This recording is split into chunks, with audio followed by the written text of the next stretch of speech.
Cross and Luna touched down at Heavenly Sword Mountain, the former sending Buckbeak away with a casual wave. As they stepped forward, a disciple halted them with a stiff expression. "Name?" he asked. Cross raised a brow. "You don't have one?"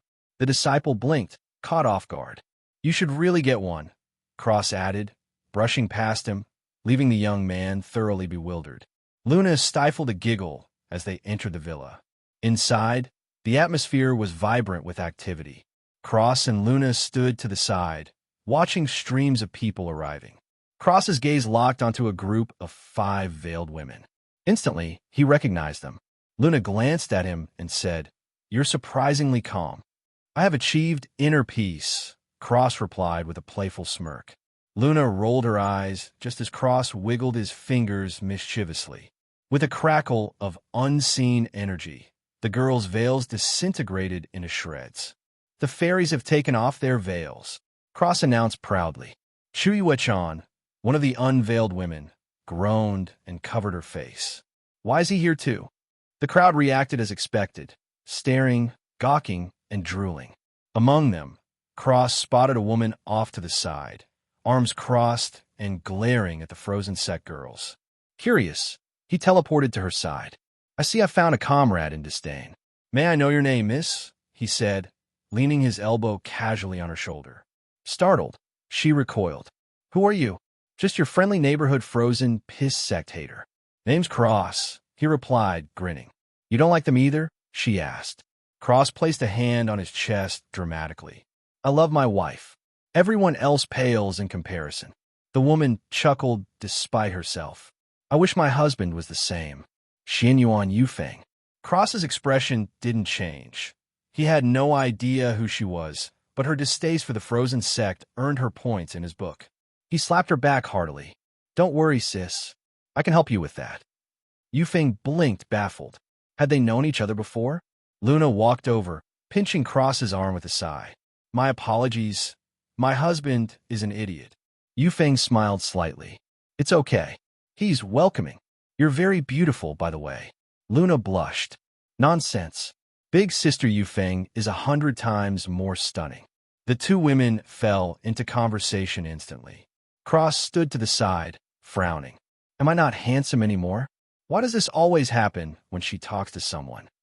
"Because you act like a brute," Luna replied sweetly. "Yuan is an elegant lady. You're a pub dweller." "I was lightening the mood," Cross muttered. "Shoo." Luna waved him away. "Girl talk." Cross opened his mouth, then sighed.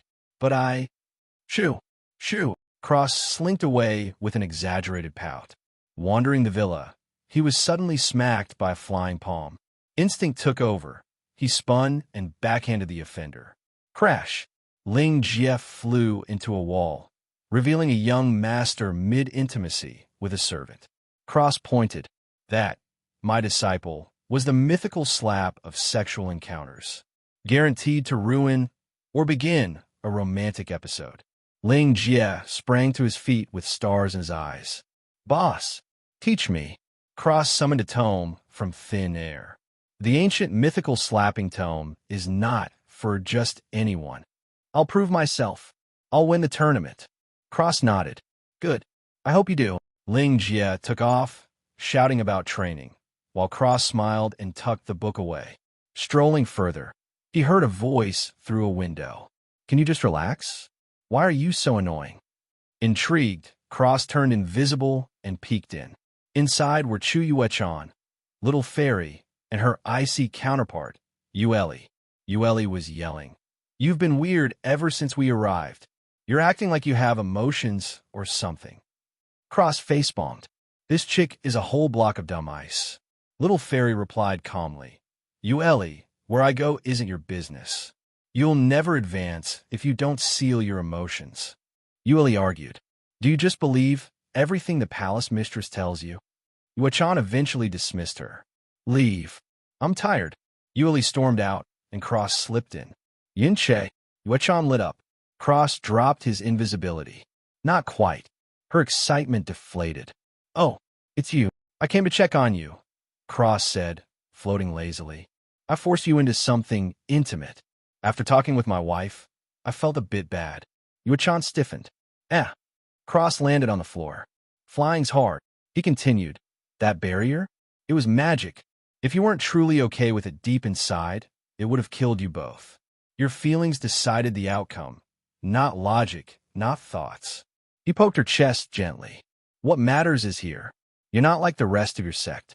I respect that. She remained silent. He flicked her forehead. Hello, Earth to little fairy. Ow, she glared. Relax, he said. I assume you haven't returned yet. You shouldn't. They might kill the baby. Yuan froze. How do you know? I know everything. Cross winked. And by the way, watch out. The Villa Master has a thing for you. Gross. Yuan blinked. He's scum. He's obsessed with you since you were 15. Married someone else, had kids, but still fixated on you? That's trash behavior. And you? I'm married. I already turned down someone who loved me. Don't get it, honestly. I'm charming, yes, but there are simpler men out there. Yuan was stunned by his bluntness. Cross smiled. Anyway, thanks for the talk. You've gone up 7% in my book. He vanished. Back with Luna, Cross found her consoling Yuan, who was crying. What happened, he asked. Her dumb husband went to see Chu Yuan, Luna said coldly. Cross froze. You're the villa mistress. Yuan blinked. You didn't know? Of course not. Do I look like I stalk people? I just met you. She laughed through her tears. Luna gave Cross a look. I can erase his memory of her. Even replace her with you if you want, Cross said. Yuan sobbed. He wasn't like this before. All right then. A moment later, Cross returned with the man in question. Obliviate, he said, pointing. The man blinked. Yuan? Why are you crying? Do you know Chu Yuan? Who? Yuan laughed, cried, and embraced her husband. Let's go to bed, he said gently. It's cold. As they left, Yuan whispered gratefully to Cross and Luna. Thank you. So much. Luna smiled. I'll visit tomorrow. Yuan waved happily as they disappeared into their room. Cross and Luna watched them go. Then Luna stood on her toes and nibbled Cross's ear. She's not the only one who wants her husband's touch tonight. Cross grinned, wrapping an arm around her waist. Looks like we're not sleeping then, Luna whispered. Think you can handle it? Cross bit her ear gently, earning a soft moan. Over and over again. With that, they disappeared into the shadows of the mountain. The morning air was filled with anticipation as the grand tournament was about to commence. All eyes were on the center stage, where a dignified old man named Ling Jia stood. His aura screamed authority. His presence meant to command respect. And yet, snore. Cross was leaning back in a chair, dead asleep, mouth slightly open as if mocking the importance of the moment. Sangyu elbowed him sharply. Oh, wife! Cross bolted upright, shouting reflexively. A heavy silence dropped over the arena. Ling Jia's lofty aura shattered instantly, and hundreds of heads turned toward Cross. Fun Jueqing's face twisted in annoyance as he looked from Cross at Sangyu. His thoughts darkened. Sangyu's face turned red. What are you saying? Cross rubbed his nose with a sheepish grin. Sorry. She crossed her arms with a pout, but to the audience, it looked suspiciously like flirtation. Yuan chuckled to himself as the entire arena began generating animosity toward Cross. Cross noticed Ling Jia staring at him and asked bluntly, What are you looking at? Gasps echoed throughout the arena. Ling Jia, to his credit, smiled and replied, My apologies. Cross scoffed and leaned back again, muttering fake smile. He was already snoozing once more, utterly unfazed by the so-called Great Elder. He knew one slap could end the geezer's scheming days. The tournament kicked off after the prizes were announced. Cross kept a keen eye on both Ling Jia and Yuan, curious to see how they perform. And now, our next match, Cross and Yuan, the announcer called. Cross shot up. Io. He vanished before anyone could question him. In his place appeared a young boy with innocent eyes and a cheeky smile. Everyone stared in confusion. Where had this child come from? Yuan, Sangyu, Qin Wushang, Chu Yuan, and even Yuanba were dumbfounded. Cross casually approached the assessment stone and touched it. The announcer nearly fainted. BB Bone, age 11. 8th level of the spirit profound realm. The arena fell in a stunned silence as jaws collectively hit the ground. Cross grinned, hopping away like it was nothing, rejoining the blue wind team with a bounce in his step. Yuan cleared his throat, touched the stone in turn, and quickly stepped back, still reeling from Cross' little stunt. The matches began. Cross's opponent was a youth named Irrelevant, who looked thoroughly confused as he stood across from a child. Cross tilted his head innocently. "You won't hurt me, will you, big brother?" Ir blinked, stunned. "You no. You're the best." Cross beamed, reaching into the air. A gigantic mace, 4 times his size, materialized. His eyes gleamed wickedly as he sprinted forward, swinging it with wild glee. "Let's play." Ir's instincts screamed danger. He turned tail and jumped off the stage, yelling, "I concede." Cross stood on the platform, eyes watery, lip trembling. Why did Big Brother run away? Doesn't he want to play with Cross? Luna put a hand to her forehead. He wouldn't. Oh, but he would. Cross burst into exaggerated sobs and ran back to the team, clinging to Song Yu's leg. Big sister. He didn't want to play with me. Is it because Cross is a bad child?" Song Yu was stunned. Yuan laughed aloud as he stepped up for his own match. Meanwhile, the crowd turned its hatred to the poor boy who had dared to flee the innocent child. Cross advanced easily to the top 16. Later that day, he was back on the stage, sniffling and rubbing his nose with his sleeve. His opponent was a girl from the frozen cloud Asgard. She hesitated, unsure what to make of the child looking up at her with teary eyes. "Will Big Sister play with Cross?" he whimpered. She hesitated, panic in her eyes. Cross sniffled harder. She nodded mechanically. "Yay." Cross cheered and tagged her leg. "You're it." The audience blinked in disbelief. The girl chased after him, but Cross giggled and danced out of reach. Each step subtly manipulated the terrain beneath him. No matter how she tried, she couldn't catch him. Minutes passed, then half an hour. She was gasping for breath, drenched in sweat. Cross finally stopped and tilted his head. "Big sister, are you tired?" he asked sweetly. She collapsed in exhaustion. Cross skipped over and patted her leg. A pulse of energy flung her across the stage, into the wall with a boom. "Silly big sister. That's a wall, not a bed," he said, giggling as he skipped away. And thus, the legend of the demon child was born. That night, Cross walked through the villa in his true form. His expression darkened as he overheard a voice. Why protect the marriage certificate? He vanished into the shadows and appeared near Yuan and Qingyue. Cross narrowed his eyes at Qingyue's mechanical tone and lifeless appearance. Her body felt wrong. Hollow. Disgust filled him. What kind of garbage sect does this to their disciples? He stepped forward. "Qingyue cannot answer this question," she replied, robotic. Cross sneered. "Soon enough, you will." His hand gripped her head, and with a pulse of power, he dived into her memories. There it was, Frozen Heart Arts. He snarled. "Frozen Heart, my ass. Obliviate." The technique, and all progress with it, vanished in a breath. The castle in his mind stirred. "Elven prince, absorb her small world. It will benefit you immensely." "What happens to her?" Cross asked flatly. "She will lose her talent. She will be ordinary."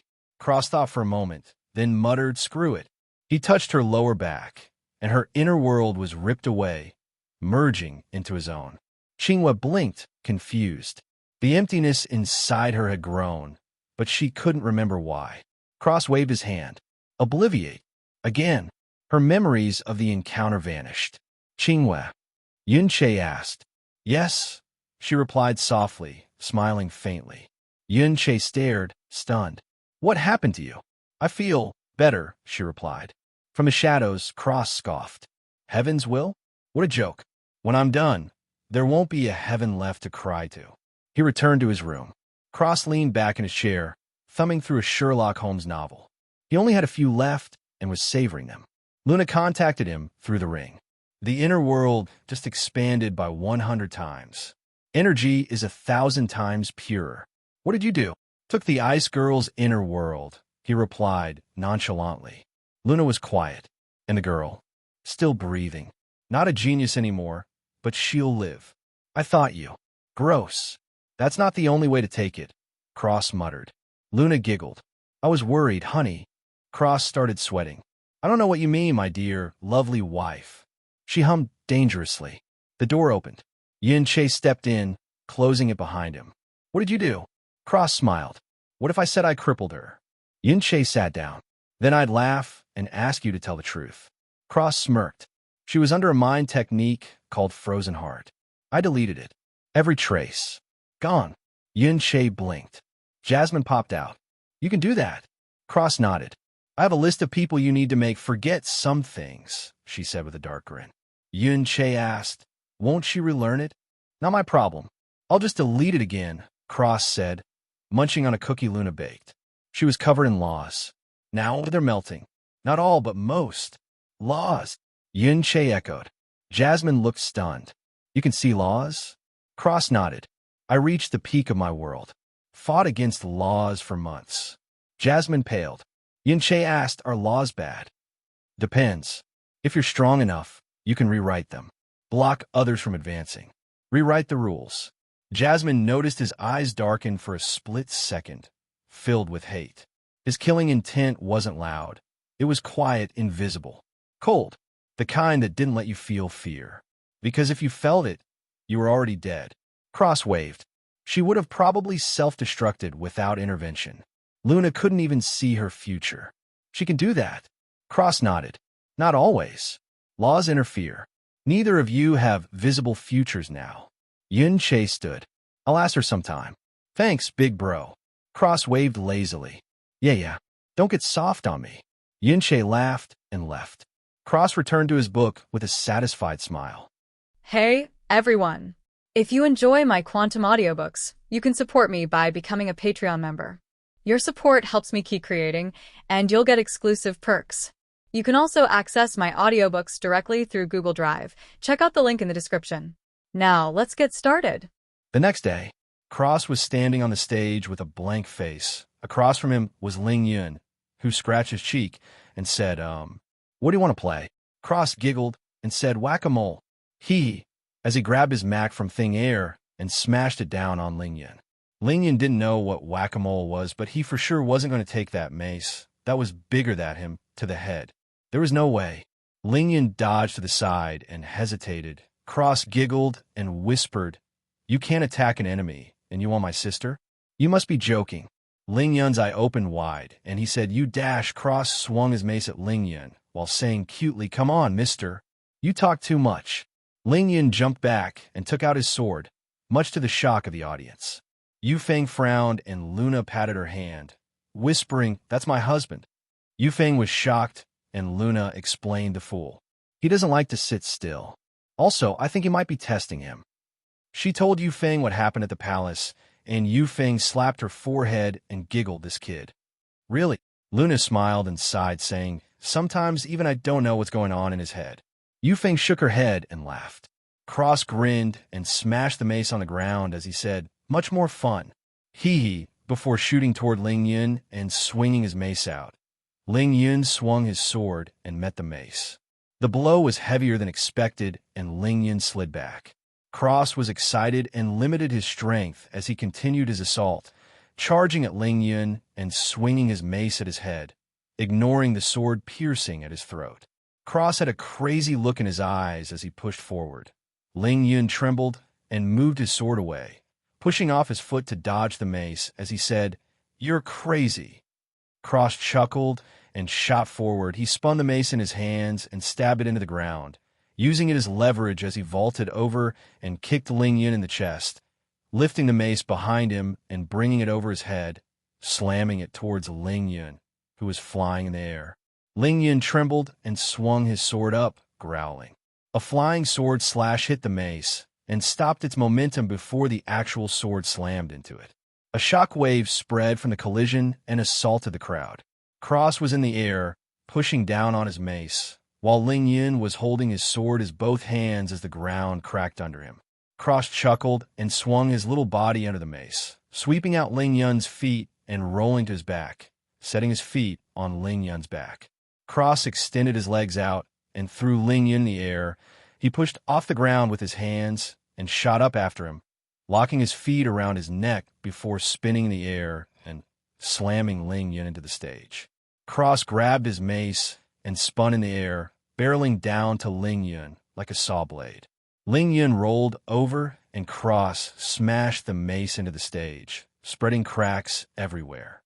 Cross giggled and threw out his mace, hitting Ling Jia in the chest and sending him flying. Cross smiled a bit and walked over to Ling Jia before slapping his chest and sending him smashing into the ground, off the stage. He giggled and jumped off, dragging Ling Jia with him as he went back to the Blue Wind team. Quarterfinals cleared. Cross fixed Ling Jia up and sent him back with a few words. Ling Jia smiled happily as he went back to the Sword Villa viewing area, feeling like a brand new man. Semifinals time. Yuan fought against Ling Jia and Cross watched. After a hard-fought battle, Yuan came out on top. Ling Jia started crying, but Cross sent a whisper to his ears, and he perked up as if nothing ever happened, happier than ever. It was as if he had won, and not Yuan. Yuan shook his head, feeling like he couldn't understand little Jia at all. The next match was Cross versus Qingwei. Cross had a dark look on his face as he stood across from Qingwei, who had a warm smile. Without her idiotic ice arts, she was actually a very kind and gentle woman. Very shy, but very gentle. Cross looked at her warm smile and really wanted to slap this kind woman to death. It was a very gut feeling. He felt it would bring him extreme satisfaction. Unfortunately, he did nothing of the sort and walked to Qingwei. He grabbed her hand and dragged her to the edge of the stage before just throwing her off. Qingwei didn't struggle, or rather she couldn't struggle. She was completely suppressed. Cross walked away without looking at her. He came into the contact with her body just now and felt his anger rising. He needed a vent. Good thing the night was rolling around. A while later, Cross and Yuan were standing across from each other on the stage. Cross' eyes flashed, and he suppressed his strength to the first level of the spirit realm before charging at Yuan with a grin. Yuan didn't say anything and grinned as they collided their weapons. I'm not going to explain this fight. You can just imagine a kid with a mace and Yuan with his sword clashing extremely fast like Goku and Vegeta or SMT. The battle was world-shaking, the most amazing thing anybody had ever seen. Anyway, Cross won and got the armor, as Yuan got the pellet. Blue Wind Imperial family got both spots and Cross anticipated suspicions, so he had his clone watch the fights from the stands. What were they going to say? Nothing, that's what. Ling Jia stood up and said, "Little Cross, I would like to be your master." Everybody sucked in a cold breath of air and looked at Cross with jealousy. Yuan held back a laugh, and Cross said childishly, "But mister, you're very scary, and my grandpa always warned me of stranger danger," as he hid behind Yuan leg with a terrified look on his face. Ling Jia felt his eyes twitch, and a suffocating aura appeared above the arena. A man with a black cloak was standing in the air as he said, "Little Cross, come to Grandpa. You had enough fun, right?" Cross jumped up excitedly and shouted, "Grandpa!" He pointed at Ling Jia and said, "Grandpa, this old man said he wants to be my master, but I don't talk to strangers just like you told me." The cloaked man blurred and Cross was in his arms as he said, "Very good, little you get extra desserts today." Cross cheered and they both disappeared. Everyone felt that they were able to breathe again and looked at Ling Jia. What bad luck. His grandpa was 100x stronger than Ling Jia. Cross replaced his clone that was sitting in the stands next to Song, who rolled her eyes and giggled. "Little you." Cross rubbed his nose and said, "It just came to me." Song giggled and shook her head. A while later, Cross was standing outside with Ling Jia. He was near the Frozen Moron sect residences because nobody comes near them. Ever since Cross erased Yufeng's husband's memories of Little Fairy, he's been all over her. Though Cross thought it would be better for her to leave him, but that wasn't any of his business. Cross looked at Ling Jia and narrowed his eyes as he said, "Little Jia, you made it into the top 3. Ahead of your brother. Do you think this is enough?" Ling Jia was startled and said, "But you side dash." Cross cut him off, shouting, "Enough. I know what I said. I want to know if you think you deserve it. I don't want to be flattered. I want her true thoughts." His voice was very loud and piercing. Ling Jia trembled and knelt down, crying as he said, Little Jia failed to accomplish the task. I don't deserve it. Cross smiled and lifted him from the ground as he said, Good. Now quickly acknowledge me as your master. Ling Jia jumped and said, Say Wea. Cross slapped him into a building and said, You don't want to? Ling Jia jumped in the air and slid on his knees right in front of Cross as he knocked his head on the ground and said, Disciple greets master. Cross grinned and said, Good. I will not only teach you my divine slapping art, but actually stuff as well. Ling Jia was skeptical and Cross slapped him saying, You think your master is as useless as you? They caused quite the commotion as Yuan appeared and said, What are you doing? Cross looked at her and said, Oh, perfect timing. He pulled her to his side and said, Little Jia, you know Yuan, right? Ling Jia nodded and said, Yeah, my dad was obsessed with her, but he seemed to forget she existed a few days ago. Master, she's pretty, but what does this have to do with Dash? Cross shouted, Quiet. Ling Jia trembled and shut his mouth. Yuan looked at Cross with meaning. That fly forgot about her. Impossible. He must have done something. Then she remembered Cross saying that he could wipe her memory of Yin Che forever, and she started trembling. Her eyes widened as she remembered Qingwei forgot was the frozen heart arts were. She was scared and in disbelief. Cross couldn't care less how much Yuan was trembling and said to Ling Jia, You know that frozen piss sex ice arts are #1, right? He was heavily sarcastic as he said #1. Ling Jia nodded and Cross said, It's simply not true. They're all morons. The only reason the sect is famous is because they collect pretty girls to turn into emotionless robots and gain popularity. Other than this, their arts are complete garbage. Yuan said, Hey. Cross ignored her and continued, They're all disgusting and retarded. As your master, I forbid you from even coming into contact with them in the future. They might infect you with their stupidity. You're already dumb enough. Ling Jia scratched his cheek and chuckled. Cross pointed at Yuan and continued, She's their best disciple. For now, and she can't even come close to my control over the ice element. This is your first lesson. Cross waved and a pure ice dough appeared. The dough nuzzled on Cross' waist, shocking Yuan and Ling Jia. Cross pet the dough and said control over your energy is key. Without control, you're simply a 3-year-old with a butcher knife. For you, your energy is elemental-less, which is good because we can mold you to whatever suits you best. The dough skipped around and Cross continued.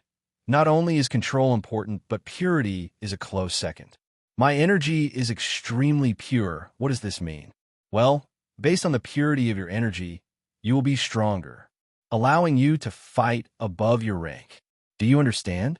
Ling Jia nodded heavily before asking, Master, what does this have to do with Yuan?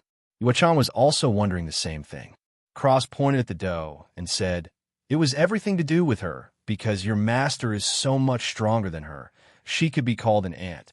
Ling Jia's eyes popped out, and Yuan's face turned ugly. Cross continued also. The frozen piss arts cannot even come close to mine. What they do is borrow the ice element, whereas I have complete control over it. The key in noticing the difference is actually the dough behind you. Elements, when mastered to a certain extent, become alive. Everything in this world has life, the air, the ground, the sky, the clouds. Cross whistled, and the dough came back. He waved his hand again, and deer of different colors started appearing next to the ice dough. Cross continued, All the elements can be mastered, but none of them can at the same time. All the deer merged into the ice dough, and it became pitch black with multicolored specks. As Cross continued, Once more, everything becomes nothing when put together. Do you understand? Ling Jia stared at the dough in a trance. Cross silently stepped back and dragged Yuan along with him, leaving Ling Jia to his enlightenment by himself. Yuan said, How strong are you really? Cross replied, Compared to you, I am a god. Yuan felt like he wasn't joking and sucked in a cold breath of air. Cross said, Anyway, good night. If he asks where I am, tell him I will see him tomorrow. As he disappeared, leaving a stunned Yuan alone with her disordered thoughts.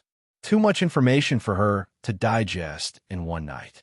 The next day, Cross was standing next to Yuan with Luna as the villa master explained the rules of the heavenly basin realm. Luna decided to stay with Song Yu and protect her as Qin Wushang. Cross and Yuan went inside. Luna watched Cross go and dragged Song Yu away, saying, "Girl time." Song Yu was flustered and said, "Sis." I dash. Luna cut her off, saying, "Girl time," before disappearing. Luna POV. If you don't like it, blame Ye Pepto. I reached into a crack and pulled out Zephyr and Pandora, along with Selena. We got on top of her and flew away. Song Yu said, "Sis, this is a dragon." I smiled and said, "Of course." Zephyr looked at me and said, "Mommy, where are we going?" I felt warm and happy inside. I love these little troublemakers with every fiber of my being. Most of the time, Cross is there to take care of the annoying flies, so usually I don't have to do anything. But it didn't mean I didn't want to. I was strong too. I hugged Zephyr and Pandora, kissing both their foreheads before saying, "We're going on a little adventure for a few days. Me, you too, Aunt Song Yu and Selena." Selena smiled and said, "Where to, Luna?" I thought for a moment before saying, "Let's go to the diving Phoenix Empire." Selena nodded and flew towards the Empire with Song Yu's directions. I talked to Song Yu on the way there while playing with my beautiful kid. "Sis, are you really okay with Yuan having more than one wife?" "So far, including you, there's 4. Song Yu sighed and said, "What am I supposed to do? He's lecherous, but he truly treats me well. He almost died for me, you know." I was silent. That was true, but sharing? I don't think I can do it. Cross was mine and mine alone. Why would I share? Plus, Cross wasn't that kind of person. After our talk in the Phoenix clan, we've been closer than ever. It makes me so happy to have him. Sometimes I remember when he was still acting cold at Hogwarts. Those were good times, dangerous, but fun. Song Yu asked, "What about you, sis?" If Cross were to... I grimaced at the thought. I didn't like thinking about that. My elven prince loved me to death. I sighed and said, "Sis, I don't think that will happen." Cross. Well, I think, even if he did start liking someone, he wouldn't accept them because of me. Those were my true thoughts. I didn't really know how to feel about them. I absolutely did not want to share him with anyone, but I felt like I was somehow holding him back. I can still remember the very real fear in his eyes when he thought about losing me. It didn't make me feel good at all. My conflicted thoughts were caught by Song Yu, who smiled and said, "You can talk to me, sis." I smiled. Song Yu is a really good friend. She was a bit too nice at times, though. I replied, "Sis, I feel like sometimes I hold him back. He's very special, and you could say that having more than one wife would be in his best interest, but despite that, he stays with me and me alone." I wiped my eyes as I continued. I feel like he silently sacrifices things to make me happy. Song Yu hugged me very gently. I smiled softly and let my eyes flow. Who else could I talk to about something like this? Cross would just tell me I was thinking too much. I sometimes wanted to look at his thoughts and see what he was truly thinking. I know he would never lie to me, but for something like this, my intuition said otherwise.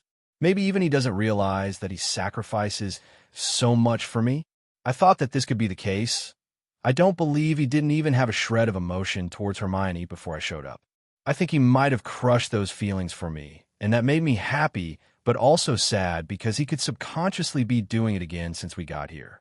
Song Yu smiled and said gently, "Having multiple wives is very normal here. I've seen emperors or kings that have dozens of wives. The saying goes, the stronger the man, the more women follow him." She sighed and added, "I don't believe Chu Yue-chan will be the last woman to fall for Yuan charms." I looked at her. This girl was hurting too. This made me think, and I asked, "How does that make you feel, sis?" The truth. Song Yu was silent for a few seconds before she said, "It makes me feel like I can't help him, that I'm not enough." I gave her a sad frown and rubbed her back as she continued, wiping the tears from her eyes and saying, "But as long as he loves me, I will support him no matter what." I didn't know what to say. Her thoughts conflicted with each other. She felt like she wasn't enough, but it was okay as long as he loved her. What about her needs? Her wants? I voiced my opinion, sis. Why do you sacrifice so much for him? What about your needs? Song Yu smiled. It seemed to be happy. I couldn't understand. And she said, "Because I love him." That hit me like a truck. I was stunned. With all the knowledge I had from the rituals my mom did on me, I still couldn't understand what she was saying. Her voice and feelings, they were all poured out into that one sentence. I mumbled, "What is love really?" I wasn't expecting an answer by Song. You gave me one anyway, sis. You and Cross love each other, and from what I've seen, your love is very deep. As if you were simply made for each other. But everyone has a different perception of love. For me, as long as Yin Che is happy, I will be happy.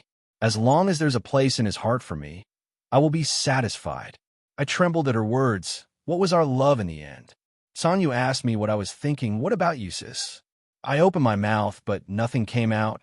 I was confused for a moment before answering her. I can't even describe it. Every moment I'm with him is like I'm in heaven. When I'm away from him, I long to see him again. I want nothing more than him to be happy. I love him so much I would gladly exchange my life for his. Sangyu smiled, and I added, but to share him, I feel hurt. My heart squeezes in pain that I can't help him. As if I'm not good enough. I just want him to be happy. By the end, I was a wreck, tears escaping my eyes like a dam just broke. Sangyu smiled and said, sis, I'm not saying to accept others, but what if it does happen? What will you do? I froze. My mind went blank. I couldn't think of a response. Indeed, what would I do? I felt anger, sadness, before feeling helplessness. I sighed and looked down as I said, what can I do? He's my everything. I could never leave him. I love him more than I love myself. Sangyu smiled softly and said, I sometimes wish I was you, sis. I jerked my head up in confusion. Sangyu smiled and said, your bond with Cross is amazing. The way he takes care of you and pampers you. I could only imagine it in my dreams. Maybe if I didn't go through so much with Yin Che, I would be in love with your husband instead. I was startled at her words. I never really thought that I was so special. I knew he loved me, but to go as far as say I'm pampered, I had no idea. He never asks anything of me. He just gives. He gives me all of his attention, love, and care, and I ask so much from him in return. I started crying again. I felt awful. I know that Cross doesn't care and would do it anyway, but that doesn't mean I don't feel bad. What have I given him except my body and love? Nothing. Even for before, I haven't been a help at all. Possibly even a liability. Even now, I haven't helped him a single time. All I've done is take up space in the castle and leech off him. I looked at Zephyr and Pandora, who were looking at me with concerned looks. It only made me feel even worse. He gave me beautiful kids. He even gave me the chance to see my mom again. And he made a way to grow extremely powerful, profound veins in all three of us, and yet I still ask so much from him. Zephyr and Pandora hugged me tightly. I was a mess. Why did he love me if I treat him like this? Zephyr said, don't cry, mommy. Pandora added, yeah, mommy. We love you. I shook and hugged them tightly. They were my life. I love these kids to death. I was so selfish before, not anymore. I wiped my tears and smiled beautifully as I kissed the two little brats and said softly, I love you both. So much. Zephyr sniffed and turned away with red eyes. I smiled. He always acted tough, just like his father. Pandora burst into tears and said, I love you too, mommy. Wah. I smiled lovingly. Sangyu wiped her eyes and said, this is something I wish I had even more. I squeezed the kids tightly before letting go and saying to Sangyu, thank you, sis. Really? Thank you. Sangyu smiled and said, no problem, sis. I know you would do the same for me. I smiled, of course I would. I smirked a bit and said, I can help you with that, by the way. Sangyu was confused and I touched her stomach. My finger glowed and I said, I made you more fertile when you do it. You will most likely become pregnant. Sangyu was startled before a gentle smile formed on her lips, and she said softly, thank you, Luna. I smiled, and Selena landed on the ground before shrinking down and wrapping around my arm. I held my kids, and we all walked into the Divine Phoenix Imperial City. I spent most of the day shopping and walking around with Sangyu, coming to terms with my feelings and trying to change myself into a better wife. I don't want to rely on Cross anymore. I want to help him, not drag him down. I felt refreshed, and my conversion sped up before clicking. I reached the Tyrant Realm. I smiled and kept my aura. It was good, but I still had a long way to go. I felt like when I converted all my energy, something spectacular would happen, something that would make me able to help him. I had to be stronger than him so I could protect him from harm. I had a sneaking suspicion for a while that something very scary and very dangerous was waiting for him. Something that wanted nothing more than to destroy him. It terrified me to my core, and I tried to see into the future and predict how much time we had, or even what it was, but I was blocked forcefully. The block was gentle, as if protecting me from something. But that only made me more worried, because my suspicions were true. Something was trying to kill the love of my life, and if he wasn't strong enough, I would lose him forever. I couldn't handle that. I needed him. He was my other half, my true love, my everything. I shook my head, ridding my mind of those thoughts. I needed to get stronger, not panic. My intuition was telling me that the threat was very far away. We had enough time to prepare. It was good. As we walked down the streets, I saw a girl. I stood still and looked at the girl a little bewildered. The girl seemed to sense me and looked over. I looked into her eyes and was shocked. I felt like I was looking at myself from a long time ago. This girl was no doubt beautiful. I would even go as far to say that she was on par with me now. There was a strange flash in her eyes. She seemed to feel the same way about me. She walked over and said gently this, "Big sister, what's your name?" I recovered and his pint and gray eyes glowed as I said, "Luna, and you are?" The girl smiled happily and said, "I'm Feng Shui'er. Nice to meet you, Big Sis Luna." My eyes dimmed and I looked at Feng Shui'er with a gentle gaze as I said, "Nice to meet you, Feng Shui'er. I think you should leave before your brother finds you." Feng Shui'er gasped. "How did you dash?" A shout was heard. "Shui'er, where are you?" Feng Shui'er jumped and ran away saying, "Bye, big sister. Hopefully we can meet again in the future." I smiled softly and replied, "We will." Feng Shui's eyes flashed an unreadable light, and she smiled warmly before disappearing. I sighed to myself and continued me and Song Yu's trip, thinking about Feng Shui'er. It was too strange. It was like as if she was my counterpart in this world. She seemed to be in her own world most of the time, but I could tell that she knew exactly what was going on. Just like me, she often did drift off into her own world. This was a good news. I thought about Cross, and then finally Jasmine. I sighed. They were the same, with the only exception being Jasmine was a girl. I felt strange. If Feng Shui'er was me, and Jasmine was Cross in this world, then what would happen? I rubbed my forehead. I didn't like what I saw in the future, but I had to accept it. I smirked to myself. Just because I can accept it doesn't mean I have to tell him that, do I? I felt a little sneaky doing this, but it was up to Cross in the end. We continued walking and ignored the drooling looks. I can see why Cross got so angry all the time. Weren't these people just too rude?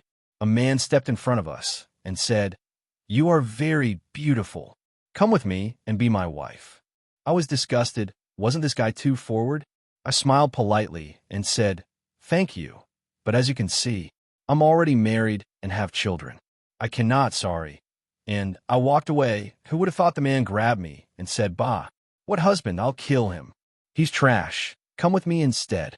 I turned around and said in an ice-cold tone, "Who the fuck do you think you're talking about?" The man sneered, "You're worthless huss dash." I had enough and slapped out my hand. The man, the street, and the building behind him were obliterated.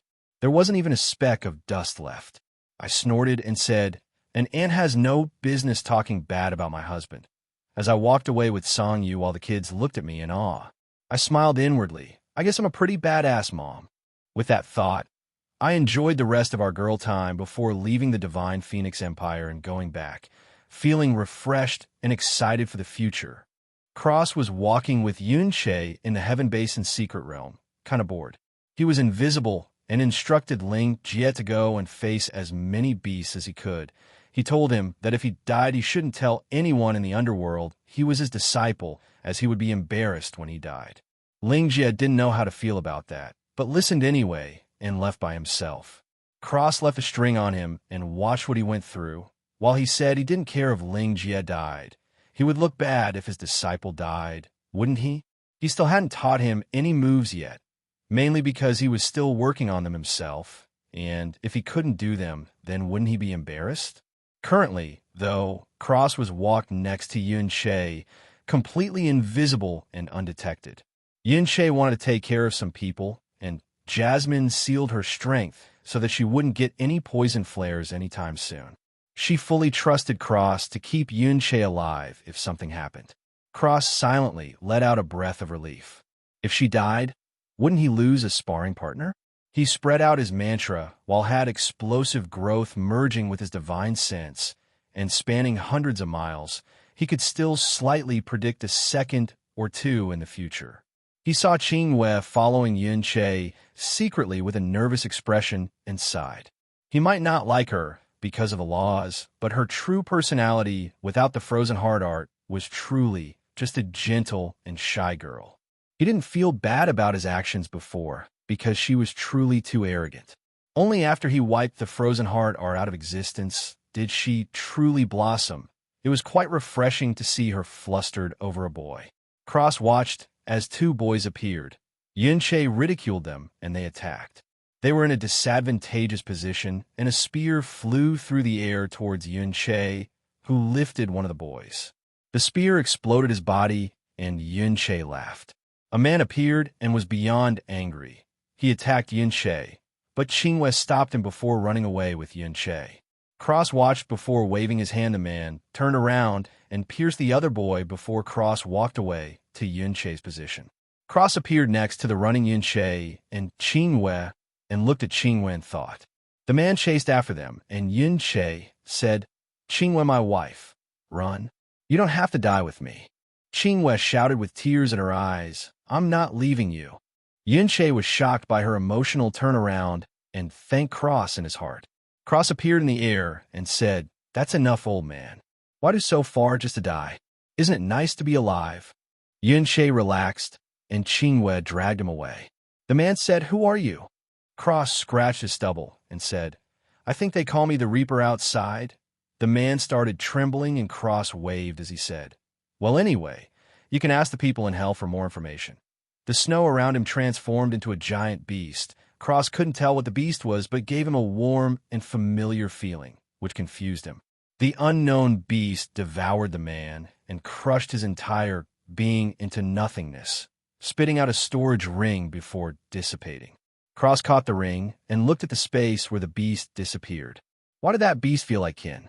He floated after Yuan, swaying slightly and dropping. Flying was tougher than he thought. He continued to think about the beast as he dropped from the sky in front of Yuan. He flipped and landed on one knee with his fist in the ground. Yuan and Qingwei clapped. Cross stood up and said, "Whoever that was is dead. I took his ring, but..." His face was awkward as he threw it over. Yuan was excited and looked inside before spitting out blood and shouting. He liked to dress as a woman. Qingwei opened her mouth in shock, and Yuan threw all the woman clothes out of the storage ring before keeping the rest with a sour face.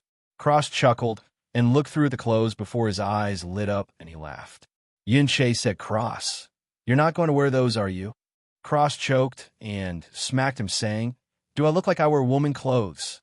Yuan looked him up and down. He was wearing a black hoodie, white shirt, black shorts, and his signature pink fluffy bunny slippers as usual.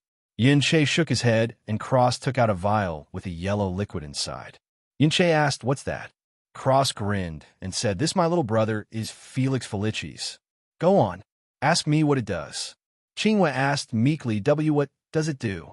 Cross smirked and said, "As my former professor has said, one sip and you should find that all of your endeavors succeed. Well, at least until the effects wear off. Another name for this particular potion is liquid luck." Yuan and Qingyue's eyes widened, and Yuan shouted, "What?" Cross smirked and drank the potion before crushing the vial. He felt energized and indescribable, like everything would go his way. He used a version of Felix Felicis he made himself. He still had a space bottle of it, and the one Slughorn gave him was in a memories cabinet in the castle, still unused. Cross smiled goofily and said, "What are you guys waiting for? We have treasures to find."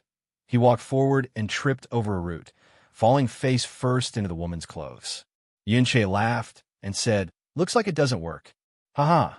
The root uprooted and revealed 10 7-colored flowers. Cross picked his head up and was biting on a storage ring. Yuan was beyond stunned. Jasmine watched from the pearl and shouted, 10 7-colored purity flowers." Yuan said, "What are 7-colored purity roses?" Jasmine gulped and said, "Only the second most heaven-defying elixir in the entire world. The first being the 9 Colorado dash. 5 of the 10 7-colored purity flowers glowed and became 9-colored purity flowers." Jasmine fell to her knees and mumbled in disbelief, "9-colored purity flowers." Cross sat up and a pie fell from the sky, landing in his lap. Yuan slapped himself, a literal pie falling from the sky. Cross smiled and said, "Oh, a pie. Cool," as he split it in 4 and shared with the others and Jasmine. Cross looked in the ring to see a jade slip and nothing else. He took out the jade and read it as he ate the pie. It was a divine forging method called Void Forge. Cross smiled and learned it instantly. The jade slip crumbled away, and Cross felt enlightened as he finished the pie. He crossed his legs, and his conversion kicked into overdrive while he used this opportunity to modify his movement technique with Star God's Broken Shadow and his teleportation ability. He had been working on it already. He named it Void Step. Basically, he would move so fast he would shatter space and teleport while also leaving afterimages when he stepped.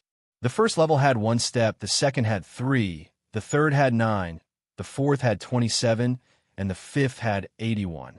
The fifth step was extremely complicated, but if done correctly, he could theoretically take 1 step and up 1,000,000 miles away. The steps were different movements that would need to be done. It was an extremely complicated process, even making it, let alone performing it. The movement technique was meant to be graceful and ethereal, while also tyrannical and arrogant. It gave a weird sense of being perfect, as the two appearances were the complete opposite. During the little bout of enlightenment, Cross managed to complete the first 2 levels and made it possible to be used without his teleportation ability or an affinity to space. He stood up and stepped before being a few feet away instantly, while an afterimage was left behind. Jasmine ate the pie and went into a daze as she mumbled enlightenment. "Pie." Before executing Star God's Broken Shadow, 7 shadows appeared. Yuan directly broke through to the 3rd stage of the Great Way of the Buddha, and Qinghua broke through to Earth Profound Realm 5th level.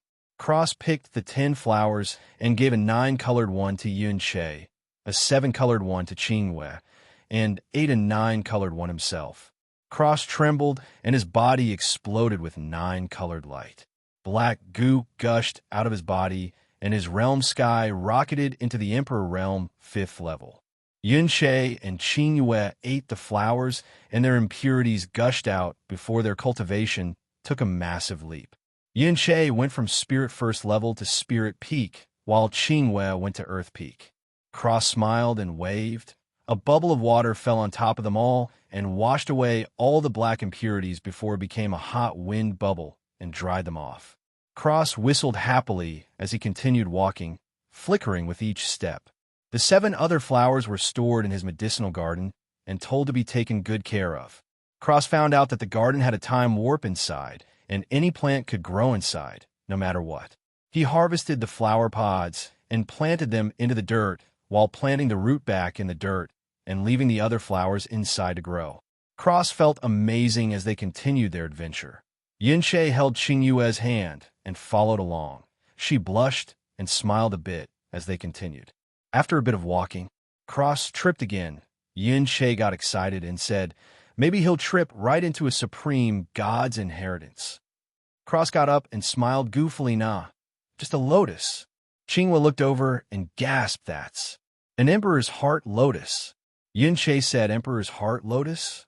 Qinghua explained how heaven-defying it was, and Yuan was shocked before saying, "Qinghua, my wife, you must take this.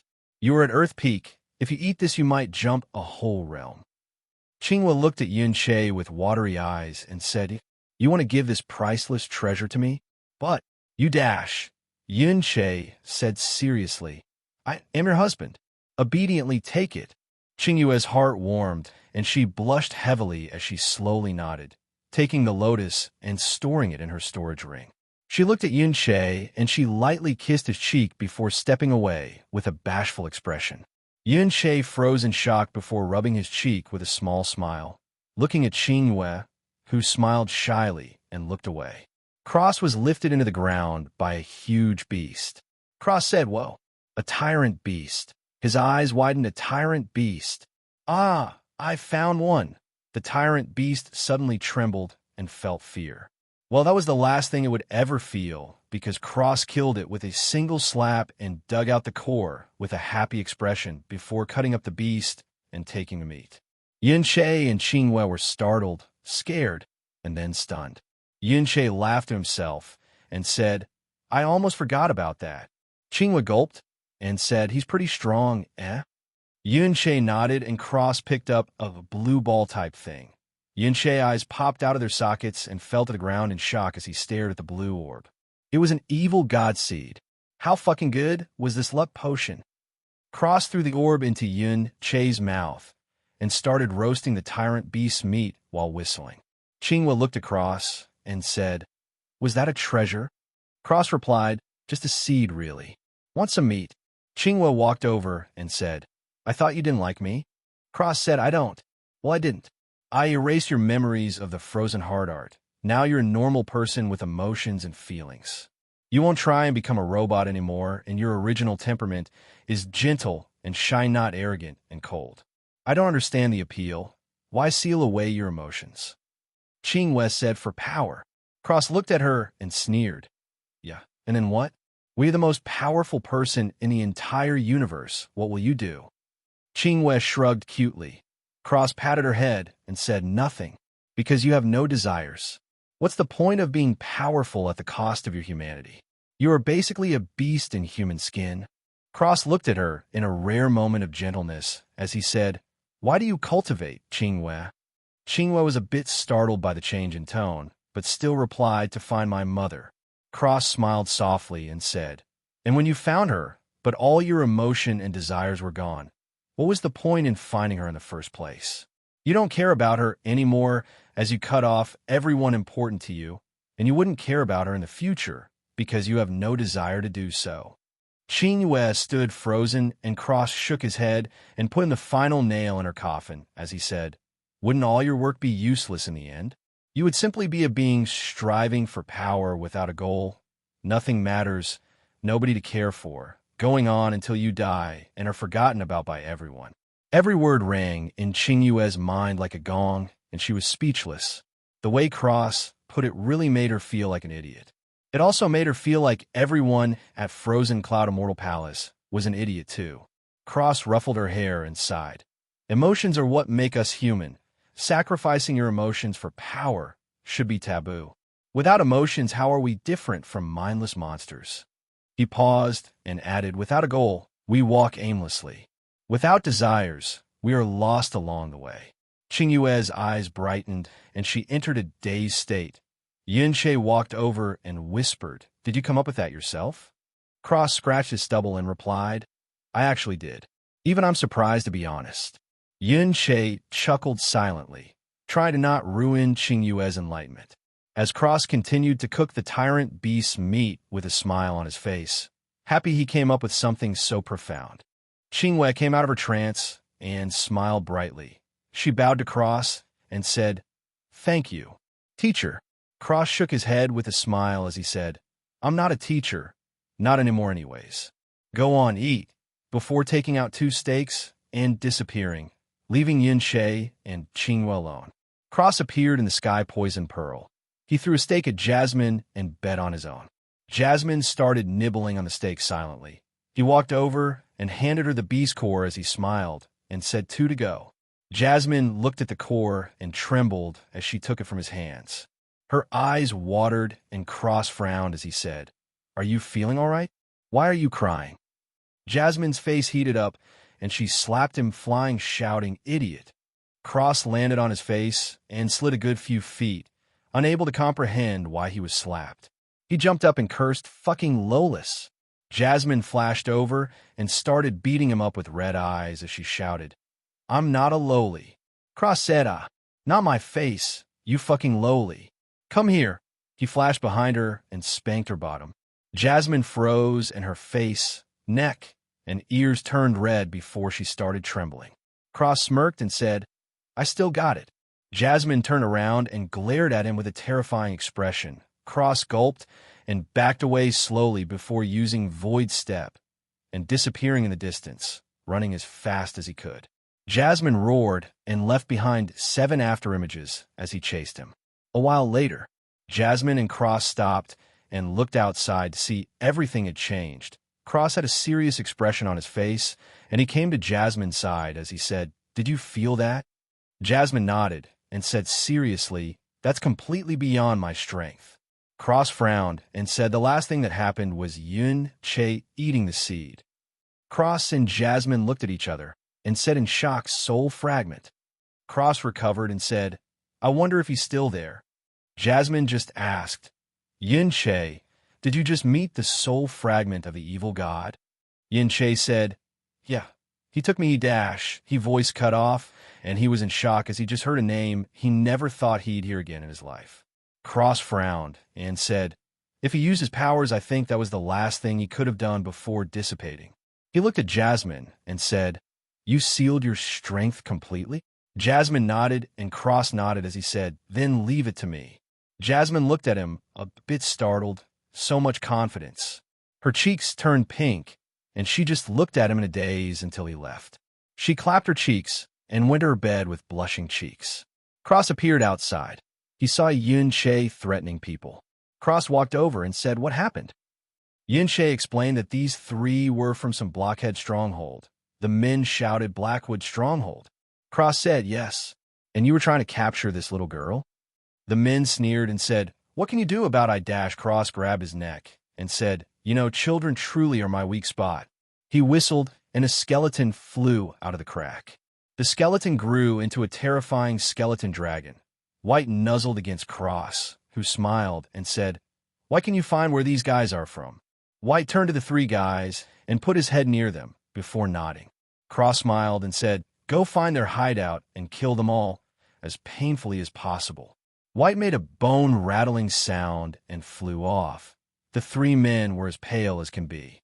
Cross looked at them and said, "How does it feel knowing that everyone will die because of you? Does it hurt? Are you in pain? Do you feel regret?" Cross tilted his head and said, "Why aren't you begging for mercy yet?" One of the 3 knelt and said, "PL dash." Cross kicked him, and the man exploded as Cross said, "Come on, beg for mercy. Weren't you trying to capture the kid before?" I said, "Beg."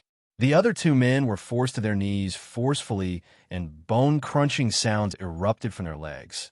Yuan Che took the little girl away and was playing with her, but had a conflicted look on his face. Qing Yue was with him and smiled at the girl. Cross crouched down and whispered, "Why can't I hear your begging?" Another man cried as he said, "Please dash." Cross blew on the man and is frozen to ice before shattering into pieces. The last man trembled. This wasn't a human. He was a devil. A demon. Cross smiled and said, "Imperio." The man stopped trembling and Cross said, "Go jump off the cliff." The man stood up and walked to the cliff before jumping right off. Cross dusted his hands and saw Yuan Che hugging the little girl and crying. He had a sneaking suspicion but didn't voice it out. He only said, "She's only 10 years old right now." Yuan Che froze and let go. The little girl popped out of Yuan Che's embrace and said, "Why is big brother Yuan Che crying?" "Linger will blow on it," as she blew on his eye. Cross clapped and said, "What a precious little girl." "Fuck, I miss my own." He sighed and walked to the cliff, looking into the abyss in grief. Yuan Che chuckled and said, "Why don't you jump off?" "Bastard." Cross smirked and said, "I just might." As he jumped right off, Yuan Che shouted, "Big B-row." Cross floated back up and chuckled, "Gotcha." Yuan Che was enraged and grabbed him, saying, "You trying to scare me to death?" Cross smiled and patted his head, saying, "So emotional. You're getting soft on me, aren't you?"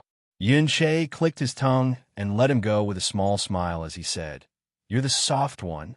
"Damn bastard." Cross rubbed his nose and chuckled. A voice was heard, "Ling, where are you, Ling?" A man appeared, and Linger shouted, "Papa," as she ran over. Yuan Che watched her go and smiled slightly as he walked over. Qinghua followed him, but Cross stayed at the edge of the cliff as they talked with the man, who was named Su Hongshan. Cross looked down into the abyss and felt something look back at him. He squinted and could only make out 2 eyes with 2 different colors in each of them. He felt a pulling feeling as if the eyes were calling him to them. Yuan looked over and said, Cross, we're going to Grand Way Clan. Cross waved and said, have fun. I'm not coming. When White comes back, just tell him to shrink and stay near you. Yuan nodded and paused for a few seconds before saying, don't do anything stupid. Cross waved. Naturally, he understood. Yuan nodded and left with Qin Yue and Su Hongshan. Cross looked into the void and maybe a space mark on the edge of the cliff before jumping down. He teleported back to the top and jumped off frequently, seeing if he could teleport back to his anchor from anywhere. He kept going until he reached the bottom. He teleported back to the top and let out a breath of relief before teleporting back down. He touched the ground with his slippers and looked around. He saw a cave with little tiger statues, a forest, and a sea of flowers. The flowers tried to suck in his soul, but who was Cross? The main character, that's who. Cross walked through the flowers, touching the petals softly. They brushed against him softly, as if to say hello. Cross smiled and sniffled the flowers, inhaling an amazing scent. These flowers smelled terrific. He was greeted by a little girl. He looked at her and tilted his head. She had the same eyes that he saw in the abyss before. Cross walked forward and crouched in front of her, patting her head with a smile. The girl blinked and nodded slightly. Cross smiled softly and didn't speak. They stayed like that for a few minutes before the girl presented him with a flower. Cross smiled and took it before rummaging through his bag and retrieving the slave bell. His hand glowed green, and he said softly in Elven, bless this item with soul nourishment, O great divine tree. A pillar of golden white light fell from the sky onto the bell.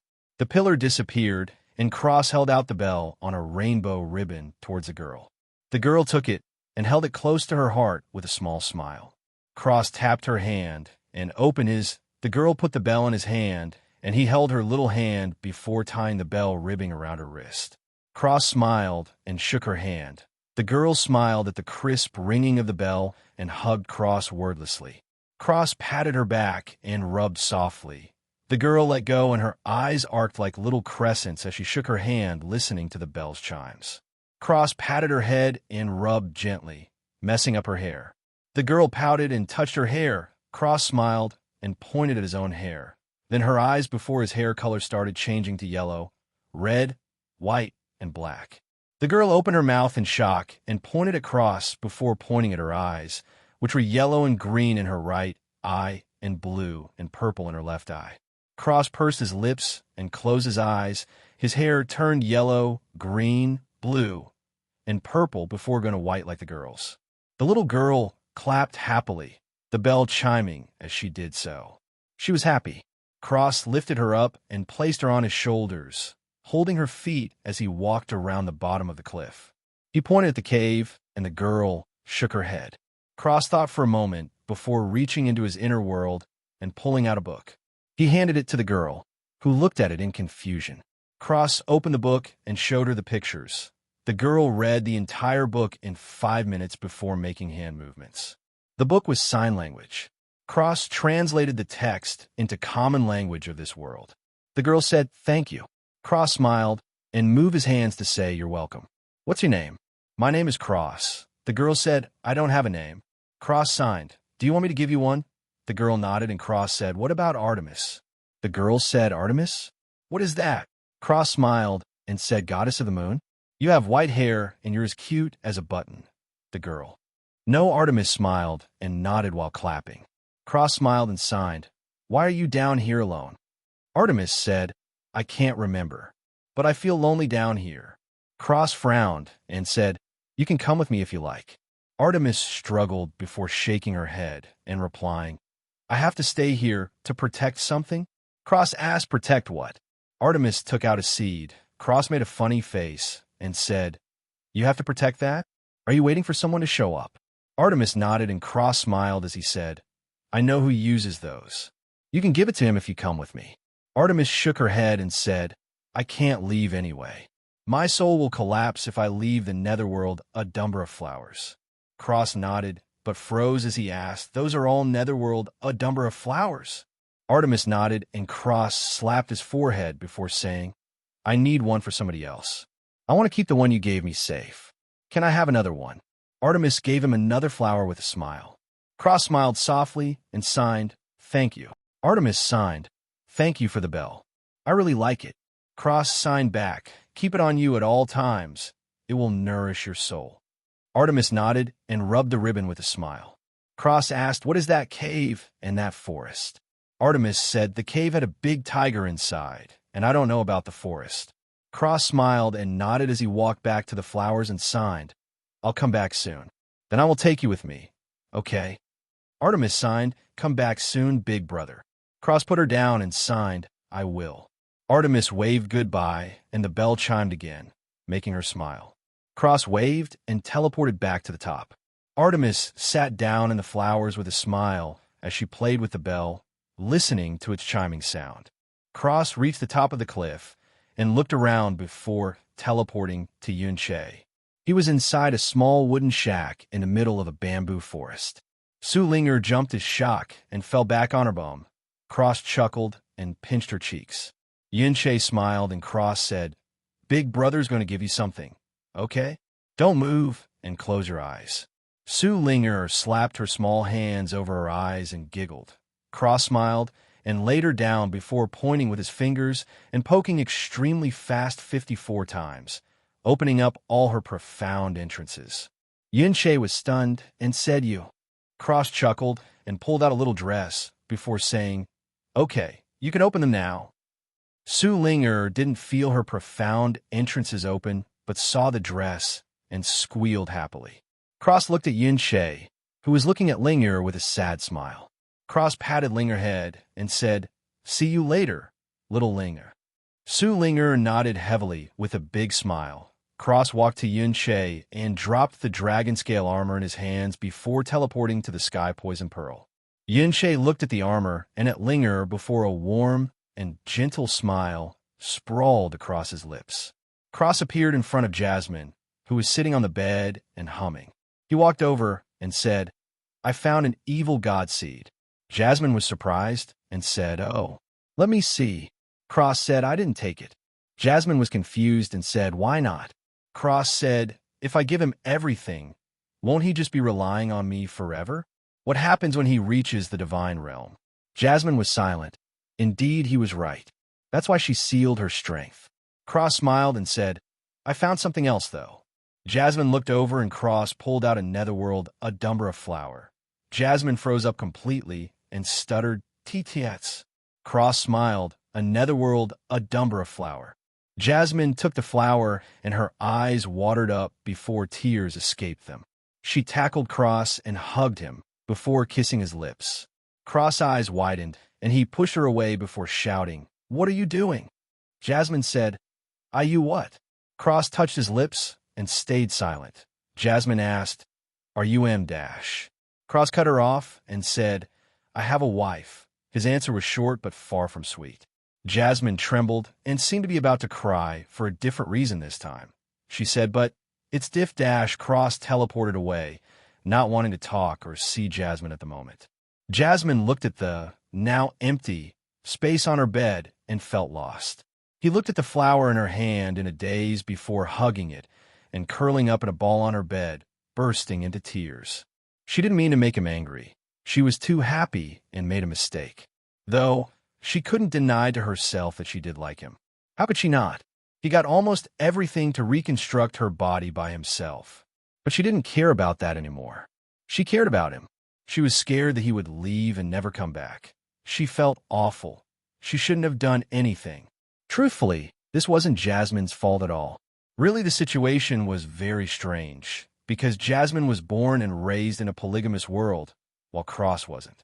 Even though some purebloods have harems, they're not common at all, and the ones that do are small families trying to make themselves bigger. They would even have their 2 kids become a couple, because wizard genes don't get messed up like normal people's do when they have an incestuous relationship. Cross sat far, far away from Jasmine in the sky, poison pearl, and thought to himself. He felt just as bad as Jasmine, if not worse. He had a wife and kids. They were his entire world. If he lost them, he would probably lose his mind. He had no doubts about that. Was he angry? A little. Did he think it was Jasmine's fault? Not even a little bit. He blamed himself for being so close to her. If he maintained a distance between each other, then they wouldn't have had this mess in the first place. Cross hugged his knees and thought about a lot of things. Did he like Jasmine? He didn't know. The thing he was most worried about was Luna. He felt his heart squeezing in pain at the thought of her heartbroken face. It made him not want to tell her anything, but he had to. It was his wife, not some woman off the streets. Cross was a big boy. He wasn't a kid that kept secrets from his own wife. Like Luna said a long time ago, we're a team. He had to tell her, or he would feel even worse. He could even develop a heart demon. That was debatably even worse than having Luna be mad at him for a while. He felt space outside change, and looked up to see they were back in the Heaven Basin's secret realm. Cross left the Sky Poison Pearl and appeared outside. Yin noticed his look was not good and didn't say anything. 2 days passed quickly. Cross left with the group, and a loud shout was heard, "Junior, die!" as a flaming palm flew towards them, specifically Yuan. Cross was not in the mood and waved his hand. The fire disappeared, and the man flew to Cross' grasp. Cross held his neck and said, "You gave me a good venting outlet. Thank you." He whistled, and Selena flew over Cross, said, "Find the Burning Heaven clan. Kill everyone. Make the entire area a death zone for the rest of time." Selena sniffed the man and nodded before shooting into the air and growing as she flew off into the distance. Everybody paled, and Cross looked at the man who was white in his hands. Cross said emotionlessly, "It must not feel good to be the reason your entire clan is wiped from existence, eh? Well, in your next life, don't get in my way when I'm angry." Red lighting crackled off Cross' hand, and the man screamed in extreme pain. Cross looked at the Burning Heaven group and flicked his finger at them. Their heads all exploded, and they fell to the ground. Cross looked at the man in his hands and said, "Too slow." He crushed the man's neck and grabbed the air above him, revealing the man's soul. Cross kept a straight face and joked, "Seems like you won't have a next life, unfortunately," as he tore the soul to shreds and burned the shreds up. Cross waved, and all the rings floated to him before disappearing as he walked away towards Luna.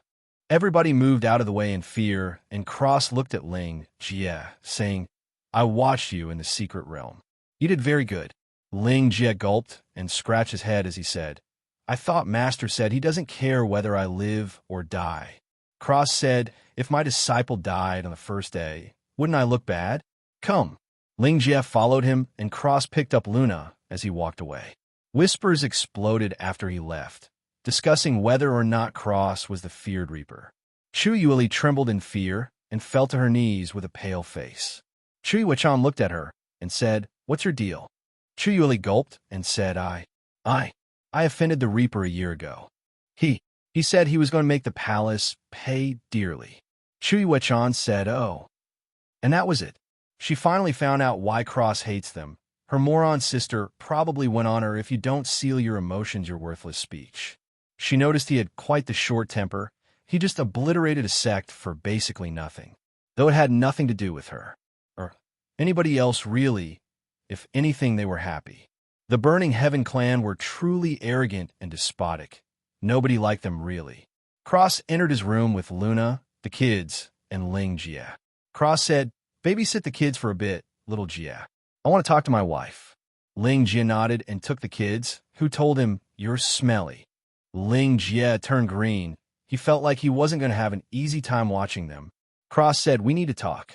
Luna smiled gently and said, "We do." Cross said directly, "I fucked up." Luna was startled and said, "What happened?" Cross hesitated for a moment before sighing and explaining what happened. By the end of it, he was about to cry. Luna stared at him, completely speechless. She could tell his tone was extremely remorseful and full of regret. This actually didn't make her sad at all. She was happy, so happy that she almost did a dance. She cupped his cheeks and said happily, "It's okay, I love you." Cross was stunned, and Luna said, "I'll always love you." Cross kissed her and hugged her tightly as he whispered, "Thank you, Luna." Luna froze. She didn't think it was so serious.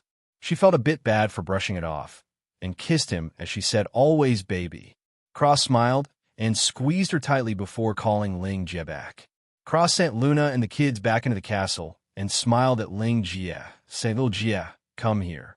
Ling Jia walked over and cross-pointed at Ling Jia's forehead as he said, "I'm going to pass you my movement skill. I created it myself." His finger glowed white, and a picture of Cross himself doing the movement skill appeared in his mind. Ling Jia was entranced, and Cross smiled as he said, "Here, little Jia, eat this," as he took out a 9-colored purity flower. Ling Jia ate the flower, and Cross drenched him in a ball of water, cleaning all the impurities that came out of him. There really were a lot of them. A while later, Ling Jia was noticeably different. He looked like a new man, taller, more slender, more muscular, and his hair was longer. Crosshair was currently white and short, while Ling Jia's was pitch black with a white streak and long.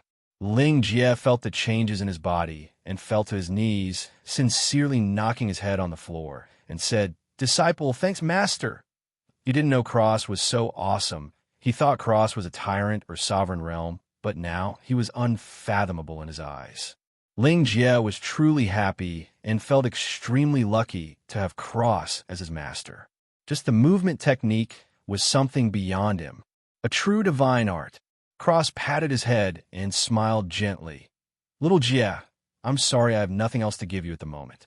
My movement skill was created by myself. I pass you the first 3 levels as they are completed, but the 4th and 5th level aren't finished yet. When I finish them, I will give them to you as well." Ling Jia looked up and said in shock, "Master, did you really create this yourself?" Cross smiled and nodded in. "I called it Void Step." He paused for a moment and added, "Theoretically, if you master the 5th and final stage, you could travel 1,000,000 miles in a single step. But it's nowhere near finished yet." Ling Jia was truly shocked. It seemed his underestimated Void Step yet again. Cross asked, "Are you comfortable with swords? You have a sword heart and sword intent. Though I can change this for you, and you can pick another weapon if you like." Ling Jia said, "Master, I want to use the sword." Cross nodded and said, "I have a better sword for you to try." He pulled out some pig iron and some wood before using the Void Forge technique he got from that guy's woman clothes. Cross used his void energy and formed a katana with a sheath and all. It was pitch black on the outside with a gleaming silver blade. Cross handed it to Ling Jia and said, "Try this." Ling Jia held the sword with excitement. He could feel this sword was special. He had never seen a sword like this before.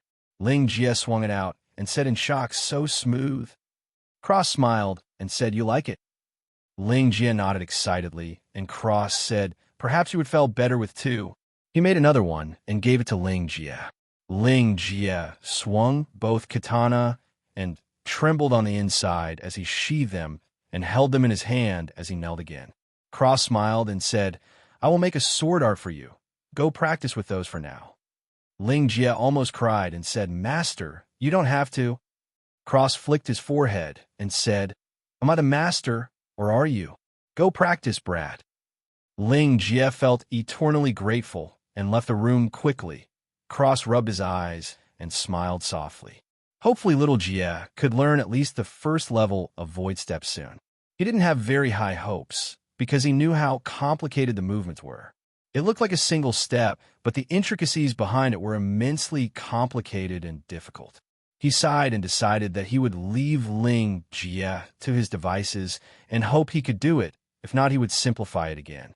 Cross sighed and left the room, teleporting next to Yin Che.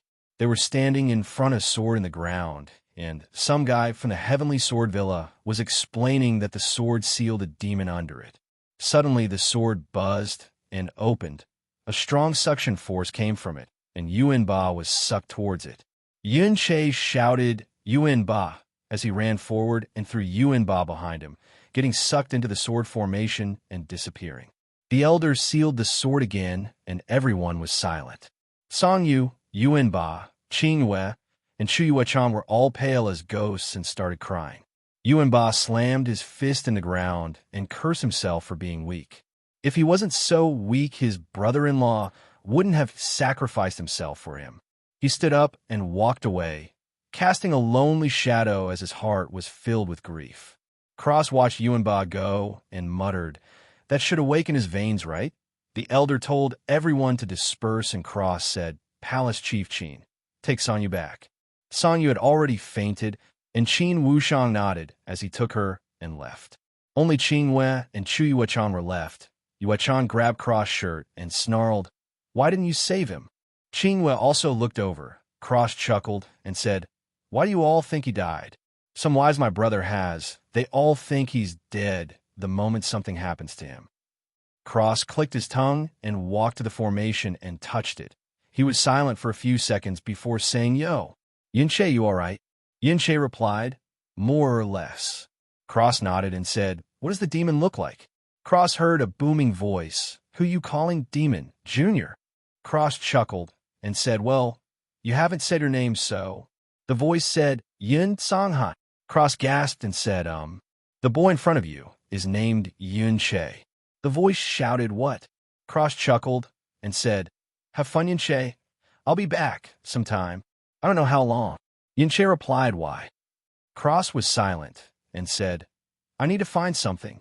Yunche was silent for a moment before saying, "Jasmine wants to know if it's her fault."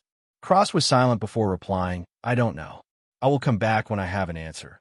After that, he stood up and walked away, saying, "He's alive and well. Maybe he even got lucky. You should worry about yourselves." Selena flew back and Cross said, "Done?" Selena nodded and Cross waved. She flew into the crack and disappeared. Cross was surprised when he saw White inside. He must have went inside when he finished last time. Good thing, too, he almost forgot about him. Cross wrote a letter and threw it in the air. It flew away and disappeared, going to Qin Wuxian. Chu Yuechan and Qingyue left after Cross said that Yunche was fine. Cross looked at their backs and mumbled to himself before becoming invisible and following after them. Chu Yuechan returned to her room and threw up right on the floor. Chu Yueli ran in and said, "Sister, are you okay? I brought Grandma Jueli to see you." An old woman walked in and smiled warmly as she said, "Hello, Yuechan." Chu Yuechan trembled and backed away, saying, "I'm fine." Grandma Jueli shook her head and said, "You're pregnant." Yueli froze, and Yuechan trembled in fear at her hidden secret. Grandma Jueli smiled and said, "Congratulations," before leaving, fulfilling her purpose to the plot. Yueli shouted, "Sister." Yuechan shouted, "Shut up. We will return to the sect immediately," as she stormed out of the building. Cross chuckled and followed Yuechan as the frozen morons flew back to the sect. A few days later, Cross was standing on a string over a kneeling Yuechan and a stern-looking woman.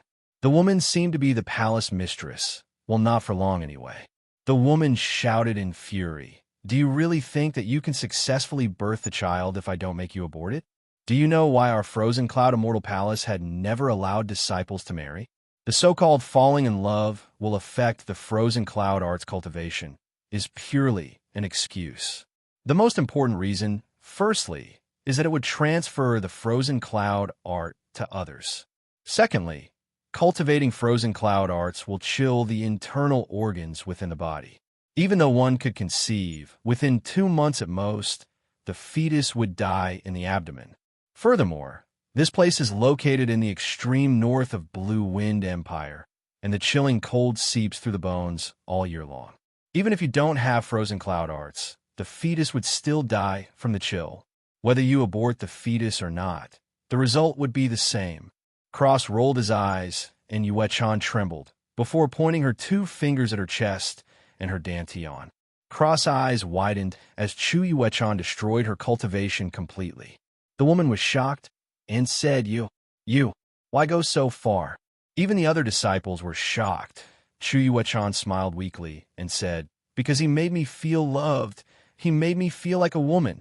10 days, years, decades, they all feel like a single day here. It's always the same." She told her story of what happened to her, and the woman was getting angrier and angrier. The woman finally said, Get out. Get out. Pretend I never took you as a disciple. Leave this place immediately." Yuechan stood up, but before she could say anything, a chuckle was heard. Yueli fell to the ground in fear, and Yuechan looked up to see Cross crouching in midair. The woman looked up and shouted, "A man?" Cross replied snappily, "You there, woman. Have you never seen a man before in your life? Calm down. You're so fucking annoying with your shrill voice." The disciples gasped, and the woman trembled in rage. Cross snickered, and Yuechan said, "Can you not?" She was like a mother to M dash. Cross tilted his head and said, "Are you really that stupid, little fairy?" Yuan was stunned, and Cross smiled as he said, "She didn't let you go. She sent you to your death. I've been following you from the Sword Villa. If I was to walk, it would take me 6 months to leave this ice hell. You think you, a woman without profound strength and pregnant, will survive?" Cross wiggled his finger and said, "This is a sinister move to send you to your death and have you thank her for it. It's like you got sold into slavery and then thank the person who sold you." He turned to the woman and said, "Plus, I still wouldn't let her go even if she was a nice person." Cross blurred and appeared in front of the woman, holding her up by her neck as he said, "You've been hurt by a man before, eh? Is it very painful? Do you want to see him again? Well, you're in luck. I'm giving out reincarnation for free. A single slap to reunite with your loved ones, and another to send you across the bridge of lost memories." Yuan shouted, "Don't touch the mistress," as she attacked him. Cross slapped her away and said, "I will deal with you later, you stupid woman. Do you think I don't know you ratted your own sister out, knowing the consequences?" Yuan slammed into a wall, and her face turned white in fear.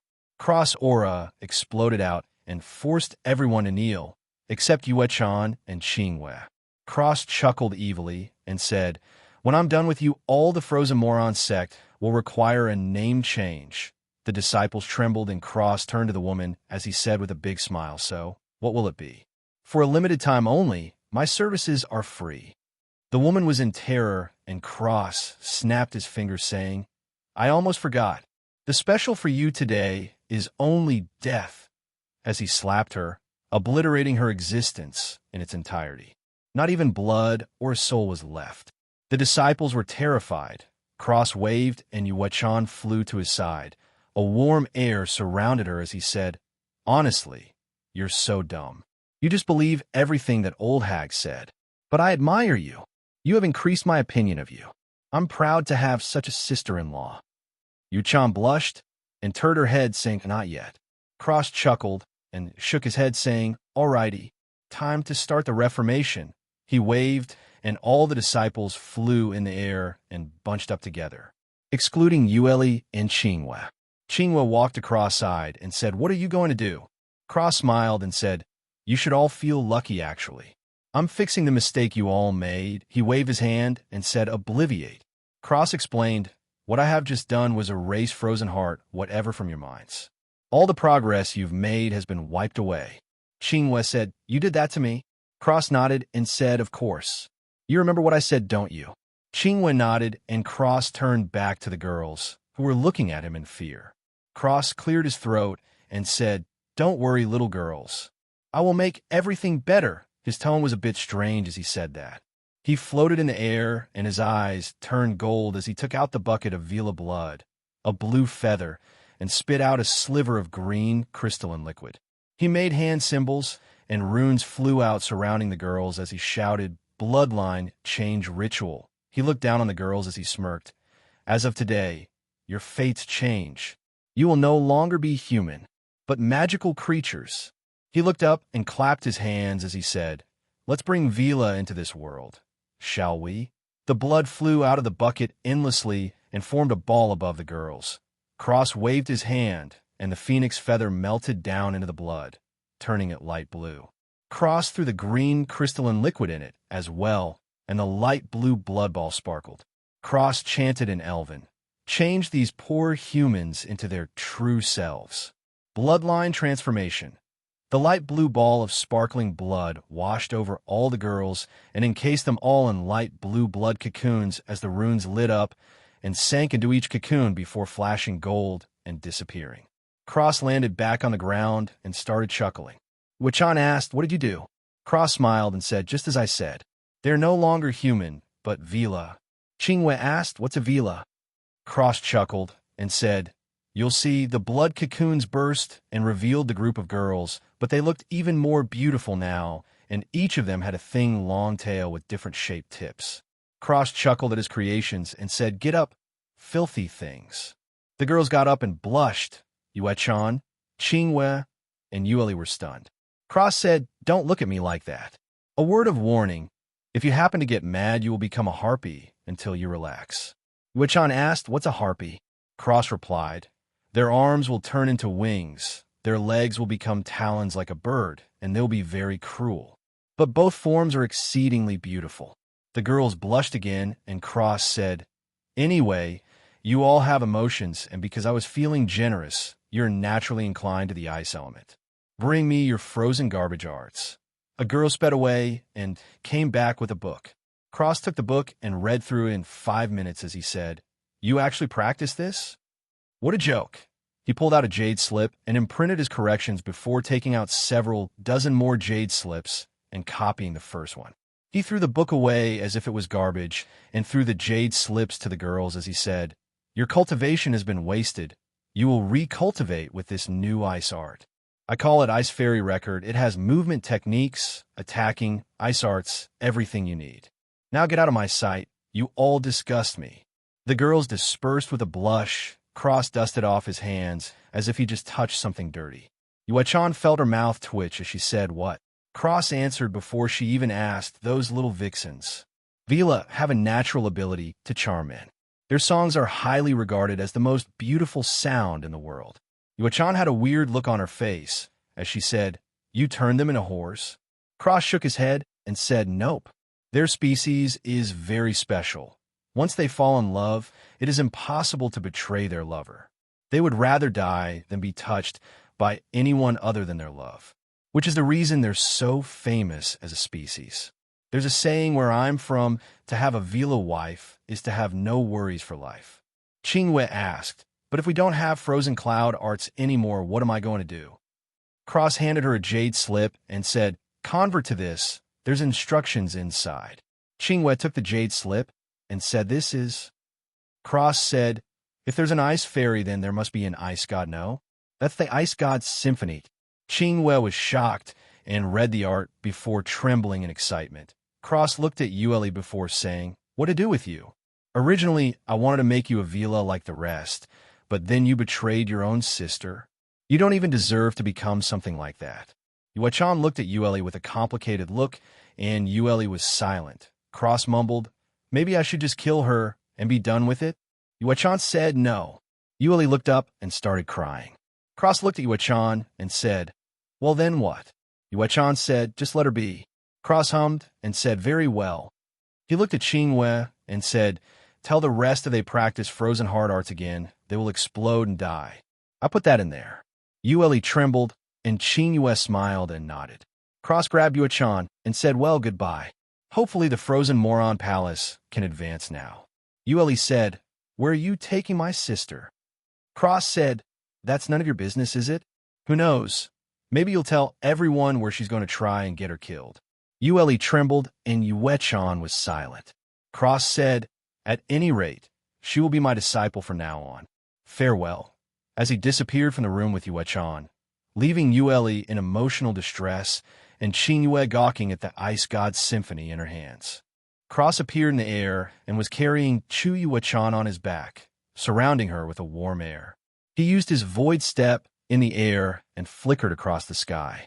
Chu Yuan was extremely tired and fell asleep right on Cross' back. She was actually pretty tall for a woman at 5 feet 11 inches. She was an inch shorter than Luna. Cross was around 6 feet 2 inches now. He was sure he stopped growing already as his body was near perfect. Perfect muscles in all the right places, bright eyes, smooth skin, silky hair. He was every woman's dream. Cross arrived above the sword villa and floated down. He saw Ling Jia and said, "Let's go. We have to fix your junior sister." Ling Jia jumped and shouted, "Junior sister!" He saw Chu Yuan and almost fainted. Cross rolled his eyes and kicked Ling Jia into the air, slipping his foot into his collar and dragging him away into the air. Ling Jia held on a Cross leg for dear life as he shouted, "Master, you're crazy." Cross laughed out loud and said, "I know. Ha ha ha." Ling Jia did not feel comforted and shrieked as Cross sped up his flying process. He was still shaky and swayed sometimes as if he was drunk. This seemed to make Ling Jia even more scared. A while later, Cross landed on a patch of land. Ling Jia rolled on the ground and kissed it, thanking God for creating dirt. Cross kicked him and chuckled, "Get up, brat. Your junior sister is crippled. Ling Jia jumped up and shouted, which bastard Cross smacked him and laughed. She did it herself. She's pregnant. Ling Jia shouted, which bastard Cross smacked him again and said, Yin She. Ling Jia didn't shout anymore and clapped as he said in admiration, Boss is boss after all. Cross shook his head with a smile and laid Chu Yuechan on the ground. Cross lightly smacked her cheeks as he said, Little Yia. Wakey, wakey. Ling Jia was stunned at Cross' shameless words, and he said little. Yeah. Cross snickered, and Chu Yuechan opened her eyes and sat up as she said, Where are we? The first thing she saw was Cross' crazy grin. She was spooked and said, AH. Cross smacked her head and said, Relax, little Yaya. Chu Yuechan mumbled, Little Yaya?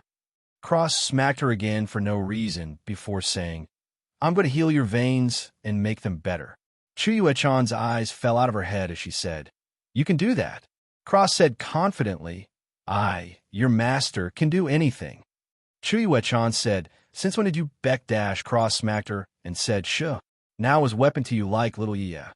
Chu Yuechan was sure she had brain damage at this point, and she said a sword.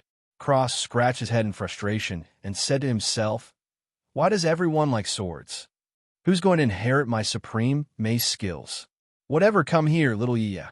Chu Yuechan walked over, and Cross didn't even hesitate before touching her body. He squeezed her arms, hands, legs, waist before measuring her fingertips to the ground and mumbling. Chu Yuechan was blushing super hard, but she couldn't do anything about it. Cross backed off and muttered to himself, limber, flexible, quick. His eyes lit up, and he grinned before whistling. Buckbeak flew out of a crack and chirped. Ling Jia and Chu Yuechan were stunned to the creature they have never seen before. Ling Jia asked, Master, what is that? Cross smiled and stroked Buckbeak's black skull mask as he said, His name is Buckbeak, and he is a death hippogriff. Cross smiled at Buckbeak and said, Can you give 2 lightning feathers? Buckbeak shook his wings, and 2 feathers fell into Cross' hands. Cross grinned and scratched Buckbeak's neck as he said, Who's a good Buckbeak? You are. Yes, you are. Buckbeak jumped around excitedly and nuzzled on Cross' neck, stunning the other 2. Cross smiled and said, Go back and cultivate. Buckbeak chirped and flew back into the crack. Cross pulled out some iron and purple vein divine crystals he stole from some unnamed guy he killed. He then took out some wood and looked at Chu Yuechan before mumbling and taking out sapphires and rubies along with some gold. All the materials floated in the air, and Cross melted down one of the lightning feathers, merging it into the metal before starting the forging process.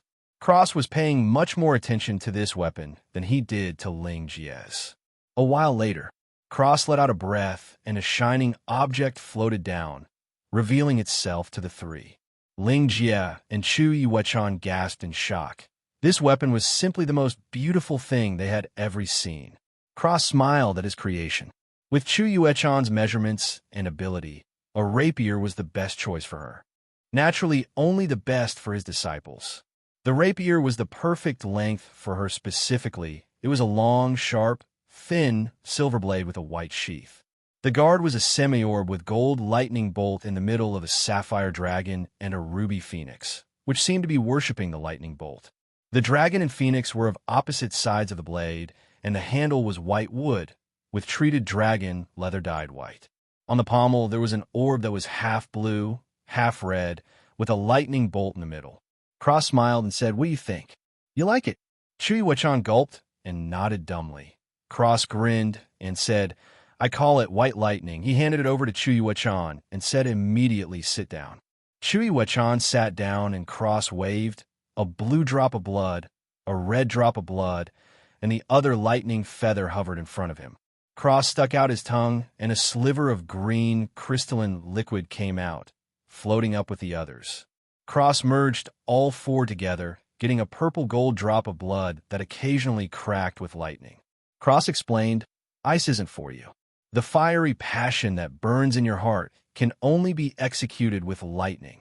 Chu Yuechan said, But my veins dash, Cross shouted like thunder as he said, extremely arrogantly, Broken veins? Sever meridians? Crippled profound strength?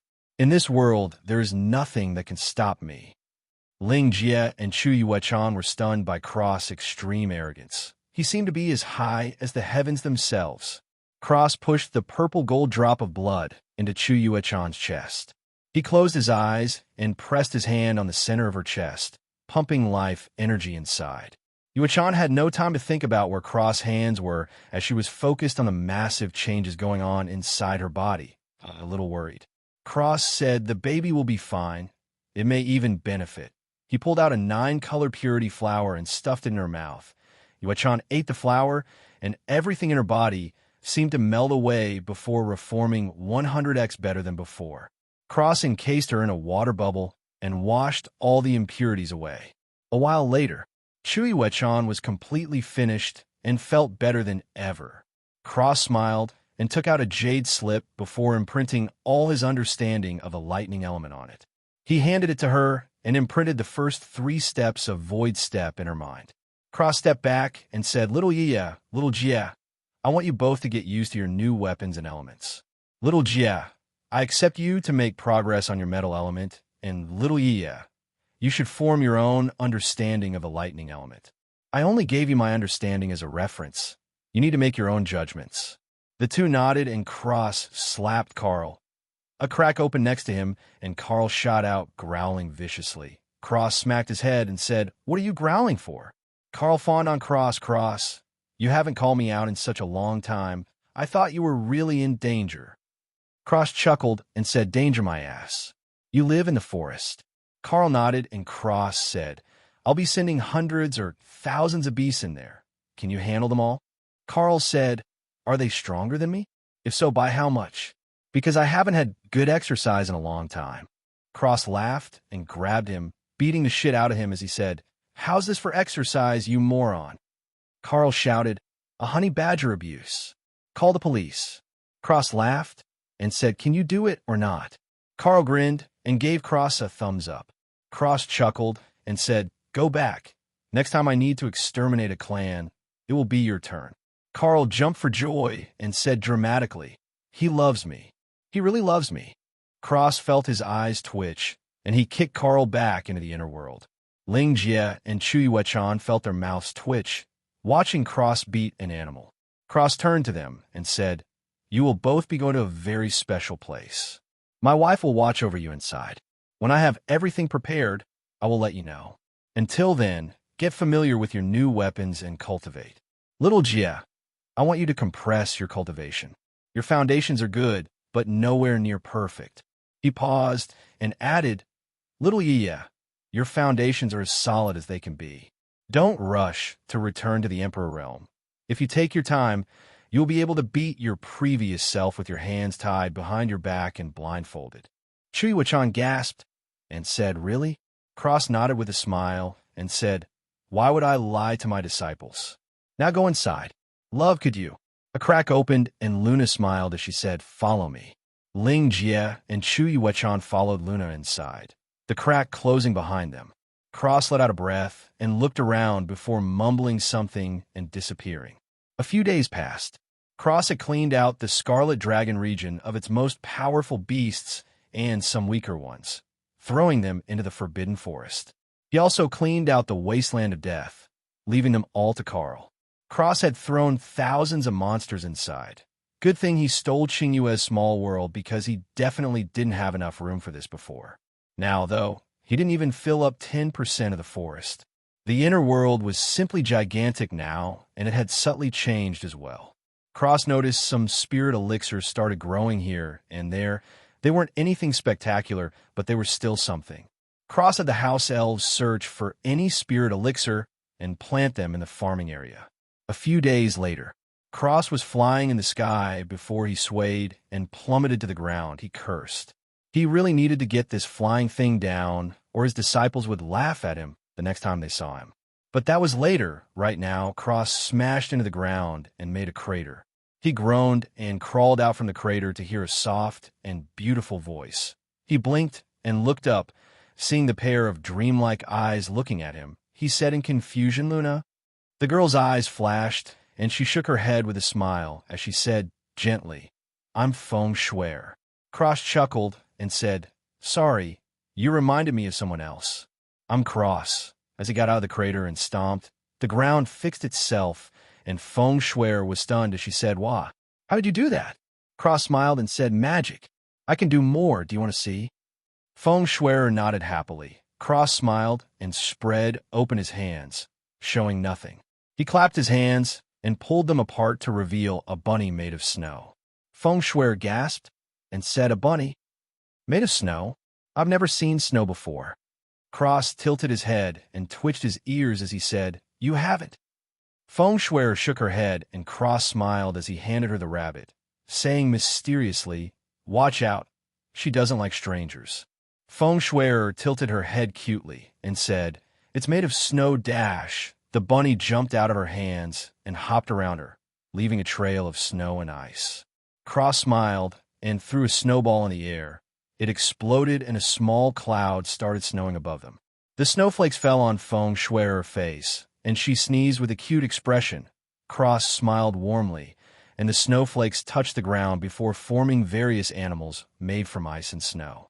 The sad and lonely bottom of the valley turned into a winter wonderland.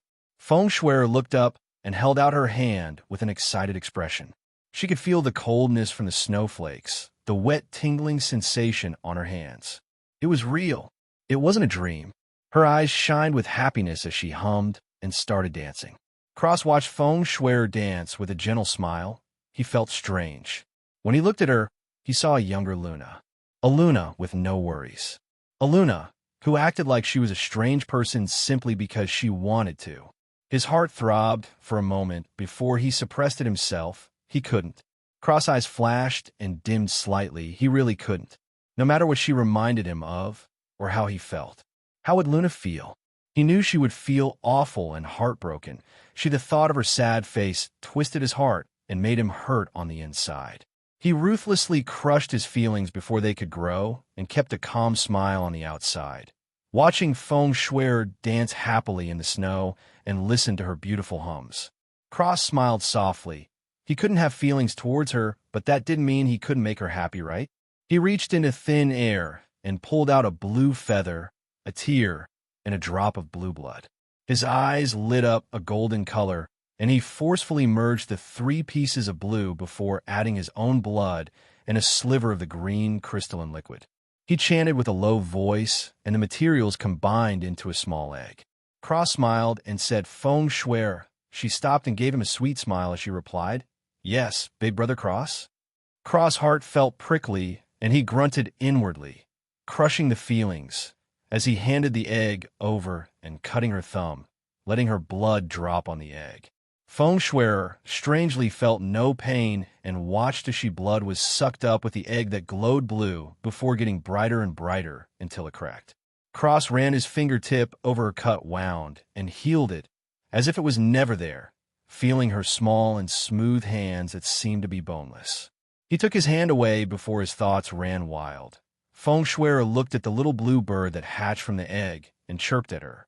She said, "WH-." Cross answered, "An ice phoenix, since you love snow so much. You can have it whenever you want." And be happy, he added in his mind before destroying the thought without hesitation, keeping a calm smile on his face. Feng Shuer turned her dreamlike eyes to Cross with her mouth agape in shock. Her beautiful eyes watered, and she said softly, "You're giving this to me?" "What?" Cross smiled and said, "You remind me of someone, that's all." Feng Shuer looked into Cross' eyes and saw a flash of pain, but she didn't know why. She was about to ask when Cross continued, "Anyway, I have to leave. Please take care of yourself, Miss Feng. Perhaps one day we'll meet again." Cross disappeared from the spot as fast as possible. Feng Shuer felt like her heart hurt when she heard him call her Miss Feng. She didn't like it at all. She looked at the blue bird and smiled softly as she said, "You'll be Xiaolan. We'll be friends in the future, okay?" Xiaolan chirped and crawled to Feng Shuer's shoulder and let out a few breaths, as if it had just done something exhausting. Feng Shuer giggled and looked at the still moving ice animals as she mumbled, "Cross, what kind of person are you?" Cross teleported to the sky and flew away before landing on the ground and throwing up a mouthful of blood. Seems like forcefully cutting feelings isn't a viable option. He felt weak, but more importantly, his heart hurt. He didn't like this feeling. Cross stood back up and inhaled, sucking in the energy around him and healing his injuries before deciding that he would make an effort to never see her again. He had a wife and kids. He wasn't going to fool around with anybody else. What about his family? He shook his head and continued his journey. Unbeknownst to Cross, there was someone else watching the exchange, and she was hurting more than he was. Cross continued his little journey, alone. He floated off the ground as he traveled around the profound continent. After his interaction with Feng Shui, he started to think a lot. What was his goal? Why was he staying in this plane? Why wasn't he leaving? Should he leave? A full year since Yuan got sucked into the sword formation. Cross went back to his inner world occasionally. He sensed Luna was hiding something from him, but he didn't push her. He knew she would tell him eventually when she was ready. He smiled softly and showered her in love and care whenever he was with her. During his stays, he would instruct Yuan and Ling Jia. He tasked them with only getting used to their weapons for 3 months, then cultivating for 3 months. The last 6 months, they had to hunt for their food in the Forbidden Forest. They really were little monsters. Ling Jia's sword intent was sharper than ever, and Yuan's rapier was beautiful but deadly. Good news was Yuan gave birth.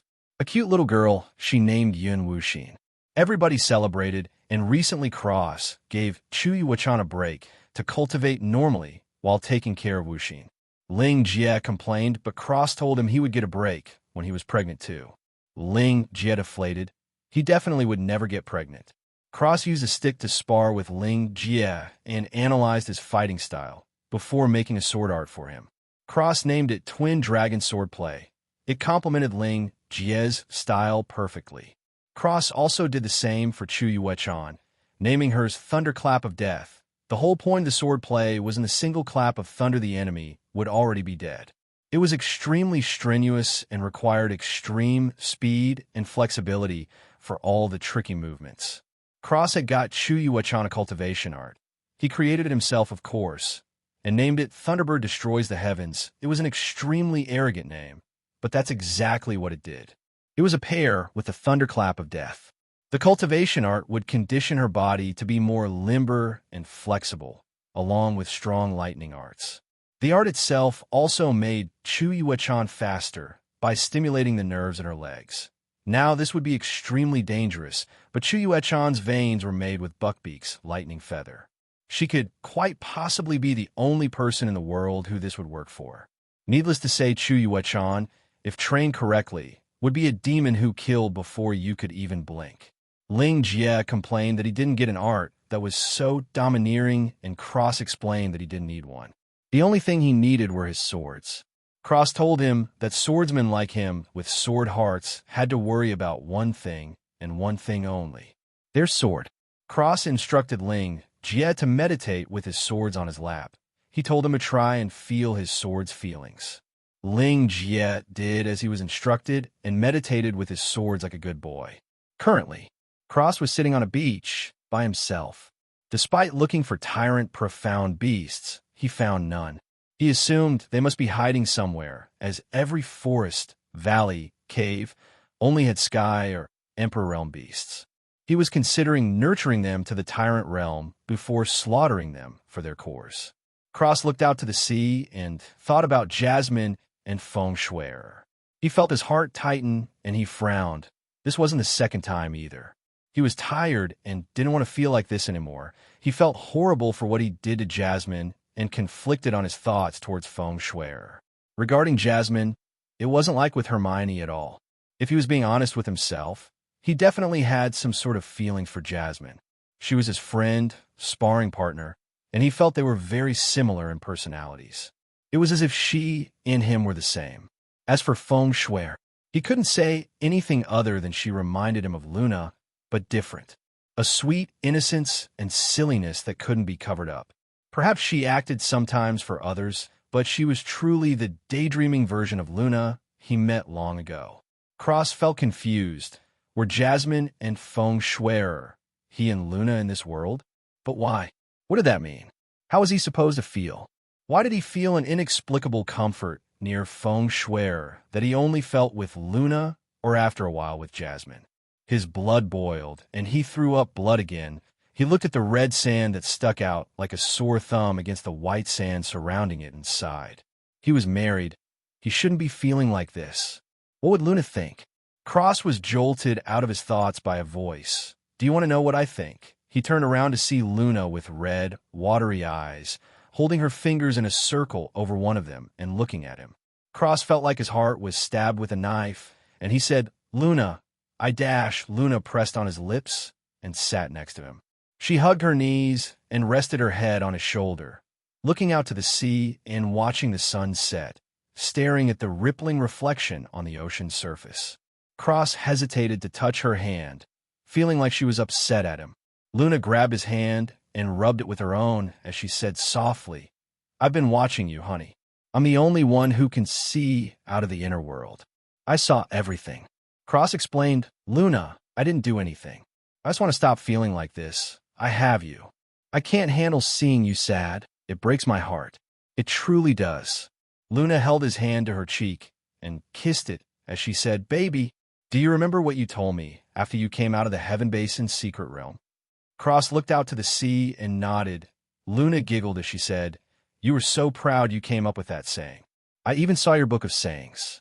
Cross froze. Luna squeezed his hand and said, Sometimes you could be a really big hypocrite. You told Qinghue that she can't go through her life without feelings. But isn't crushing feelings the same? She looked at Cross' face, and he shed tears as he whispered, I can't lose you. Even if I have to crush all my emotions to make you happy, I will do it. Luna trembled and cried as her words got stuck in her throat. She swallowed and said with a shaky voice, Cross, seeing you in pain like this doesn't make me happy. I. Cross stopped her and said with a smile, I'm not in pain. I have you. All I need. Luna cut him off and shook her head with tears as she said, I've been keeping something from you, but I have to say it. Seeing you like this, I just can't take it. Cross was stunned and said, What is it, love?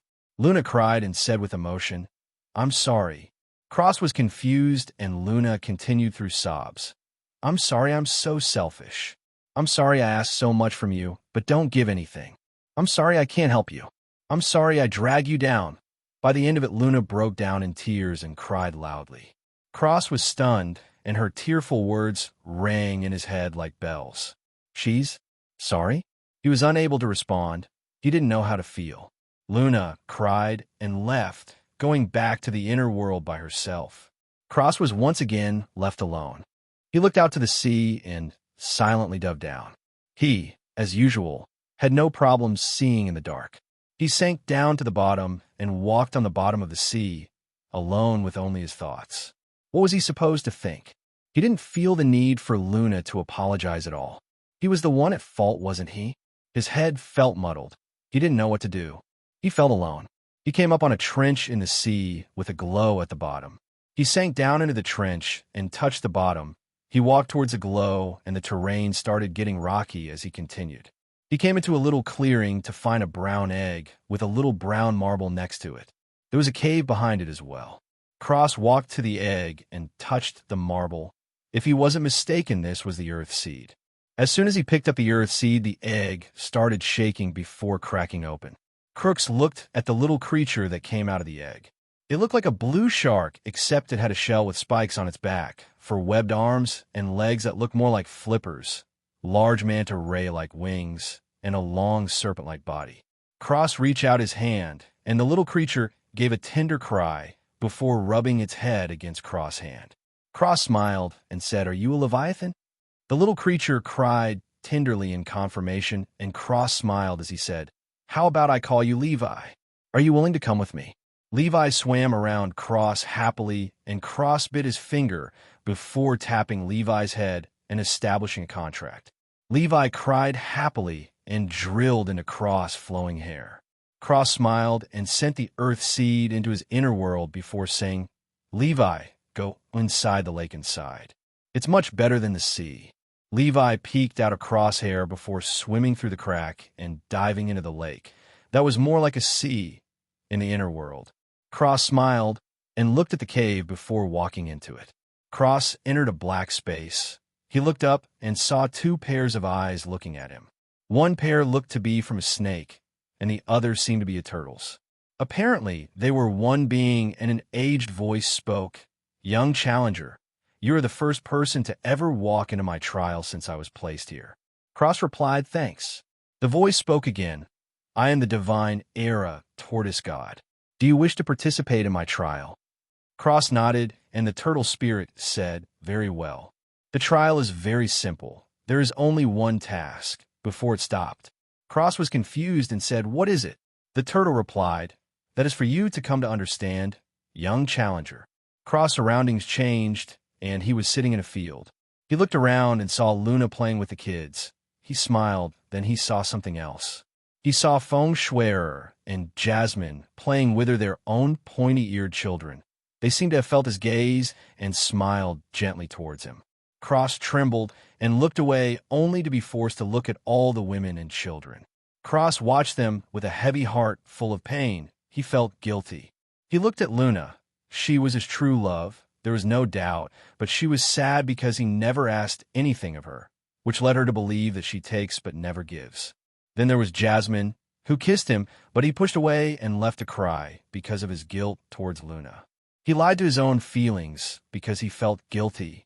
He left her heartbroken in the sky poison pearl and ran away from the problem, which led him to Feng Shuier. He crushed his own feelings and went against his own beliefs because he couldn't bring himself to be true to himself in fear he would lose the love of his life. He lied to her face and said they would meet again when he clearly wasn't coming back. Cross cried and held his head, tucking it in his knees as he said, "It's my fault. It's my fault." He was shaking, his confident facade cracked and crumbled, leaving him with how he truly felt. He heard his own voice, "It is your fault. Look at what you did."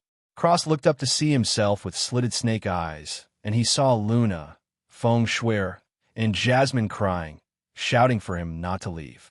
Slowly, Feng Shuier's cries died out, and she slumped to the ground with tears flowing from her eyes and her heart gouged out, being held out to him in her own hand. Jasmine was next, but her lips were sewn shut and her eyes were cut to shreds. Blood tears flowed as she laid on the ground on her side, dead. Cross looked at Luna and cried as he whispered, "Please don't leave me too. I forgive you, just don't leave." Luna coughed out blood, and she stuck her hand into her head, pulling out her soul and kneeling on the ground, offering her soul to him with both hands. Cross watched with blood tears and bloodshot eyes as her soul slowly dissipated, saying softly, "I'm sorry."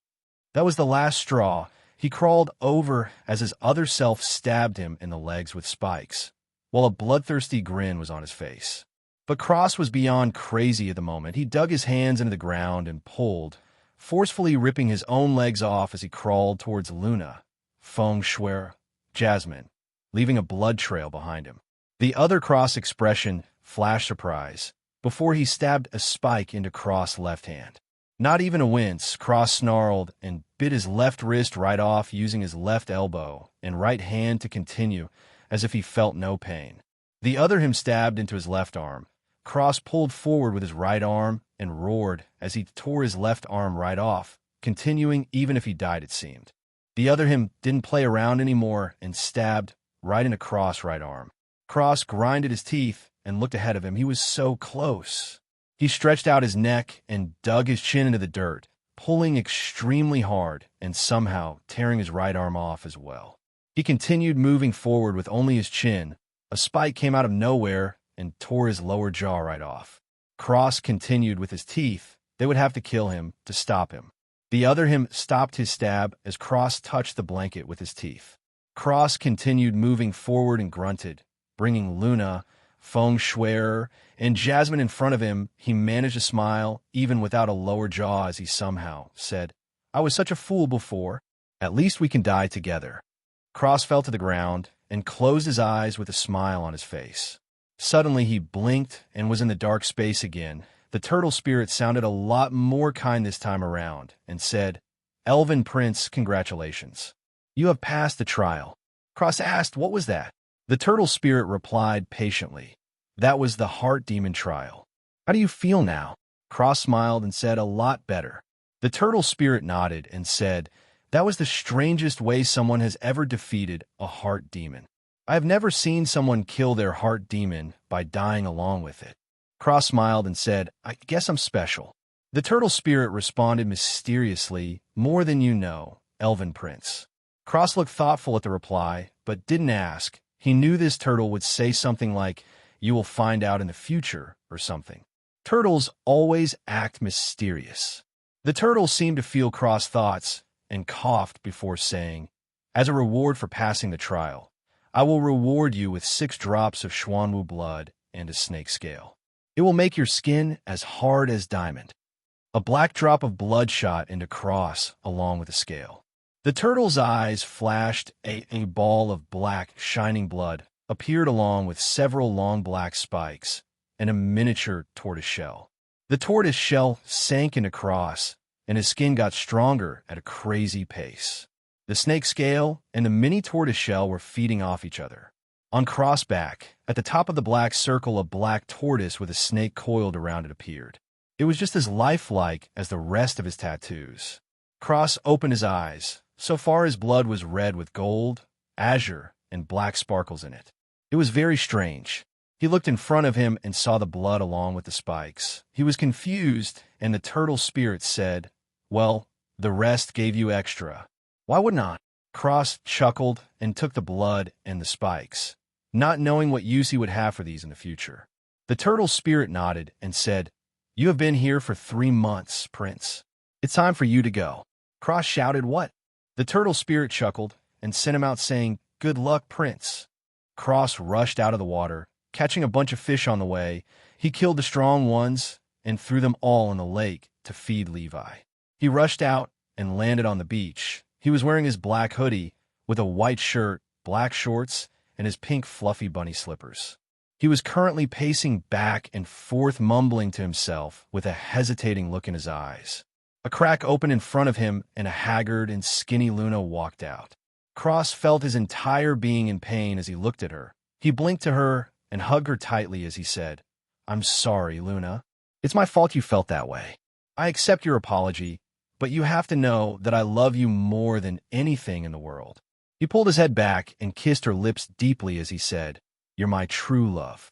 My baby, loony, honey, wife, psycho, partner, teammate, and lover. Luna was overwhelmed. She thought he was mad. She couldn't leave the inner world, and she panicked. She couldn't sleep or eat for 3 months. But it seems that wasn't the case. She felt Cross had changed. If he was a moon before, now he was the sun, shining warmly and brightly. Luna looked at Cross in a daze as he looked in her eyes with so much love and affection it should be illegal. Luna noticed there was no more fear, only love. Cross smiled lovingly as he said, Luna, my wife, I can't live without you. Will you promise to be with me till our souls expire?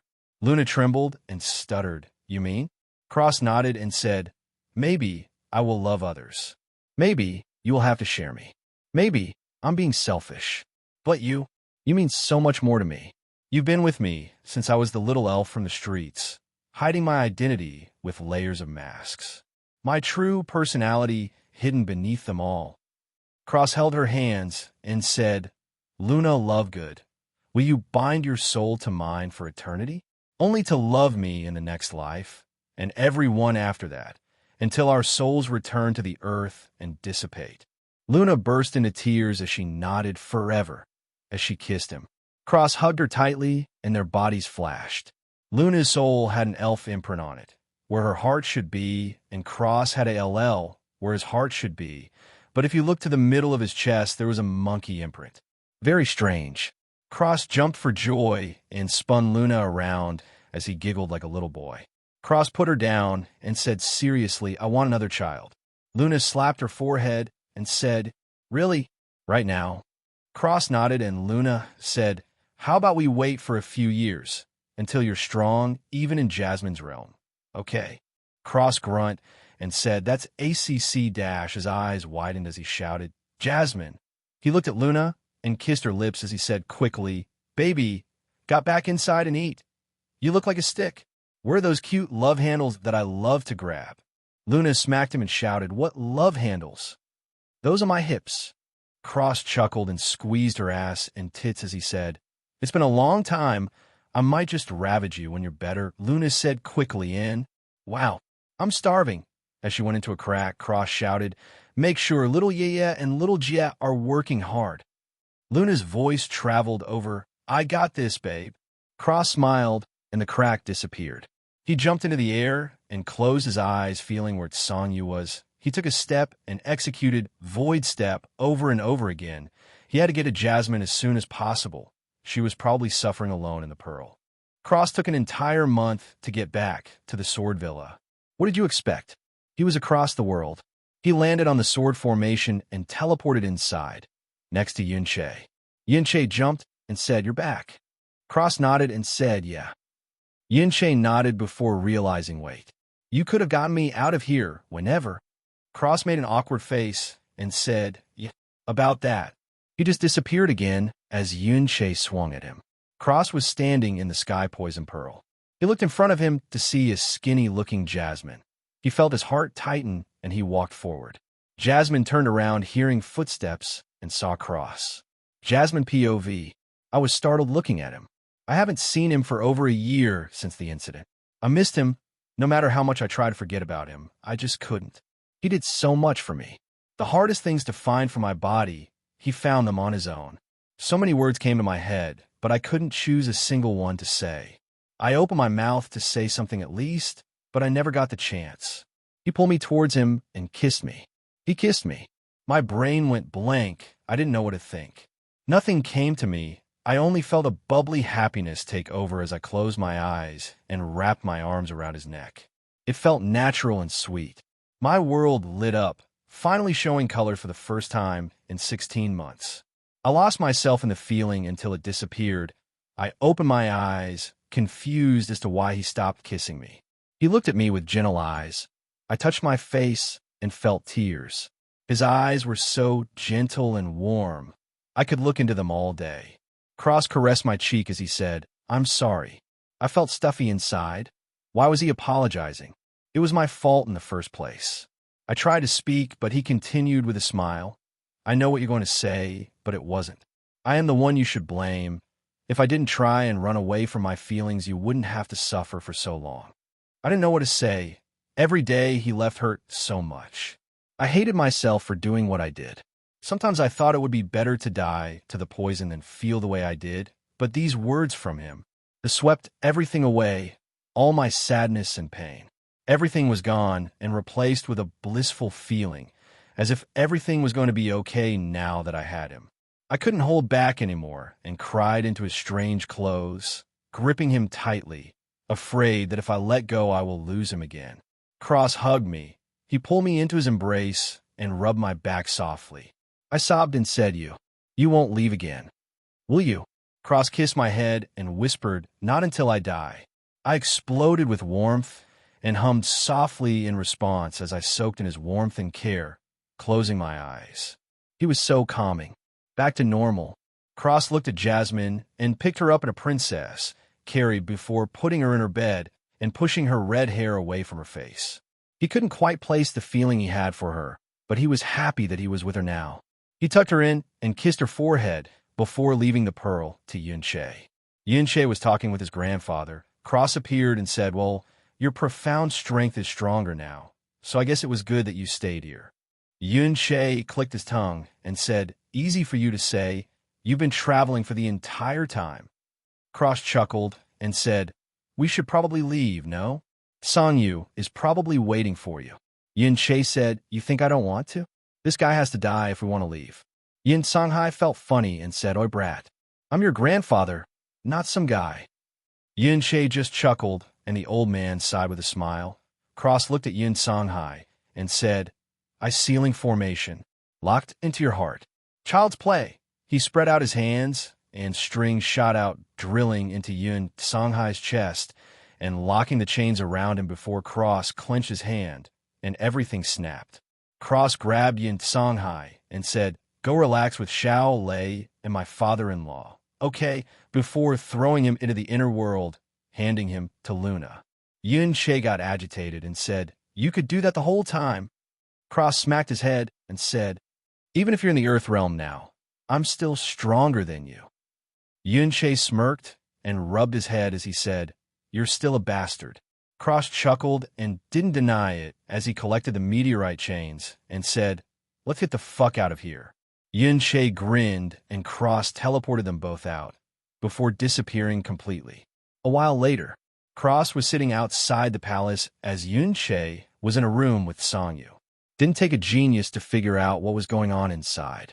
She had waited for so long, she deserved a good bang. Cross was standing guard outside, playing with the Earth Evil God Seed in his hands. So far he had found two without Yuan. The first one was with Artemis and the other one was in his hands. He didn't know how anybody was supposed to find them. Two places would definitely kill a normal person.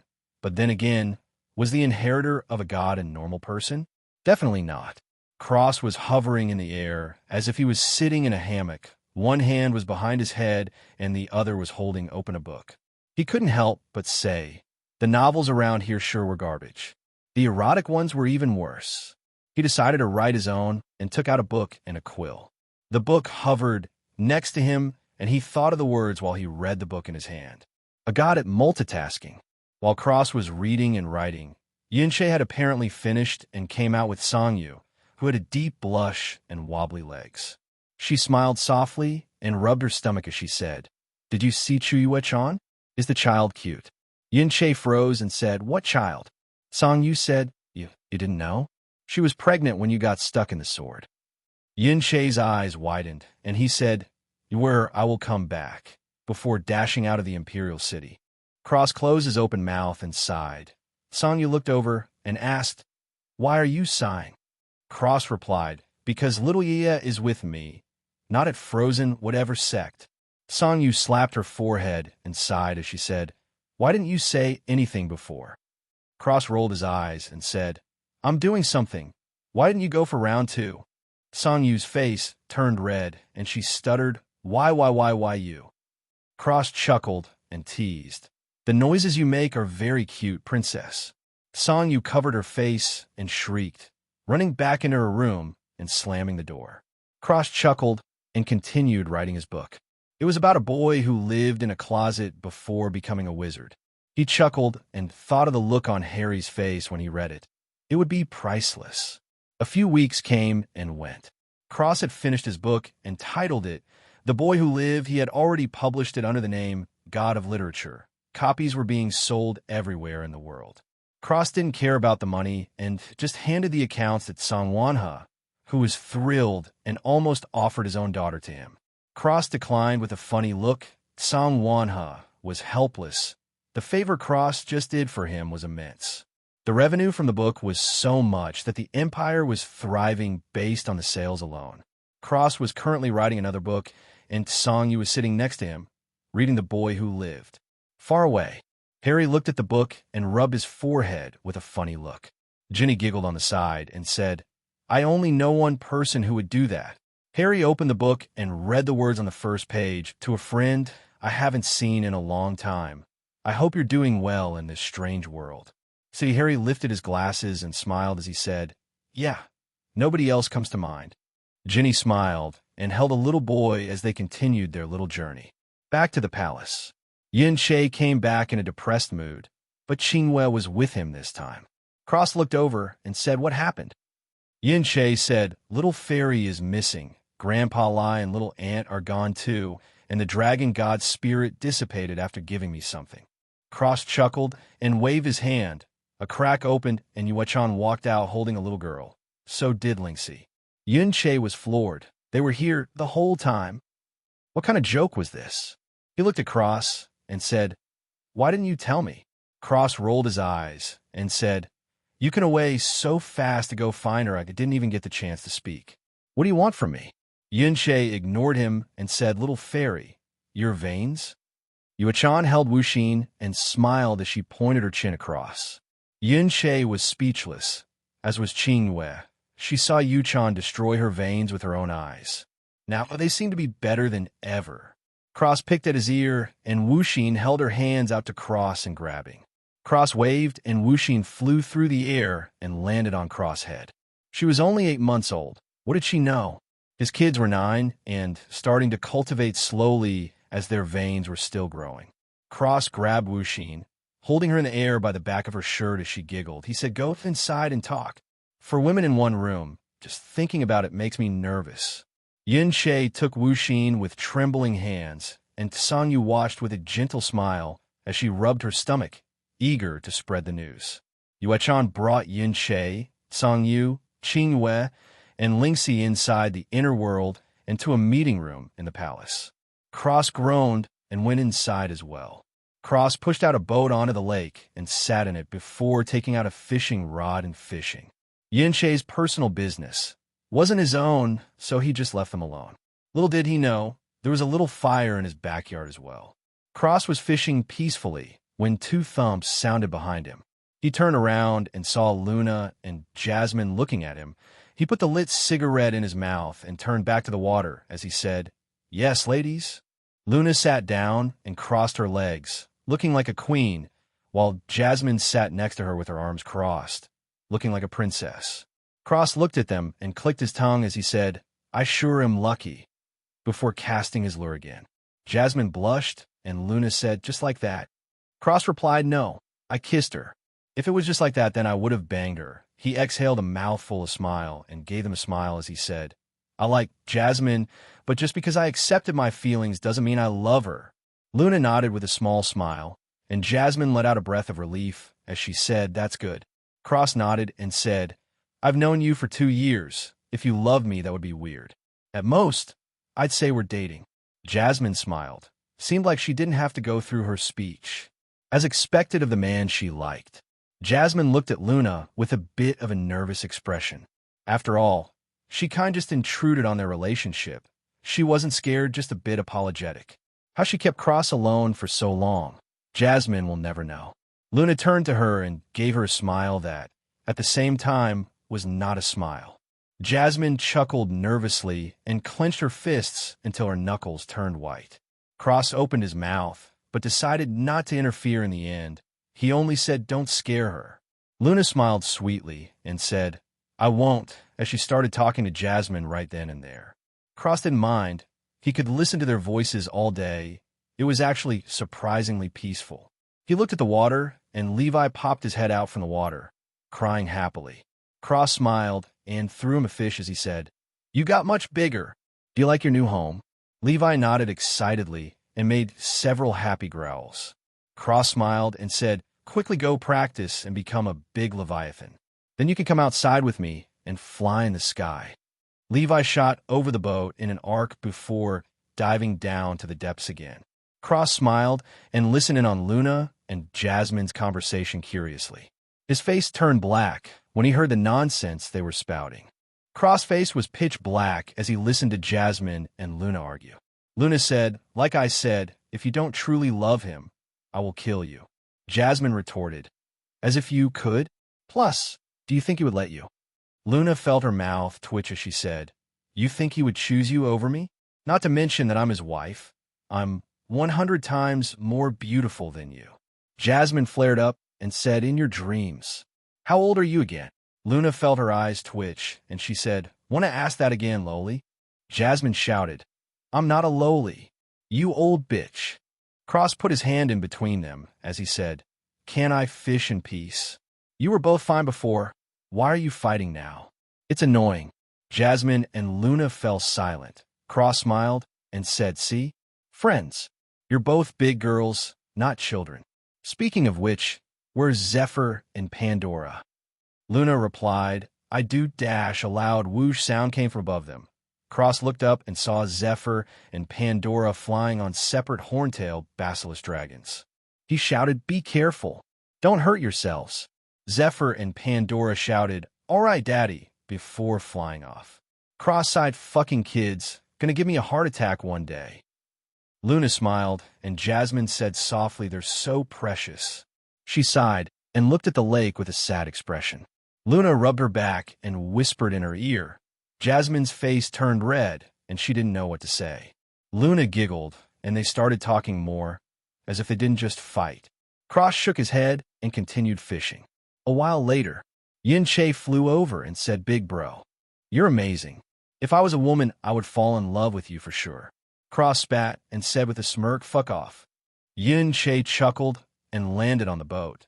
Jasmine returned to the sky poison pearl, and Yuan had an awkward expression as he said, "What do I call you now? You're with Jasmine, and my wife is your disciple. Not to mention you're the godfather of my child." Cross smacked him and said, "What do you think? Call me the same, of course." "All right. Being the big brother that I am, I naturally have something for you."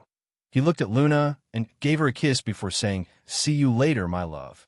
Luna smiled sweetly and waved as he left with Yuan. They came out of the inner world, and Cross tossed a brown marble at Yuan, who caught it and said, "The earth's seed? Where did you find this?" Cross scratched his head and said, "That's a really long story. The short of it is, I went on a soul-searching journey and traveled to the bottom of the sea before finding it." Song Yu walked out of the crack, and Yuan was stunned as he said, "The bottom of the sea?" Cross nodded and said, "This guy? Maybe he likes to play jokes. Who the fuck was going to find it at the bottom of the sea? Along with the other one." Yuan said, "You found another one too?" Cross smiled and said, "That one's a secret." Yuan rolled his eyes, and Song Yu said, Yuan looked at Song Yu and said, "Yes, my wife." Song Yu smiled and dragged him away. Cross was sitting outside and heard a loud shout, "Reaper, your reign of terror ends today." Cross looked up in the sky to see a man with a sword hovering in the air. Cross said, "Excuse me, can you come down? I don't have a habit of looking up to talk to people." Someone shouted, "OMG, the sword saint, Ling Jia." Cross looked at that person, and they fizzled out of existence as if that was their sole purpose in life. Cross looked back at Ling Jia and said, "So, can you come down? Are you a child?" Yelling from up there, "Honestly, some people." Ling Jia shouted, "Fiend, die," as he slashed out at Cross. Cross sighed and stopped looking at Ling Jia. He just pointed forward and shattered the sword light. Ling Jia shot forward and slashed his sword, saying, "Try my 81 extreme sword slashes of perfection." Cross had a bored look on his face as he stood still, blocking all 81 extreme perfect slashes with a single finger. He then said, "Couldn't you come up with a better name? 81 extreme sword slashes of perfection is so long." Ling Jia shouted, "You are strong demon, but I shall vanquish you. Eternal sword slash of heaven's supreme god of the sword." Crossface fell this move. A massive golden slash came down from the sky towards Cross, who swung his fist out shouting, "You stupid old man. What kind of name is that? Do you have shifter brains? Eternal sword what? Can't you just keep silent while fighting? Then people won't think you're a moron for naming you moves with paragraph-sized names." The surrounding people were startled by the outburst, and Ling Jia was stunned. His sword slash was shattered, and he stuttered. Cross cut him off and pointed at him, saying, "Do you have dementia? How old are you? Did you name this move by yourself? If not, I suggest you go to whoever taught you and give them a good slap. This name isn't cool at all." Cross threw his hands up in the air in fury as he continued, "I have to take several pauses just to say the name of the move so I don't suffocate and die. Plus you used the word sword twice. Twice." Cross waved his hands in a huff and said, "Scram. Scram. Get out of here before you infect me with your awful disease." Cross grabbed Ling Jia's collar and threw him into the sky, out of the Imperial City. He stomped back to the palace and shouted, "And someone changed the name of the Blue Wind sect. Too many palaces." The people who witnessed the event were speechless. This guy, isn't he a little too crazy? Cross created a hammock out of strings and laid down in it. He didn't kill Ling Jia because he decided to limit his killing boner for now. Plus, he had a suspicion that Jia was related to Ling Jia. If he killed his disciple's family, wouldn't he look bad? Yuan and Song Yu came back, and Yuan looked to be in a daze. As Song Yu smiled, it said, "Cross, can you get the rest of the girls?" Cross waved, and little Aunt Chuyua-chan and Qinghua came out. Song Yu held all their hands and said, "We're getting married in 2 months." Everyone, including Cross, was stunned, and Song Yu added, "But not just me. Ling Si and Yuan as well." Everyone was stunned again, and Song Yu turned to Qinghua before bowing 90 degrees and asking, "Will you allow this?" Song Yu was trembling in anxiety, and Qinghua was stunned. She was being asked. She looked at everyone before smiling softly and saying, "Okay." Song Yu hugged her in excitement and jumped up and down as she said, "Thank you, big sister. You must be our bridesmaid." The other two nodded. Cross scratched his stubble and looked at the shell, shocked Yin Che. He chuckled, and Luna walked out of the cracks, saying, "I don't know why you're laughing. You're going too." Cross pointed at himself in shock as he said, "I'm not marrying anyone, am I?" Very poor choice of words. Luna felt her mouth twitch and her fists turn back before she beat the shit out of him, saying, "Why? Were you expecting to?" The rest stepped away, silently praying for Cross to come out of this alive. 2 months later, Yin Che had eaten the Earth Seed, and his strength went to Earth Realm Peak. Cross had been converting, and his realm was its Sovereign Realm 5th level. He was getting close to the Divine Origin Realm and fully converting his strength. Cross felt that something very spectacular would happen when he did that, though he had no idea what it was. Currently, though, Cross was sitting in a full black suit, and his black hair was slicked back. Next to him was Luna in her own beautiful dress, and next to her, Zephyr and Pandora were sitting silently. The two little troublemakers couldn't wait to let loose on all the people here.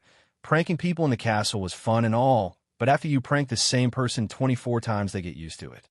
Simply put, Xiao Lai, Ling Si, Xenophilius, and Yin Songhai were immune to their pranks. Ling Jia was constantly practicing his swordplay like a maniac, and Chu Yuechan was practicing her arts while taking care of Wuxin. Forget about Luna. They sometimes got reverse pranked by her. Now, seeing all these fresh faces, the two little monsters wanted nothing more than to let loose, but Cross tied them to their chairs and said after the wedding, which bummed them out. They wanted to start pranking. Unfortunately, their tiny cultivations was nothing in front of Cross. They were only in the nascent realm after all, which stunned everyone else speechless. The only thing Cross said about it was good genes, and that was the end of that conversation. Cross was holding Wuxin, and Luna was chatting with Yufeng. Almost all the sect were invited. It was truly a grand event. Even Ling Yin came. Not that he was doing anything spectacular. He was falling over himself, talking with Daphne. He was truly enamored. Daphne was giving mixed signals. She was a cold person by nature to everyone except her family, really. But her words were somehow sweet, though they sounded cold. It was very strange. Ling Jia was cheering about how great his boss was to actually marry his junior sister, Ling Si, the princess, and Xingwei. While the girls were all embarrassed, they still smiled at his praises, which seemed to be endless. All in all, it was a joyous event, until Divine Phoenix Empire's 13th prince, Feng Shichen, has arrived. Cross was drinking wine from a cup when he heard Feng. He trembled and crushed the cup in his hands. The wine splashed into the air, and Luna pursed her lips, throwing Cross a funny look. He coughed, and the wine flew into another cup. He looked over at the man, and Feng Shichen went straight forward, walked to the center of the hall, and gave Tsang Wanhe a simple courtesy as he spoke with a faint smile. This junior, Feng Shichen of the Divine Phoenix sect, pays respect to the honored Blue Wind Emperor. Coming forward without notice this time, I hope that Blue Wind Emperor is magnanimous and won't be hard on me. Before showing Tsang Wanhe the Divine Phoenix Jade as proof. Tsang Wanhe got to the point as he asked, "The matter you came for?" "It's the profound Sky 7 Nation ranking tournament." Cross rolled his eyes and muttered such a name. "It's truly too extravagant." Luna giggled and shook her head. Feng Shichen nodded and smiled, "Of course. This junior came with a personal invitation." As he fished out the invitation, Tsang Wanhe waved and someone took it. Feng Shichen said, "Of course there's another matter. It happens to be the phoenix blood that lies on your new son-in-law's body." As he pointed at Yin Che, Cross rolled his eyes and said, "It's never just a single thing, is it? Why do these people just keep coming along? It's like one after the other." The tense atmosphere shattered, and everyone looked across. Feng Shichen said, "And you are?" as his gaze landed on Luna for a few seconds before shifting back to Cross. How could Cross not see this guy's shifty eyes? He rolled his own eyes as he said, "You are unqualified to know my name. Also, are you sure you're Prince?" Feng Shichen grinded his teeth and said, Surely you saw Dash. Cross cut him off with a sigh as he said, I see. So you're just an idiot. Don't you see what's going on here? In case you haven't opened your eyes or are blind, let me generously detail the scene that you should have seen when you walked in. Cross pointed at Yin Che and said flatly, you attended a wedding without a proper invitation, and now you're conducting royal business during the time where the wedding is supposed to be starting. First of all, unlike you, I don't like to waste time listening to other people talk. Some people here actually shifted their schedules to come to this wedding and pay their respects. Cross waved his hand and continued, so obviously you think you are above others, and our time is not as precious as yours.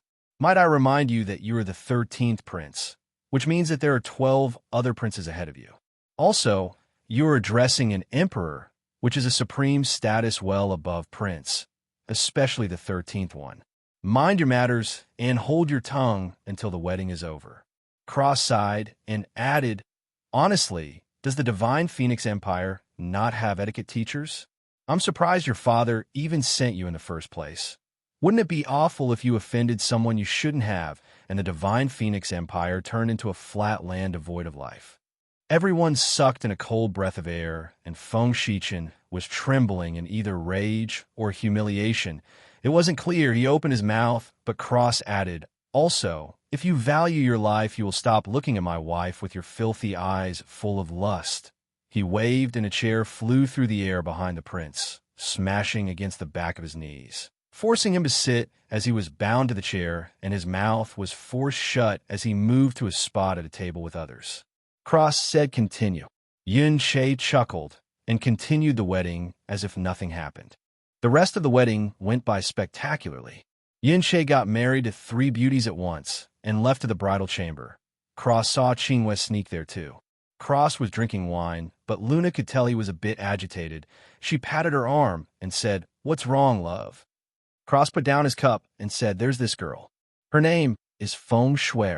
Luna knew who she was, but didn't interrupt as Cross said she reminds me of you when we were younger. This kid has the same last name as her. I just remembered how I left, that's all. Luna held his hand and smiled as she said, what did you think? Cross smiled and poked her nose as he said, she's cute, beautiful, energetic in her own world. He chuckled and added, I even called her by her name when I first saw her. Luna shook her head with a smile and watched Zephyr and Pandora run around pranking people. They were relatively harmless. Sometimes they would tie someone's shoe laces together. Other times Pandora would distract someone, while Zephyr stole their food. Cross had given them stink bombs, and they placed them around before letting them loose and running away. The smell wasn't that bad. It was very mild, so most of the adults laughed it off and shook their heads at the kids. One old man directly asked to be the kids' master, only to be told he was smelly. That old man fell to the ground when his shoelaces got tied.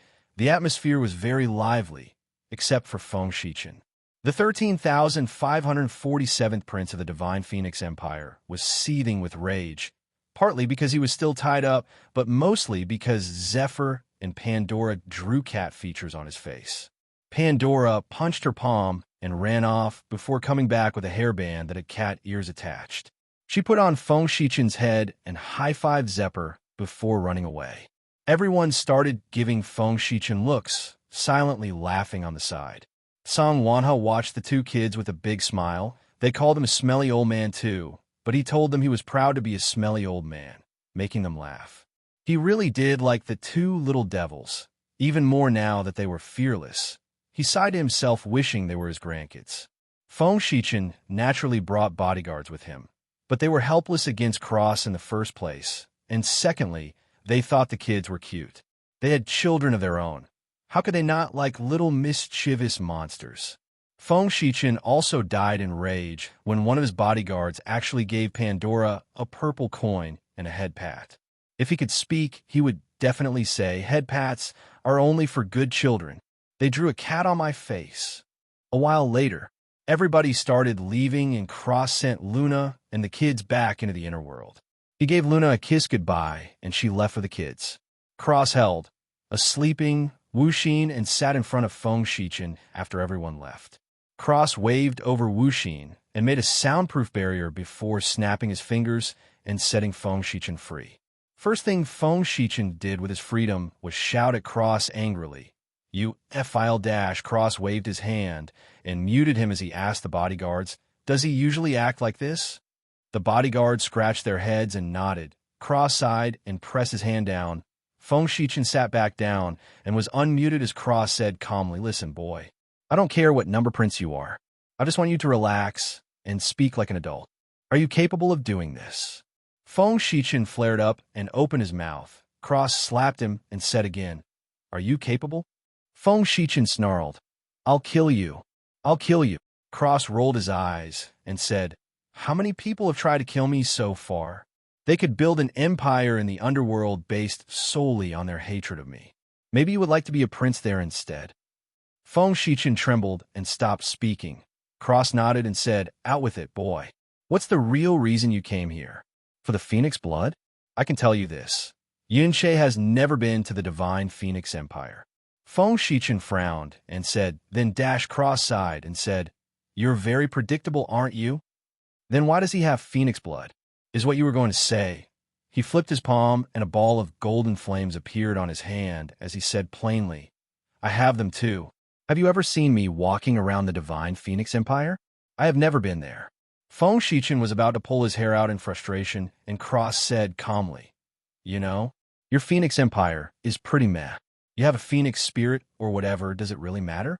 I have a Phoenix myself. Is it a bad deal?" He's an asshole. Feng Shichen's brain short-circuited. Cross rolled his eyes and said, "Go back to your divine chicken empire and stay there." He paused before adding, "I'm not insulting your empire. I just don't like the damn fire chickens. Don't go all, I will have my revenge. On me, it's truly tiring. So many people coming for revenge, only to join the underworld empire after a single slap." Cross thought for a moment before correcting. Well, most of them didn't even get the change to come for revenge. "Anyway, off you go. Thank you for coming to my brother's wedding." Feng Shichen was stunned. The bodyguards were too. Cross was just too peculiar. Cross got up to leave, but Feng Shichen said, "Wait. What's your name?" Cross waved from over his shoulder, not even turning around, as he said Cross. Feng Shichen and the bodyguards' eyes widened in shock before Feng Shichen shot towards Cross back shouting, "You bastard! I will kill you!" Cross was confused and sidestepped, turning his knee out and kneeing Feng Shichen in the air before pulling his knee in and blasting it out sideways, kicking Feng Shichen out of the palace and out of the imperial city.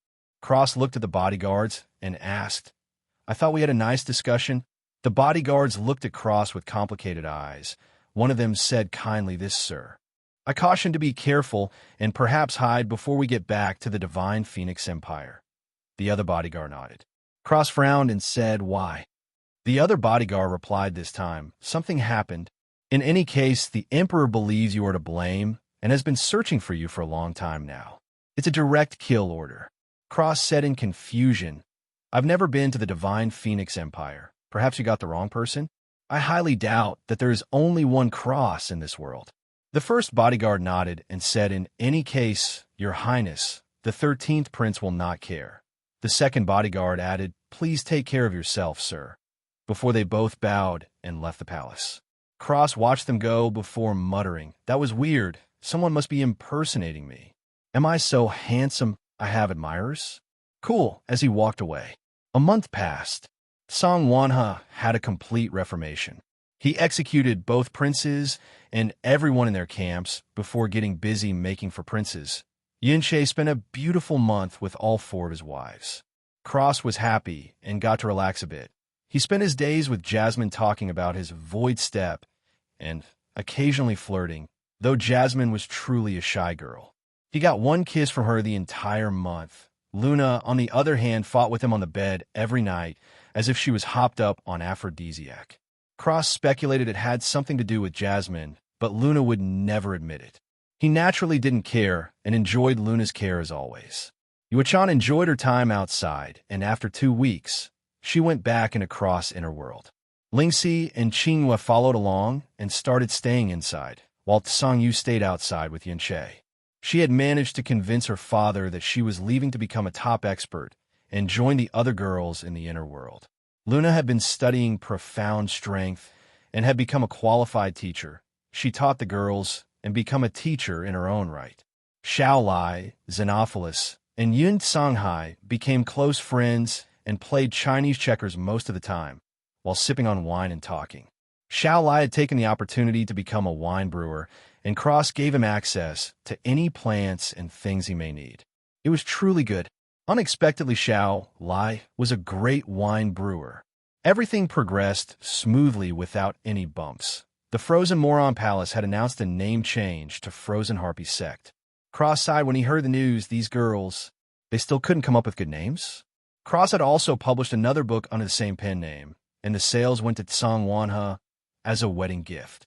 Song Wanhe almost married his unborn daughter to him, but Cross declined, saying that if he kept joking around like this, he would find Cross' corpse by the mountains via Meridicide. Anyway, the book was titled The Memory of a Night Under the Full Moon. It was an erotic novel targeted at both men and women. Boy, did that thing sell. From the sales, almost every single person in the world had a copy. Song Wanhe himself even had one, but he was too busy literally swimming in money to read it. Luna and Jasmine read it, however. They both gave Cross strange looks. Nothing happened with Jasmine except for a few blushes and a beating, but Luna dragged him off, and he didn't leave his room for 3 days after that. Jasmine and Cross talked about the primordial profound arc that Song Wanhe mentioned to Yunche about.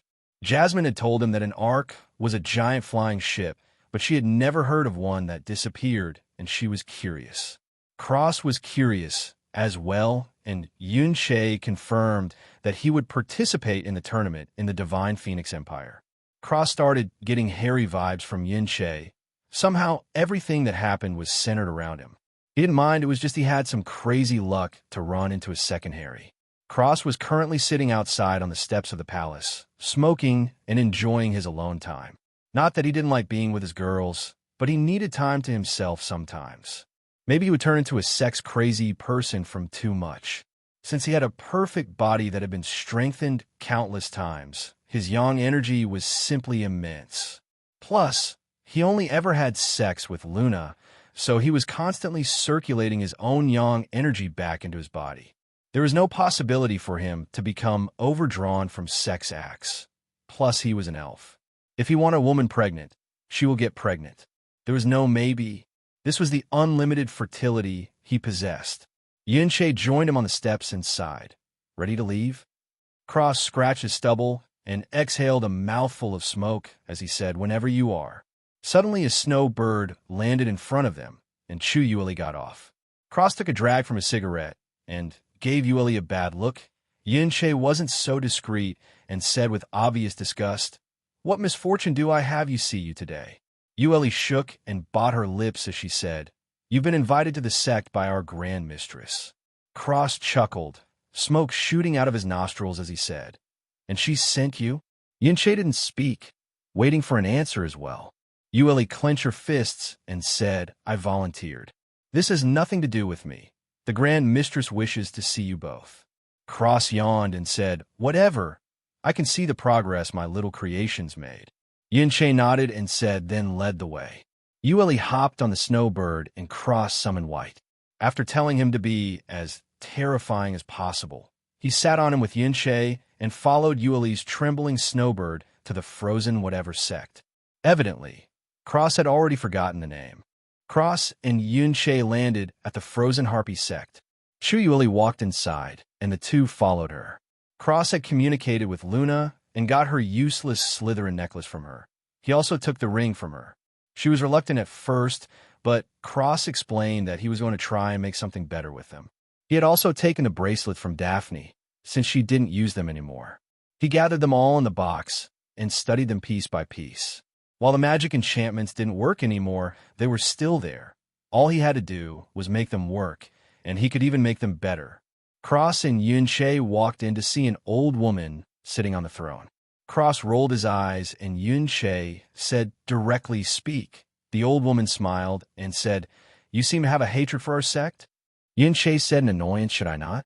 My pregnant wife would have been forced to leave the sect and brave the endless frozen plains alone if my brother hadn't been there. Or how about the fact that her own sister ratted her out? leading to my wife crippling herself to keep the child alive. Yuan snapped his fingers and said, "Oh yeah, I forgot that was the previous palace mistress. Whatever happened to her? I heard she went on a long journey by herself." He chuckled a bit at the end. Cross grinned, and the old woman sighed as she said, "I understand your frustrations. Gong Yuxian was not a suitable palace mistress." Cross laughed and said, "Not suitable is an understatement. She was simply a moron through and through. I can only hope she's suffering for eternity in hell as we speak." The old woman looked at Cross and didn't speak for a moment before asking, "What goes so far to wish that upon someone?" Cross sneered and said, "Because the whole ideology of the previous whatever palace was absurd. Not to mention, your precious little rat over here decided to raise her sword against my wife's neck." Yueli said, "I nev dash." Cross smiled and said, "Your memories have been wiped because I scared you into pissing yourself. Just because you don't remember doesn't mean I forgot as well." He turned back to the old woman and said, "Actually, you got very lucky. She made me so angry that I decided extermination was too good. You should be counting your blessings that you didn't end up like the Shao sect and the Burning Heaven clan." Cross looked at the disciples and sneered, "Though, you have to live as filthy creatures. This is far worse than death, in my opinion. As for the rat, having to witness everything around her change and be helpless to stop it is mental torture." He looked at her before sighing, "Unfortunately, she hasn't developed a heart demon. Maybe I should really torture you." Yueli scrambled backward with a pale face. The old woman sighed and said, "Enough scaring the youngsters, Reaper. I invited you both here for a simple request." Cross looked at the old lady and asked, "Why should I even listen to you?" The old woman smiled and said, "You came here, didn't you?" Cross rolled his eyes, and Yuan spoke. "Speak." The old woman said simply, "I wish to see my precious disciples, Yuechan and Qingyue." Cross said, "Your disciples?" The old woman smiled calmly and said, "Naturally not anymore, I presume." Cross shook his head and waved. A crack opened, and Yuechan along with Qingyue walked out. The old woman smiled kindly and said, "Beautiful children." Her tone seemed disappointed and sad as she continued, "I am truly sorry for your treatment." Yuechan trembled, and Qingyue's eyes reddened. Cross yawned and sat down in a string chair. Yuan watched the old woman closely. Cross took out the jewelry box and inspected all the jewelry inside. There really were a lot. His mind turned rapidly, thinking of what to make before something clicked, and he grinned. Yuechan and Qingyue went back to the inner world after talking to the old woman, and Cross said to Yuan, "You can handle yourself?"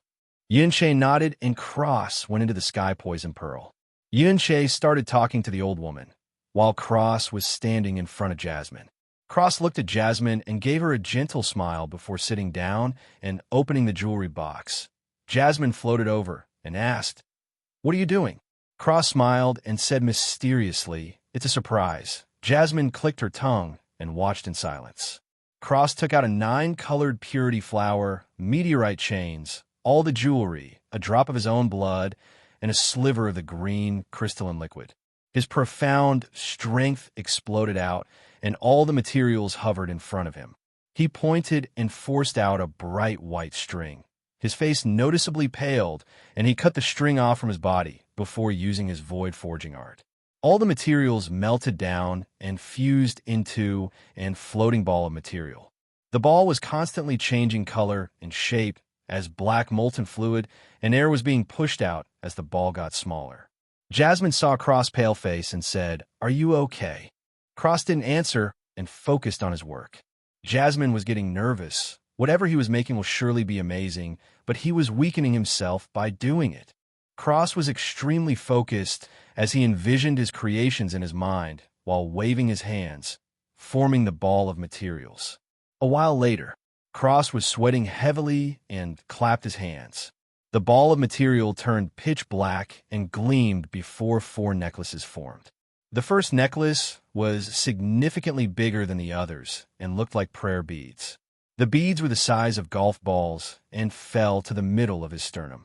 It floated over to Cross, who swiped his blood across it. The beads glowed before dimming, connected with him. They were pitch black. The other 3 necklaces were smaller than the original by 50% and were all black. Cross waved and a crack opened. Luna walked out and said happily, "Yes, love." Jasmine snorted and Luna sneered in her direction. Cross rolled his eyes and said, "I made you both something." He took the 3 necklaces and smiled as he put one on Jasmine and Luna. They looked at each other before Luna said, "They're the same." Cross rolled his eyes again and nibbled on her finger before running it across the beads. He bit the same to Jasmine and the 2 necklaces lit up. Luna's necklace turned pure white and Jasmine's turned blood red. They looked at Cross in shock and he smiled. 2 beads on his own necklace glowed and turned white and red respectively. Jasmine and Luna both felt a connection to Cross. Jasmine played with her prayer beads and said in awe, "What are they?" Cross smiled and said, "They connect you to me. When I make a breakthrough to a new realm, you'll gain a bit of my insight, strength, etc.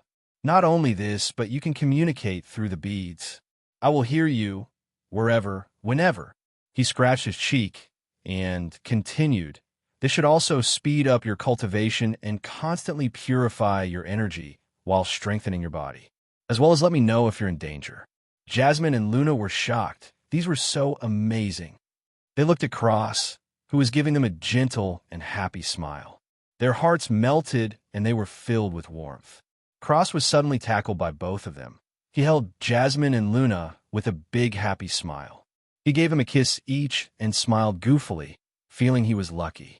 Jasmine blushed and her face became as red as her necklace. Luna smiled softly and leaned her head on his shoulder as she said, "I love you." Cross smiled and replied, "I love you too, baby." He looked at Jasmine and pulled her closer, kissing her head and saying nothing. Jasmine buried her head in his chest and smiled sweetly. Luna smiled gently before saying slyly, "Who's the 3rd necklace for?" Jasmine looked up and narrowed her eyes with a grin, feeling like she had something on Cross now. "Umph, this is what you get for embarrassing me." Cross coughed and pretended to play dumb as he said, "Other necklace? I don't know what you're talking about." He shook his head and sighed, "Sometime must have gone wrong with the necklaces. My wife's gone silly." Luna smacked him and giggled. "You want me to really go silly?" Cross trembled and smiled fawningly as he said, "Did I say silly? I meant too smart." Jasmine giggled and added dangerously, "So who is the necklace for?" Cross clicked his tongue and said, "I'll tell you when you're older, my little lowly." Jasmine hissed while Cross and Luna laughed. 3 months passed. Yin had actually agreed to stay at the Frozen Harpy sect because the old woman had taken care of Qinghua before. Cross had made an ice art for him before getting a crazy idea and asking Yin to let him see the phoenix art. Yin let Cross look into his memories. Cross copied at the phoenix art before studying it intensely for a month. Yin practiced the ice art Cross had made and mastered it easily. With his fire and water seeds, it was a simple matter. Cross knew this and forcefully made an art that went against the heavens. Cross gave the jade slip to Yin with a very heavy and serious expression as he said, "This is frozen fire of the ice phoenix. It is extremely dangerous to even try. If you can't do it, then stop right away. Do you understand?" Yin took the jade slip and nodded. Jasmine shouted, "Are you trying to kill him? That art is impossible. It shouldn't exist." Cross said seriously, "I've read every book and theory about elemental fusion there is. I'm confident he can do it, but it will be extremely hard to do so." Yin asked, "Can you fuse elements?" Cross turned his palm and a blue fire appeared as he said, "Sit." Yin sat down and Cross continued, "Every element has a counterpart which repulses it. For example, fire and ice." Cross flipped his other hand as the blue fire separated into a golden fireball and a light blue sparkling piece of ice. He continued, "Each element can be categorized into yin or yang, fire being yang and ice being yin. Now in my world, there was a practice known as Taoism, which believed that yin and yang were never truly separated, but actually had portions of each other in them." Cross brought his hands together, and the fire and ice slowly spun around each other as he added, "The union of 2 opposites can be extremely dangerous as they are already unstable by themselves. But at the end of the day, The fire and ice swirled together to form a blue flame that was so cold it burned. As Cross finished, opposites attract. He dropped the flame, and it sunk into the ground, burning a hole in the thick floor, forming a smooth bowl. Cross looked at Yin Che and said, "As for my own energy, it's the fusion of the world." He flipped his palm up, and a white ball and a black ball chased after each other in counterclockwise. Cross said the light and the dark, or life and death. Then 5 balls appeared around the white and black ones, a red one, a gray one, a brown one, a blue one, and a green one. They started spinning clockwise around the white and black ones as Cross continued the 5 central elements. Outside the 5 spinning balls, 3 more appeared and spun counterclockwise. They were yellow, transparent, and light blue. Cross added the 3 spirits. When combined together, they formed the world. The circling balls shrunk down and melded into one rotating black ball with multicolored specks in it. Cross finished. Where there is something, there must also be nothing. The union of elements can be said to go against heaven, but they were originally one. Thus, fusing 2 elements is merely returning them to origin. He crushed the ball in his hands and looked at Yin Che as he said, "But this doesn't mean it isn't dangerous. You must be extremely careful when fusing. Just a little bit off, and the results could be disastrous." Yin Che was in a trance and absent-mindedly nodded as he focused on fusing the ice and fire. Cross stepped back with a smile before teleporting to the sky poison pearl, happy that Yin Che got a little enlightenment from his words. As expected, he's amazing and there's nothing he can't do. Jasmine thought otherwise and lunged at him, beating him up for doing something so dangerous. The 3-month period at the Frozen Harpy sect ended with Yin Che successfully fusing ice and fire, before he took a snowbird and left the Frozen Harpy sect to the Divine Phoenix Empire. A few weeks later, Yin Che and Cross appeared in the Divine Phoenix City. Cross looked around and whistled at all the things, so many useless things. He wondered what would happen if he destroyed everything. Then he chuckled to himself and muttered, "What a destructive thought." Yin Che looked at him and said, "Did you just think of laying waste to the Empire?" Cross gave him a thumbs up and said, "I-O, this brother is getting to know me better and better." Yin Che laughed and shook his head. They both looked up at the giant, profound ark. Cross said, "Doesn't it look a little like Noah's Ark?" Yin Che and Jasmine said, "Noah's Ark." Cross cleared his throat and said, "In my world, there are religions. In a specific religion, God decided that the world was filthy with greed and sin, so he created a tidal wave to drown the entire world. In the story, God tasked one man to build a wooden ark and protect 2 of every animal, 1 male and 1 female. He, along with his family, would be the only surviving humans after the Great Flood, and the animals would be safe. Yin Che said, "What's the use? Wouldn't they just become greedy again?" Jasmine agreed, not finding any logic. Cross shrugged and said, "This was one of many stories in the religion's book, the Bible. But there are pictures too, and all the pictures look like that Arkansas." Cross scratched his stubble and chuckled, "Maybe there'll be a flood?" Yin Che rolled his eyes, and Jasmine said, "Humph. To create a flood on this planet, perhaps only a true God can do it." Cross snickered and kept silent. Yin Che walked towards the Black Moon Merchant Guild. Cross floated along. He had changed his clothes. It was pretty hot in the Divine Phoenix Empire, so he only wore shorts and his bunny slippers. His perfectly carved, muscular body was exposed to the air, and around his neck a ring of black prayer beads, with 2 of the beads being white and red, was shown. His neck-length wavy hair fluttered in the hot wind, and his black tattoos were laid out for all to see. He was incomparably handsome. It was almost impossible to not look at him. The massive beads only seemed to add a layer of mysteriousness to him, which was fatal to women. He was simply a walking fantasy. Yin Che wore a black t-shirt with black shorts and slides. He looked very fresh and very handsome, though standing next to the male god wasn't doing him any favors. Heads turned wherever they went. Some women even shouted, "He's Xavier," from the memory of a night under the full moon. Before fainting with heavy blushes, Cross rubbed his nose and grinned. He had asked Luna to describe him seriously. He needed a handsome character, and who was more handsome than him? Nobody, that's who. He was the MC. More people started looking, and Cross whispered, "Watch this."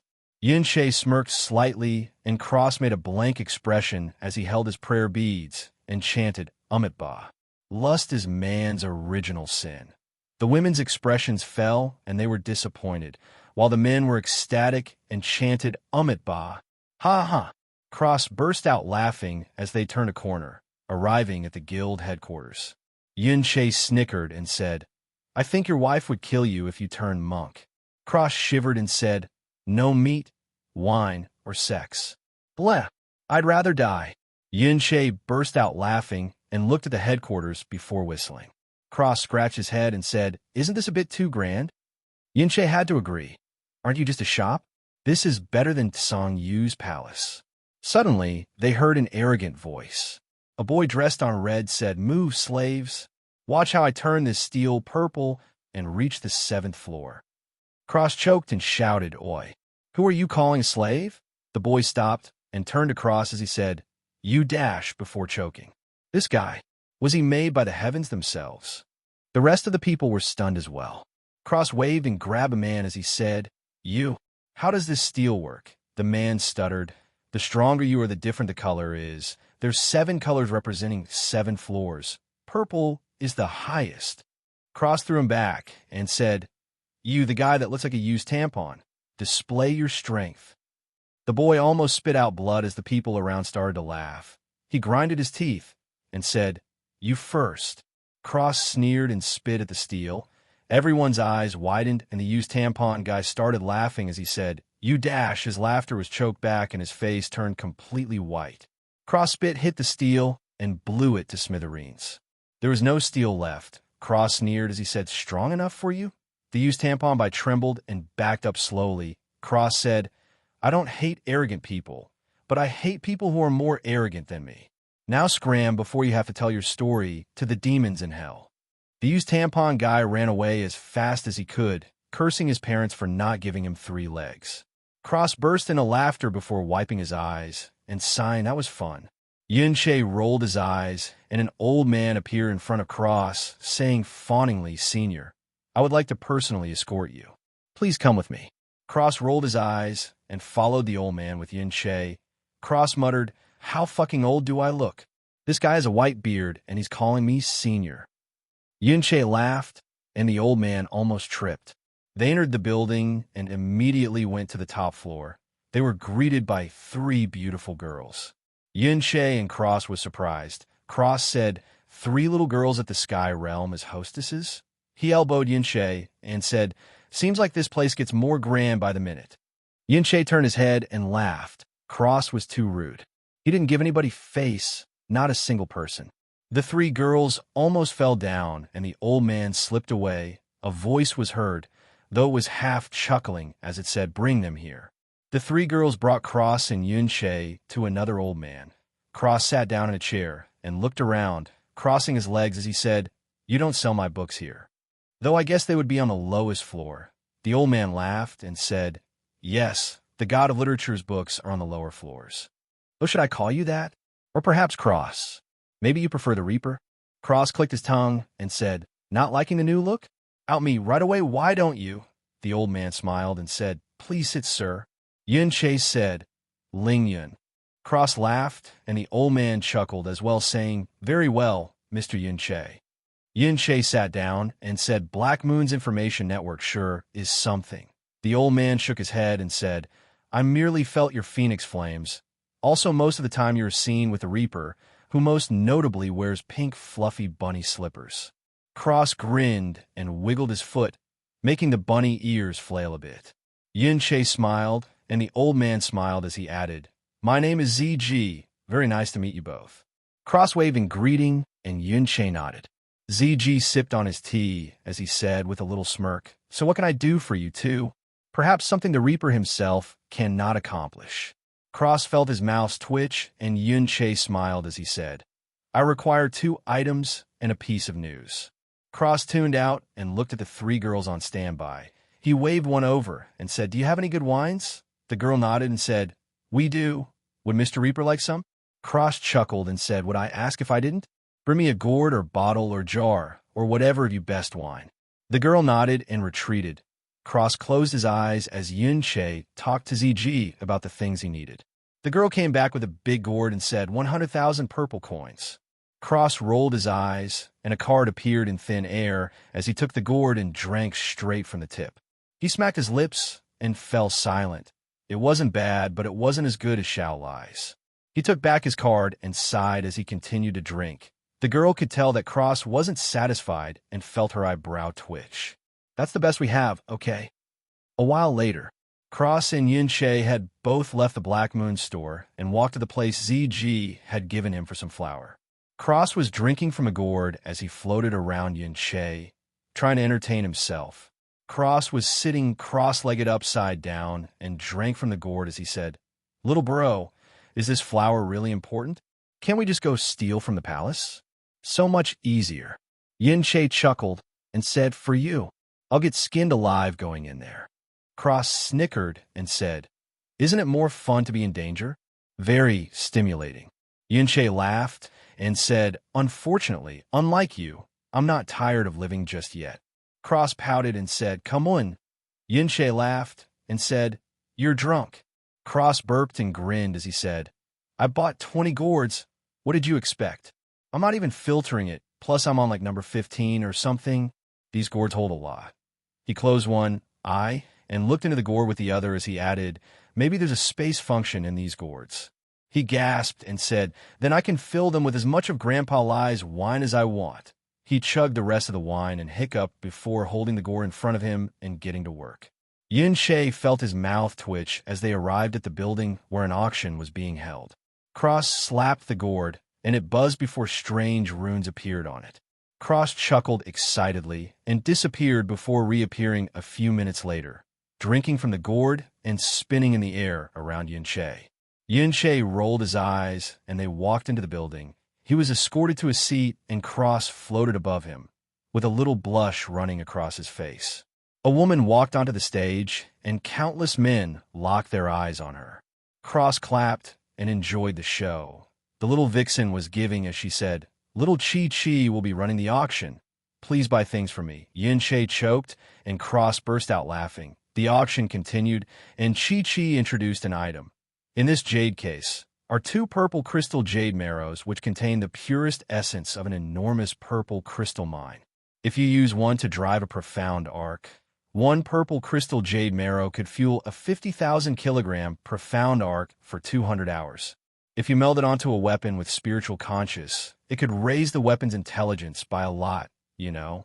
Cross smacked Yuan and said, little bro, get this. Little Jia will fight you for 100 rounds tonight if you get this for her sword. Yuan almost spit out blood, while some of the friendlier people all chuckled. Cross giggled and drank from his gourd once again as the bid started. Oh, it's actually the purple crystal jade marrow. That young man with the surname Gongsun revealed an excited expression. This lord has been looking for this item for quite a while. I never thought that little Chi has it in hand, and it's even 2 of them. As expected of my little Chi. Quick, speak. What is the lowest price for these 2 purple crystal jade marrows? Chi smiled like a little seductive flower and said sweetly, 600 purple coins. Only for you, young Master Gongsun. Cross spit out his wine and laughed at this shameless woman. Was there no line she won't cross? Simp Gongsun said 700 purple coins. Yuan raised his hand and said 800 purple coins. The surrounding guys all gave him a thumbs up with snickers. Yuan was embarrassed and cursed Cross to fall down. The ultimate Simp Gongsun stood up and shouted, You dardash! Cross cut him off shouting, sit down. Were you raised in a barn? This is an auction. Just because your little Chi is running the show today doesn't mean you can act like you own the place. Before drinking from his gourd and grumbling, fucking simps. The Omega level simp sat back down with an ugly face. Cross added, Oh yeah, if you come after me later I will send you and your clan to hell. I don't care who you are or where you're from. Roll back to your anthill and eat the loss like a man. The audience sucked in a cold breath of air. Cross was too arrogant. He threatened the simp's whole clan. The king of simps sat in his chair and clenched his fist in rage. The auction continued, and Yuan got the 2 marrows for 1,000 purple crystals. Someone tested the waters to see if Cross would be angry, but he didn't even react. This gave him a good impression with the others. At least he wasn't pressuring them to back out, because of his background. A bold young man asked, Senior, may I ask your name? Cross flipped in the air, looking at the kid upside down as he said, I'm only 27, do you believe it? The audience was stunned and cross-eyed in grief as he said, Why does everybody call me Senior all the time? Everyone coughed. They didn't even know how strong he was. What were they supposed to call him? You. Cross looked at the kid and said, My name is Cross. Call me that. Senior makes me sound like an old guy. I'm still in the prime of my youth, before floating back, drinking from his gourd. By the time he floated back to Yuan had already bought the flower and was going to grab it when someone walked in and people started talking. That's Yin from the Roasting Sun sect. Cross tried to catch that person, but they turned to dust and disappeared forever. Cross sighed at the ashes. Wasn't it nice to live? Why be the exposition guy? Yin said the highlight Miss Xiaoqi speaks of obviously needs to be seen. But the main reason why this young master came here today is for the Phoenix Helianthus in Miss Xiaoqi's hands. Yin added loftily. This young master's emperor profound bottleneck has already loosened, and breaking through is near at hand. I urgently need a Phoenix Helianthus to assist me, but that wretched divine Phoenix sect has already swept up all the Phoenix Helianthus. Fortunately, Miss Xiaoqi just happens to have one here. This Phoenix Helianthus, this young master here is taking it for sure. If anyone wants to fight over it with this young master, he... Cross smiled and hiccuped as he said, This, sir. The chicken helix has been purchased. Perhaps you could try your luck in the Emperor's vaults? Yuan almost spit out blood. Who says something like that? Yin evidently didn't know either and was speechless. Cross patted his shoulder and said, Don't worry, bro. I won't tell anyone, I promise. I have faith in your capabilities, he hiccuped again and added anyways. See you later. Good luck. If you find something cool, let me know, I'll buy it off you. Let's go, little bro, as he landed on the ground and walked towards the exit, humming happily. Yuan chuckled and took the box before going after him. The entire building was stunned. Yuan and Cross walked out of the building and into a crowd. They got out of the crowd, and Yuan turned around before narrowing his eyes. Cross chuckled and blurred before a young man was in his hands. The young man had an ashen face, as he said so fast. Yuan said, You want the Phoenix Helianthus? The young man was stunned and said, How did you dash? Yuan said, I can smell the medicinal scent on you. The young man felt his knees and said, Please give it to me. I'll give you whatever you want. Yuan was stunned and said, Why? The young man said, My wife.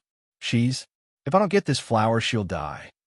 Cross eyes sharpened, and he picked up the young man as he said, Where is your wife? Take me to her now.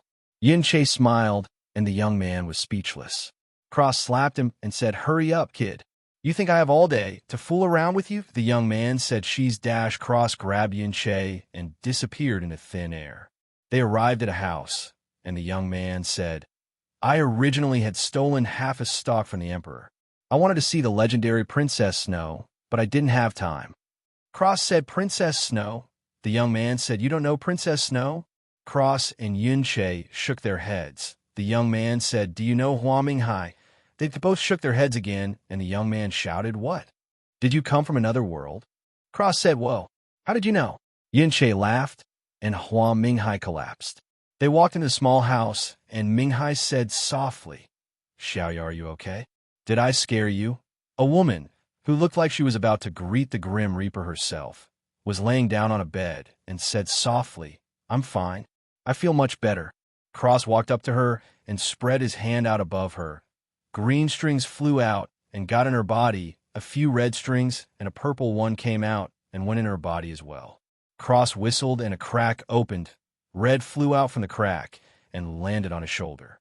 Minghai's eyes popped out and rolled away as he shouted, A phoenix!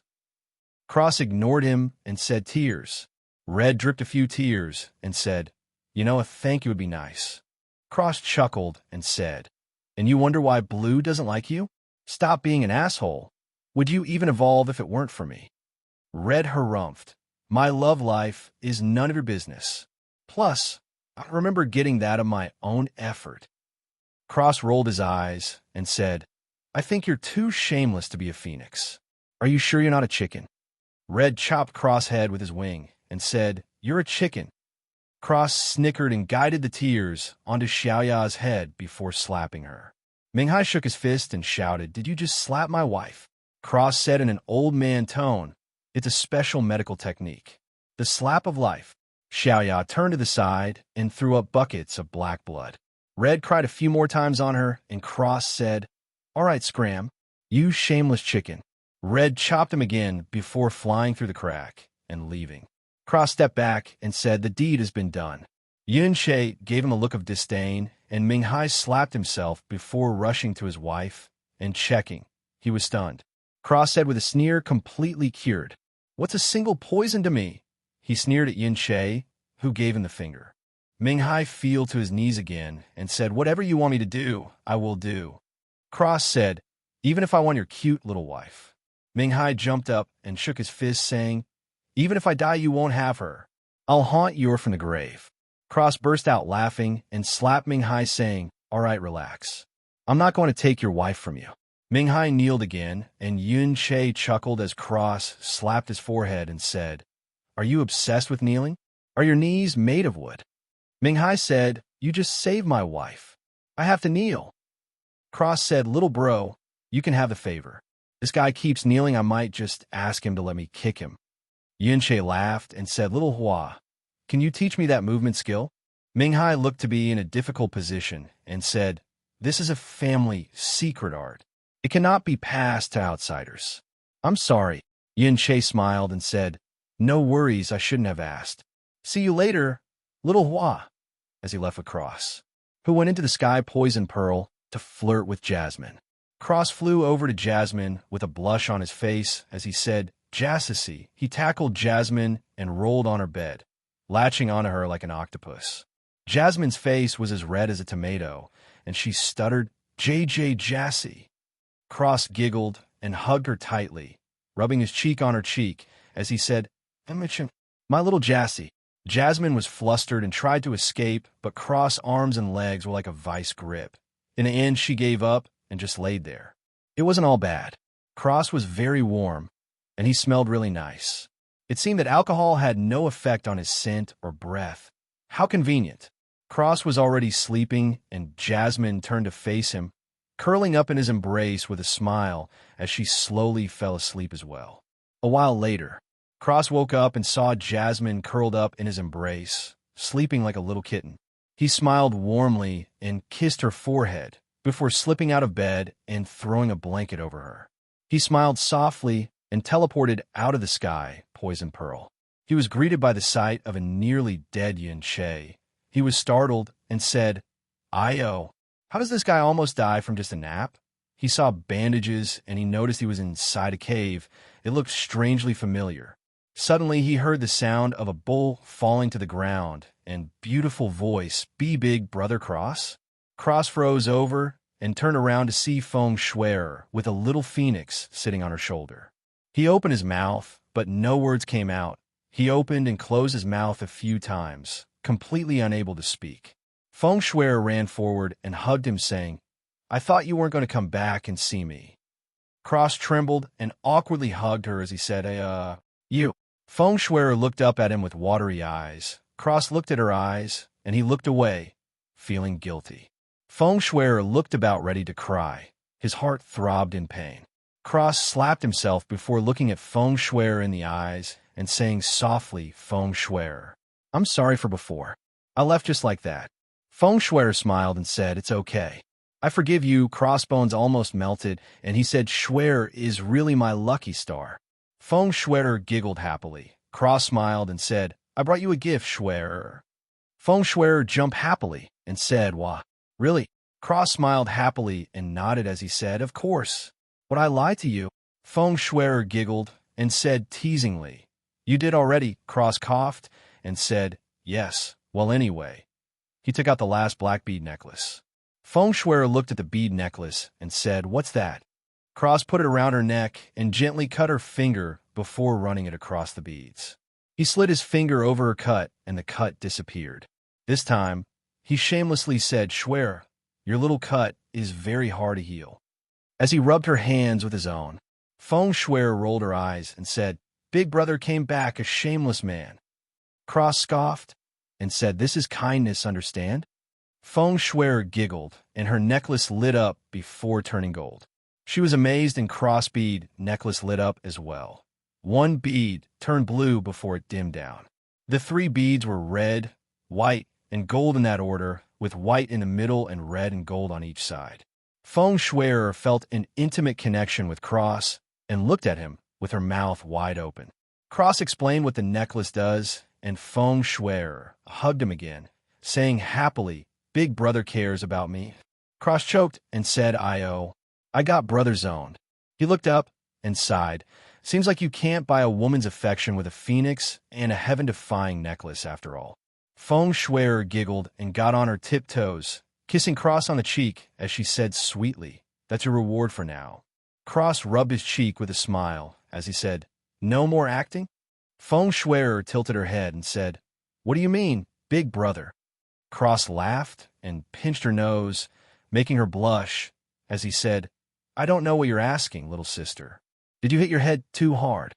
Feng Schwer felt her mouth twitch as Cross felt her forehead and take small advantages from her. Feng Schwer went back to the act and said sweetly, "Big brother, your friend." Cross slapped his forehead and said, "I actually forgot about him." Feng Schwer actually laughed this time, before playing with her new necklace with a small smile. Cross walked over and his hand glowed green. He slapped Yin Che in the face, and Yin Che rolled on the ground, waking up. He looked up and said, "Big bro, what happened? Where am I?" Cross helped him up and said, "A nice little girl put the bandages on you. I just healed you though, come on. Praise my medical skills." Yin Che rolled his eyes and saw Feng Schwer poking her head out from behind Cross. She was wearing the gold bead necklace and curiously looking at him. He saw the necklace and then at Cross, before secretly giving him a huge thumbs up. Cross rubbed his nose and chuckled arrogantly. Feng Schwer pinched Cross waist hard with a pouting expression. Unfortunately for her, Cross felt no pain whatsoever. Unfortunately for him, he had to fake it. Cross jumped and squealed like a little girl in pain. Feng Schwer burst out laughing, and Yin Che smiled before sitting against a wall. Cross rubbed his waist and sat in front of him as he said seriously, "What happened to you, bro?" Feng Schwer sat next to Cross, looking curious as well. Yin Che started speaking about some guy who tried to kill him, and he ended up landing in here. Cross clicked his tongue and said, "I should have killed that kid before, what a bastard." Yin Che sighed and said, "Well, I'm fine now." He frowned and said, "He will land in my hands sooner or later anyway." Cross hummed and said, "Do you think the Emperor told him to send someone after you?" Yin Che shook his head and said, "He can't be that stupid, right? I'm in the Empire now. If I suddenly go missing, won't that give him a bad rep?" Cross nodded and said, "That makes sense. But this 400th prince, or whatever, he's so petty. I even had a nice conversation with him. He heard my name and went berserk. I only kicked him out of the city." He sighed in regret. "Seems like I should have slapped him out of existence." Feng Schwer was on the side and looked extremely awkward. These two, they really didn't know who she was? Cross looked at Feng Schwer and said, "Why are you here anyway, Schwer? Did you get captured by that 25,098th prince?" Feng Schwer opened her mouth and Cross mumbled, "I wouldn't be surprised. That guy, there's not a single good thing about him." He rubbed his chin and added, "Plus, since Schwer is so cute, he probably kidnapped her." It didn't sound like a compliment, more like a fact. Before Feng Schwer could speak, Cross patted her head and said with a smile, "Don't worry, Schwer. I'll beat him up so bad, even his family won't recognize him anymore." Yin Che also gave her a smile and a nod. Feng Schwer almost cried. Cross thought it was tears of joy and hugged her as he said softly, "It's okay, big brother is here." Feng Schwer froze before warmth filled her entire being. She hugged Cross back and nodded her head, saying it. Cross smiled and rubbed her back gently. Feng Schwer suddenly said, "Why haven't you cultivated World Ode to the Phoenix yet?" Cross looked at Yun Che, who touched his nose embarrassingly. Cross let go of Feng Shui'er and coughed as he said, the Sheik. Phoenix we got our blood from only had the last 2 levels. Feng Shui'er gasped and said, wah. I only have the first 4. Cross rubbed his nose and said, so you see, we can't even learn it if we want to. Feng Shui'er jumped up and patted her chest as she said, I, little Shui, will teach you. She pointed her fingers at Cross and Yun Che's foreheads, and a light flew into their heads. The first 4 levels of World Ode to the Phoenix appeared in their brains. Cross sat there for 5 minutes before waking up and saying, it's only this. Feng Shui'er jumped in shock and said, 5 minutes. Cross smirked and said confidently, this big brother. I'm the greatest. Feng Shui'er giggled and calmed down before saying happily, it's true. Cross grabbed Feng Shui'er and tapped on her forehead, imprinting the last 2 levels of the ode into her mind. Feng Shui'er went into an enlightened state and Cross sat her up before putting a time bubble around her. His control had increased, and the time ratio was 10 hours inside, 1 minute outside. Cross clicked his tongue. He was just too amazing he might even fall in love with himself. What an asshole. Several days later, the 3 became good friends. Feng Shui'er learned the last 2 levels, and all 3 had the full ode. Not that Cross would ever use it, but it was immensely helpful for Yun Che. Cross also revised his ice fire art to make it better than before. Now that he had the entire world ode, he was pretty satisfied. It was at least double the strength now, which was saying something because it was already plenty strong before. Cross stood up and said, we should probably get going, no? The tournament will start soon. Yun Che nodded. Cross poked Feng Shui'er's nose as he smiled and said, we're leaving. Feng Shui'er nodded and said, bye. Cross choked and said, little Shui, you're coming with us. What if those bad guys try and take advantage of you when I'm not here? Feng Shui'er remembered that she never said anything. She looked awkward and said, haha. I'll be fine. Just come get me later. Cross was confused and said, but Feng Shui'er pushed him out of the cave saying, no buts. Go. I'll be fine, I promise. Cross-eyed and said, fine, if anything happens to you. He narrowed his eyes and finished, there won't be a need for a divine Phoenix Empire any longer. Feng Shui'er trembled and looked at his back in a daze. Those words should have made her angry, but strangely they made her feel warm. She could tell he was serious, and a peculiar feeling emerged from her heart as she watched him and Yun Che leave. She suddenly felt very lonely and sad when he left. He touched the prayer bead necklace and caressed it gently. Her beautiful face lit up with a warm smile as she said in the most gentle tone, I will wait for you, big brother Cross. Little did she realize, Cross heard her through the beads. His entire body almost melted into a puddle. Her tone was so gentle, so warm. It was fatal. Yun Che saw him sway and chuckled as he said, how will the other 2 feel? Cross smiled wryly and said, the fire in my backyard will probably spread, but she can hold her own. Her personality isn't weak at all. If it gets too much, I'll step in.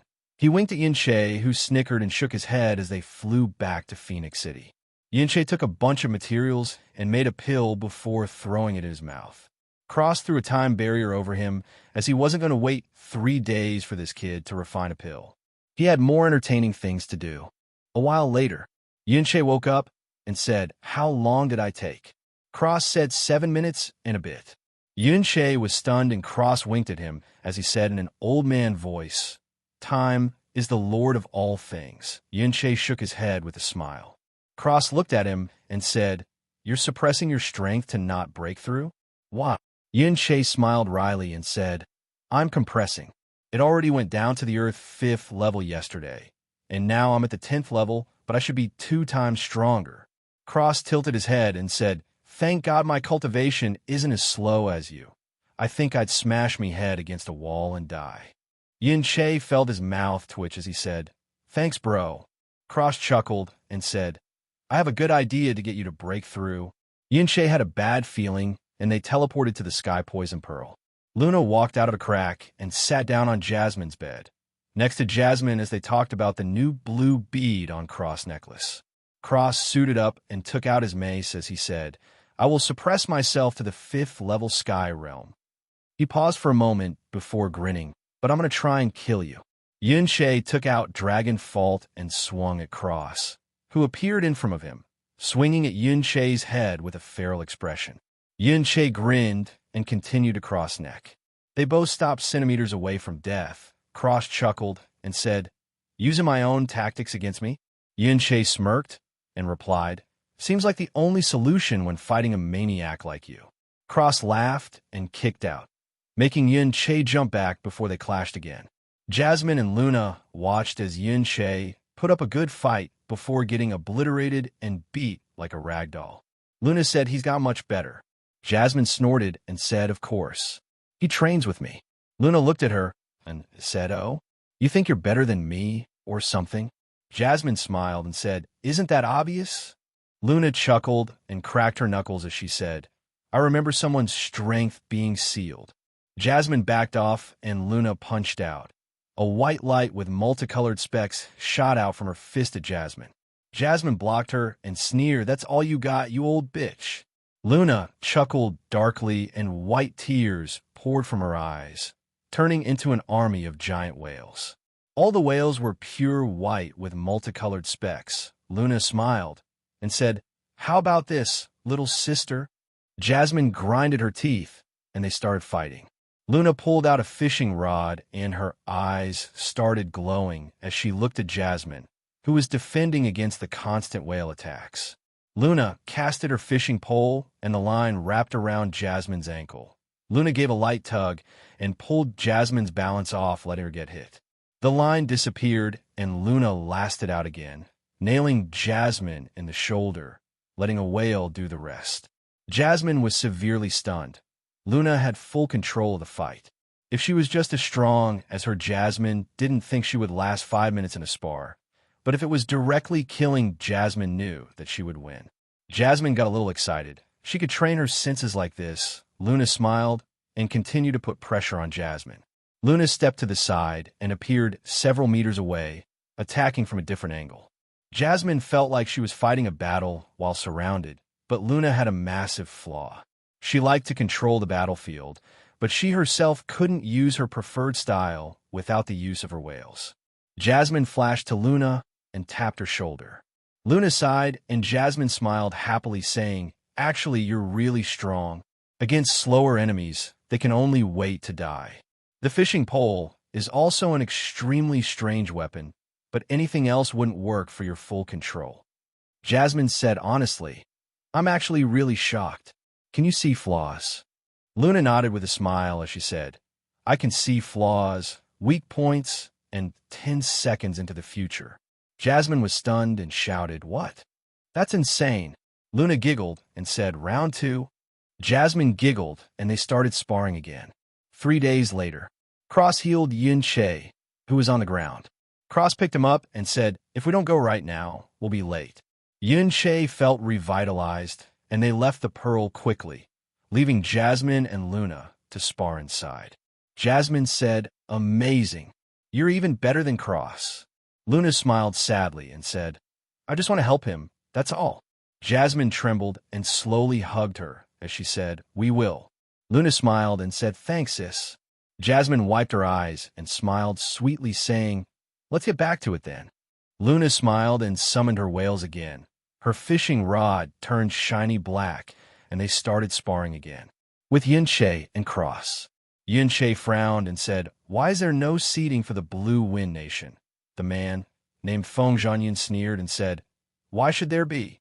Cross started laughing and his aura flared and spiked as he snatched Feng Zhanyan by the neck and said, "No seats, eh? Maybe the entire divine chicken empire shouldn't have a place to live either? What do you think?" Feng Zhanyan paled and started trembling in fear. Who was this expert? Cross grinned, revealing his sharp canines as he said, "The Reaper is from the Blue Wind Nation. Are you saying that you're better than him?" Feng Zhanyan shook his head frantically and Cross chuckled grimly as he continued, "I think you are. I think you think you're the best in the world. I think you'll find a better empire in hell." Feng Zhanyan said, "Please, I didn't mean anything. If I knew there was such a powerful senior, Even if I had 1,000 times the guts, I wouldn't dare.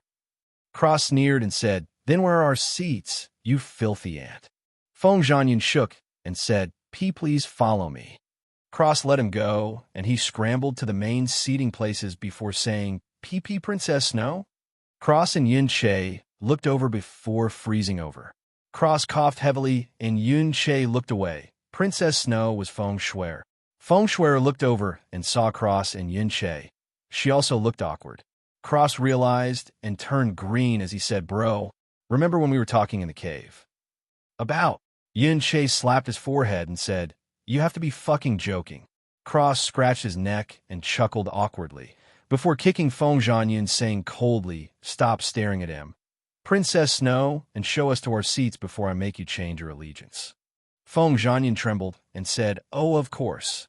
Cross followed him with his eyes on Feng Shuer. He touched the blue bead on his necklace and said, "Little Shuer, I didn't know you were the princess. Sorry for threatening your family." Feng Shuer giggled and replied, "It's okay." Then she whispered, "I'm still waiting for you to come save me." Cross almost tripped, and Feng Shuer giggled from where she was standing. Feng Zhanyan kicked out some nameless nation from their seats and gave the seats to Cross and Yin Che. Yin Che asked who they were, and Feng Zhanyan replied, "Not important to the plot," before leaving. Yin Che was confused, and Cross told him not to think about it. They sat down in the front row, and Cross crossed his legs, propped up his head on his fist, and rested his elbow on the chair while tapping on the armrest with his fingers. He wasn't wearing a shirt, and his prayer necklace rested on his chest, his perfectly crafted body out for the world to see. Yin Che sat next to him with his arms crossed, watching the show. Cross was looking at Feng Shuer with a soft gaze, while more people started showing up. Ling Kuan showed up with a sharp aura, but even more grand was the young man who came with him. A sun and moon-like brilliance shined on him, as if he was the brightest star in the sky. The young man spouted some nonsense before a spotlight shone on Feng Shuer, and the young man walked over saying, "Could this phoenix goddess be the Princess Snow, known as the #1 beauty of profound sky?" Cross crushed the armrest he was tapping as cracks spread from his seat. His gaze bore a hole into the young man's head as he said, "Take one more step, and it will be the last one you ever take." The young man paused and turned his head across, sneering as he said, "Oh, seems you have a fondness for Princess Snow." Everyone snapped their heads to Cross. This was a venomous move, because Feng Shuer was the treasure of the entire empire. What the young man did was essentially turn the entire empire against him. Ling Kuan looked over and started to sweat. Cross chuckled darkly, and a blurry image appeared behind him. The image was too blurry and impossible to see, but the primordial aura of a supreme king above all others appeared. Cross stood up, and everyone uncontrollably turned their heads away. A sense of unworthiness bloomed in their hearts. The young man felt an unstoppable force locking onto him, and he felt his knees as he started to sweat. Cross pressure was basically the essence of the image, but he didn't know what the image was of. He felt a kinship with the image, as if they were very close. Cross moved that to the back of his mind as he stepped towards the young man, every step ringing in everyone's hearts. He stopped above the young man and sneered, "You think you're very smart, right? Using words to make all these fools hate me. You must be very proud of yourself." The young man was trembling, and Cross crouched down, leaned forward, and whispered, "Unfortunately for you, I have another name." His tone turned sinister as he said, "The Reaper." The young man started shaking in fear, and Cross chuckled. He flicked his finger, and a light shot into the young man's body before he stood up and walked back to his seat. Feng Shuer rolled her eyes and whispered into the bead necklace, "Show off." Cross chuckled and sat back down as he was before, slapping the chair and returning it to perfect. Even the floor reverted, as if nothing had ever happened. The young man looked up with terrified eyes as he stuttered, "WW, what have you done to me?" Cross snickered and said, "You like playing with girls, no? Unfortunately, you will never play with a woman again." His tone was as if he was talking about breakfast, but hammers stuck in everyone's hearts. The young man's pupils shrank, and he shouted an "oh" over and over again. Cross waved, and the young man flew into a seat as he said, "Disgusting trash, stop slowing things down. A playful giggle sounded and a man appeared saying, I didn't expect to see such a sight today. I'm trembling in excitement. His voice sounded smooth and feminine, making everyone's stomach turn. The man licked his lips and bowed to Cross, saying, This one is Ji Chinro. Pleasure to meet you, Mr. Reaper. Hi. I must say, your rumors are too false. You are much more handsome than they say. Cross trembled and his ears twitched fiercely. Feng Shuier felt a little angry.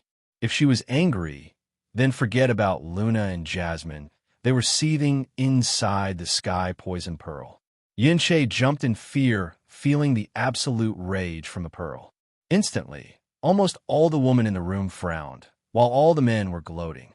Their previous fear was swept away, and they all thought, aren't you tough? Aren't you more handsome than me? What will you do now? Cross got goosebumps, and he felt his skin crawl. He said lightly, Mr. G, unfortunately, I am not interested in men. My apologies. Yuan covered his face, and his shoulders shook. Cross only replied because he felt that this Ji Chinro wasn't a bad person. One of his sister's friends was gay. Although he was uncomfortable, he still replied politely. Ji Chinro smiled happily and skipped over saying, Not a problem. Mr. Reaper, perhaps we could be friends? Cross forced a smile and said, As long as you don't hit on me again or touch me. Ji Chinro giggled and sat next to him saying, Okay. Cross chuckled nervously and shifted in his seat, obviously uncomfortable with the closeness. Ji Chinro paid no heed and watched the last sacred region show up. Feng Shuier clenched and unclenched her fists, glancing at Ji Chinro. Luna and Jasmine were glaring at Ji Chinro from the sky poison pearl. Cross heard 3 voices from his necklace say in unison, fucking fag. Cross choked, and Ji Chinro said, Reaper Chan, are you okay? Cross shivered at the name Reaper Chan and said, Why yes, I'm fine, Mr. G. Ji Chinro smiled and said with a pout, Mr. G feels so strange. You can just call me Little Ruru. Cross trembled and stuttered, TT, that's okay.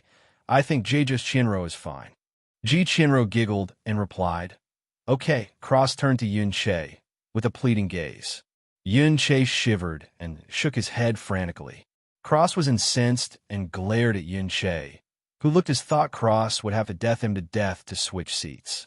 Cross sighed and calmed down, looking ahead, ignoring Ji Chinro and focusing on the man who just descended from the sky. Cross said, This guy, why does he look like an immortal from the movies? Luna burst out laughing from the pearl, and Ji Chinro said seriously, Reaper Chan, that's ancient blue.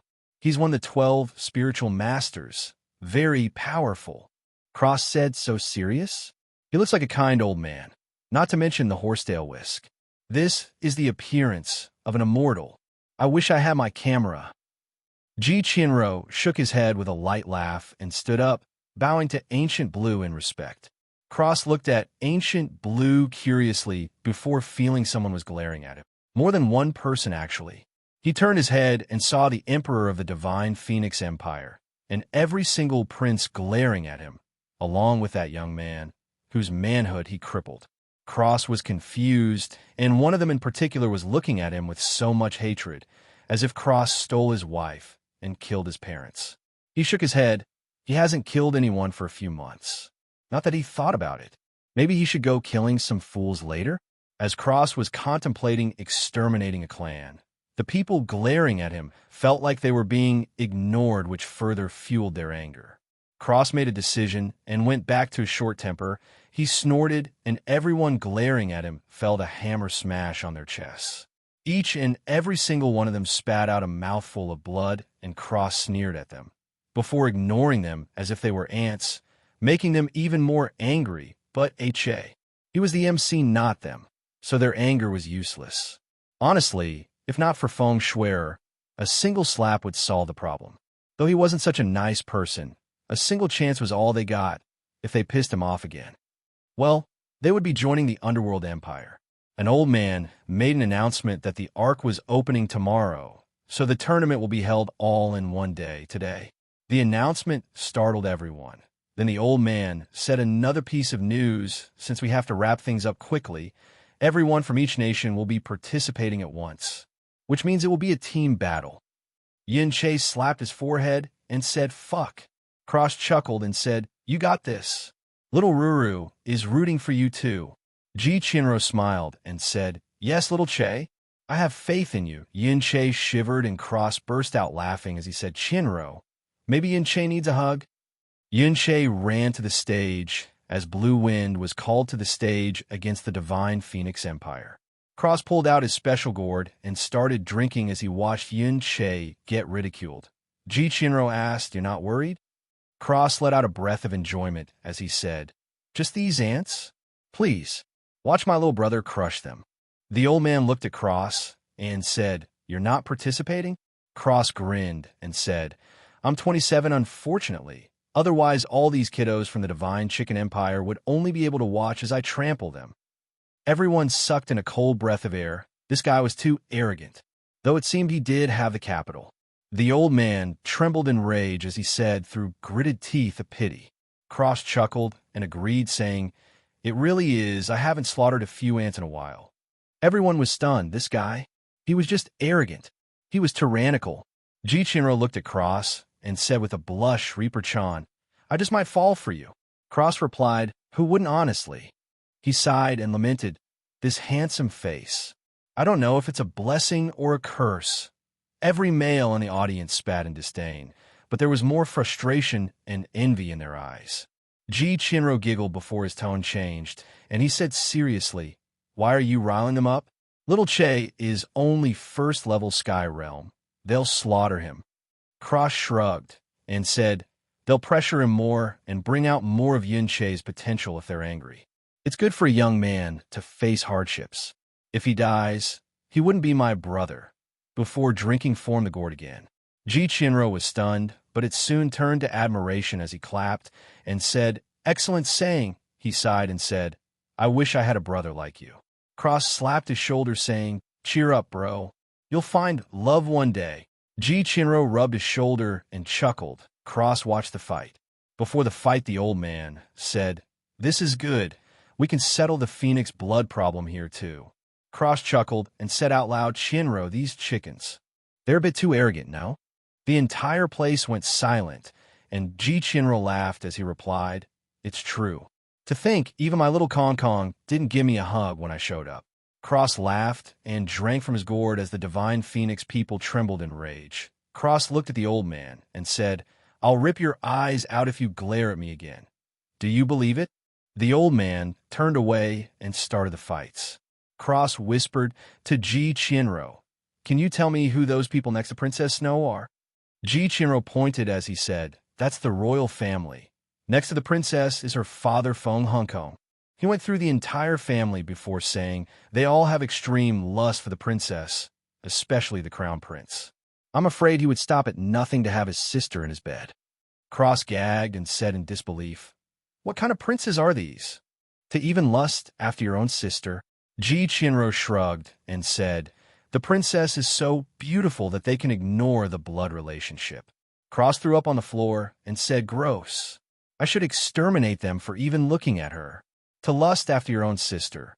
Even beasts don't do that."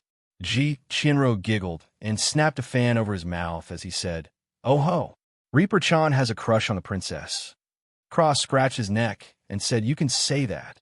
Ji Chinro giggled as he said, "To be perfectly honest, I don't see anyone else being worthy of her based on looks alone. Though perhaps Reaper Chan's ruthless methods may be a bit extreme." Cross sighed and said, "I have a short temper. I cannot change this. I almost lost someone because I was too cautious. Never again." His words were filled with malice and decisiveness, shocking Ji Chinro to the core. He could see the scene of Cross standing over the corpse of the crown prince with a cold face in his mind. Cross watched as Yuan blasted through the other 5 nations with ease. He drank and cheered for Yuan, a light blush creeping onto his face. Yuan stood on the stage after defeating the other nations and let loose his phoenix flames as he said, "You, the Divine Chicken Nation, owes me an explanation." Everyone was stunned and Cross clapped and laughed. Yuan continued, "I previously had no grievances nor enmity with Divine Phoenix sect, Yet you guys wish to take my life just based on the comical word bloodline. Is this your divine phoenix sect's way of doing things? If you guys still want to save some face, shouldn't you be giving me an explanation in front of everyone present? Everyone was shocked to the core. Could that be? Feng Shiming stood up and shouted, "Insolence! Our divine phoenix sect has always guarded our bloodline for 5,000 years and has never allowed even a bit of our bloodline to go out. Everyone knows this. Yet you are a bastard and mixed breed that our sect accidentally left wandering outside. According to my divine phoenix sect's sectoral rules, you either return to my divine phoenix sect and won't allowed to leave for eternity, or you'll receive my sect sanctions, death. If you do not return to divine phoenix sect, killing you would more so be right and proper. What face do you have to make a big fuss here?" Yin Che uttered a hearty laugh and asked in reply, "Right and proper? Bullshit. Yin Che was born in Blue Wind Nation, grown up in Blue Wind Nation. Never have I used any resource of your divine phoenix sect, nor have I ever received the slightest bit of grace from your divine phoenix sect. I've never even drank a single mouthful of water from your divine phoenix sect. Yet you start talking about whether I return and submit or die. You actually still have the face to say right and proper? On what basis?" Feng Shiming shouted, "On the basis that you and that bastard behind you possess our divine phoenix sect's bloodline." Cross chilled and said darkly, "Incest Prince, who do you think you're talking to? You think anyone here can save you if I wish to end your life with a single slap? Even if the 4 sacred grounds interfere, I will go to their sects and slaughter them all. What's so good about your little chick sect?" Cross instantly offended everyone in the room. The young man, who Cross came to learn was named Yi Xinghan, shouted, "Insolent." Cross tilted his head back, and his piercing red eyes looked at Yi Xinghan as he said, "You say something, limp dick?" Ji Chinro laughed, and Yi Xinghan spat out a mouthful of blood. Cross clicked his tongue and drank from his gourd as he said, "Keep quiet before I decide to take a stroll to the sun and moon whore house. The day I go there is the day the sun and moon collapse." Yi Xinghan spat out another mouthful of blood and fainted in rage. Cross turned to the crown prince and said dangerously, "What about you? Still intent on flapping your gums to death? My hand is getting itchy. Make my day, kid." Feng Shuer looked at her brother, unsure of what to feel. She liked Cross, and this bastard brother of hers was always staring at her ass with eyes full of lust. He was truly a disgusting human being, but he was still her brother. She wasn't dumb enough to not know that Cross had been holding back because of her. She was thankful. She just hoped her family wouldn't push him over the edge. She had a feeling Cross wouldn't hesitate anymore. Unfortunately, Feng Shiming sneered, "With just you?" Feng Shuer sighed, and Cross raised his hand, chuckling as he said, "You must be tired of living." But before he could slap this incest prince to death, Feng Shuer said, "Cross, please." Cross looked at Feng Shuer and saw the pleading look in her eyes. He sighed and said coldly, "Next time, you won't be able to save them, Shuer. I hope you won't ask again." Feng Shuer trembled and sat back down, looking sad. His tone was far from what it was before. She didn't like it.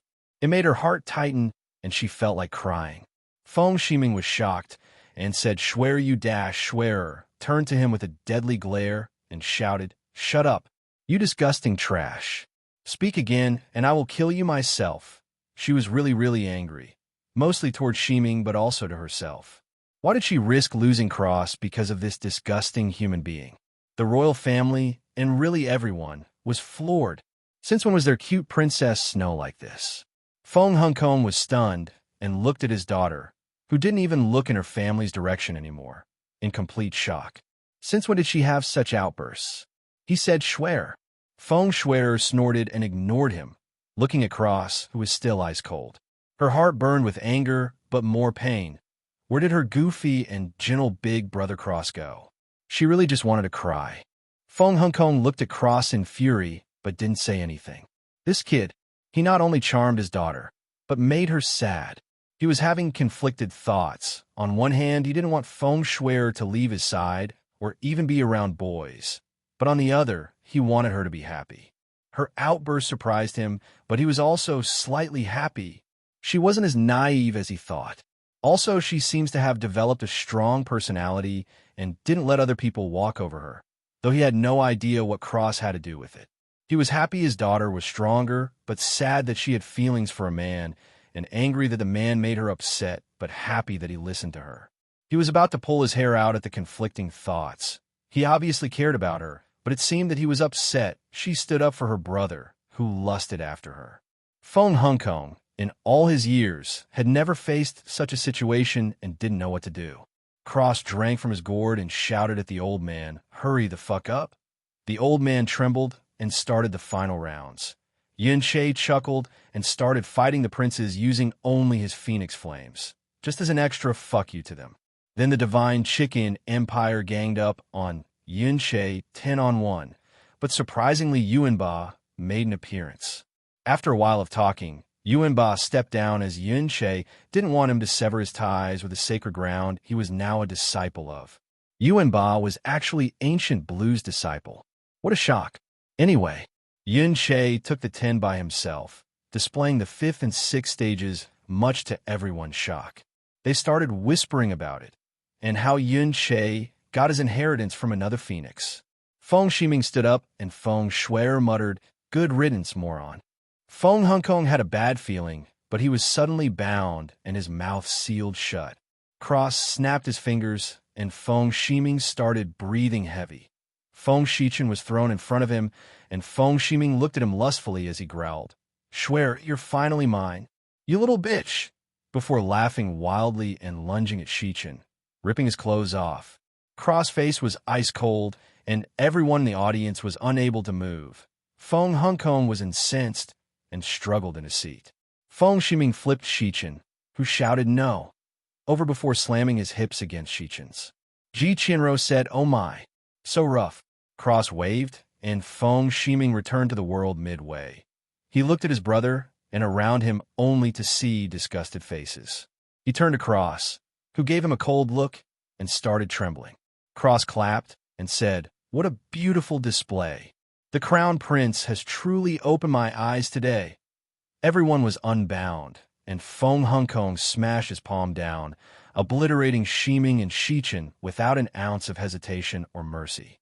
Feng Shuer had string earmuffs and a string mask on her face, not able to hear or see anything.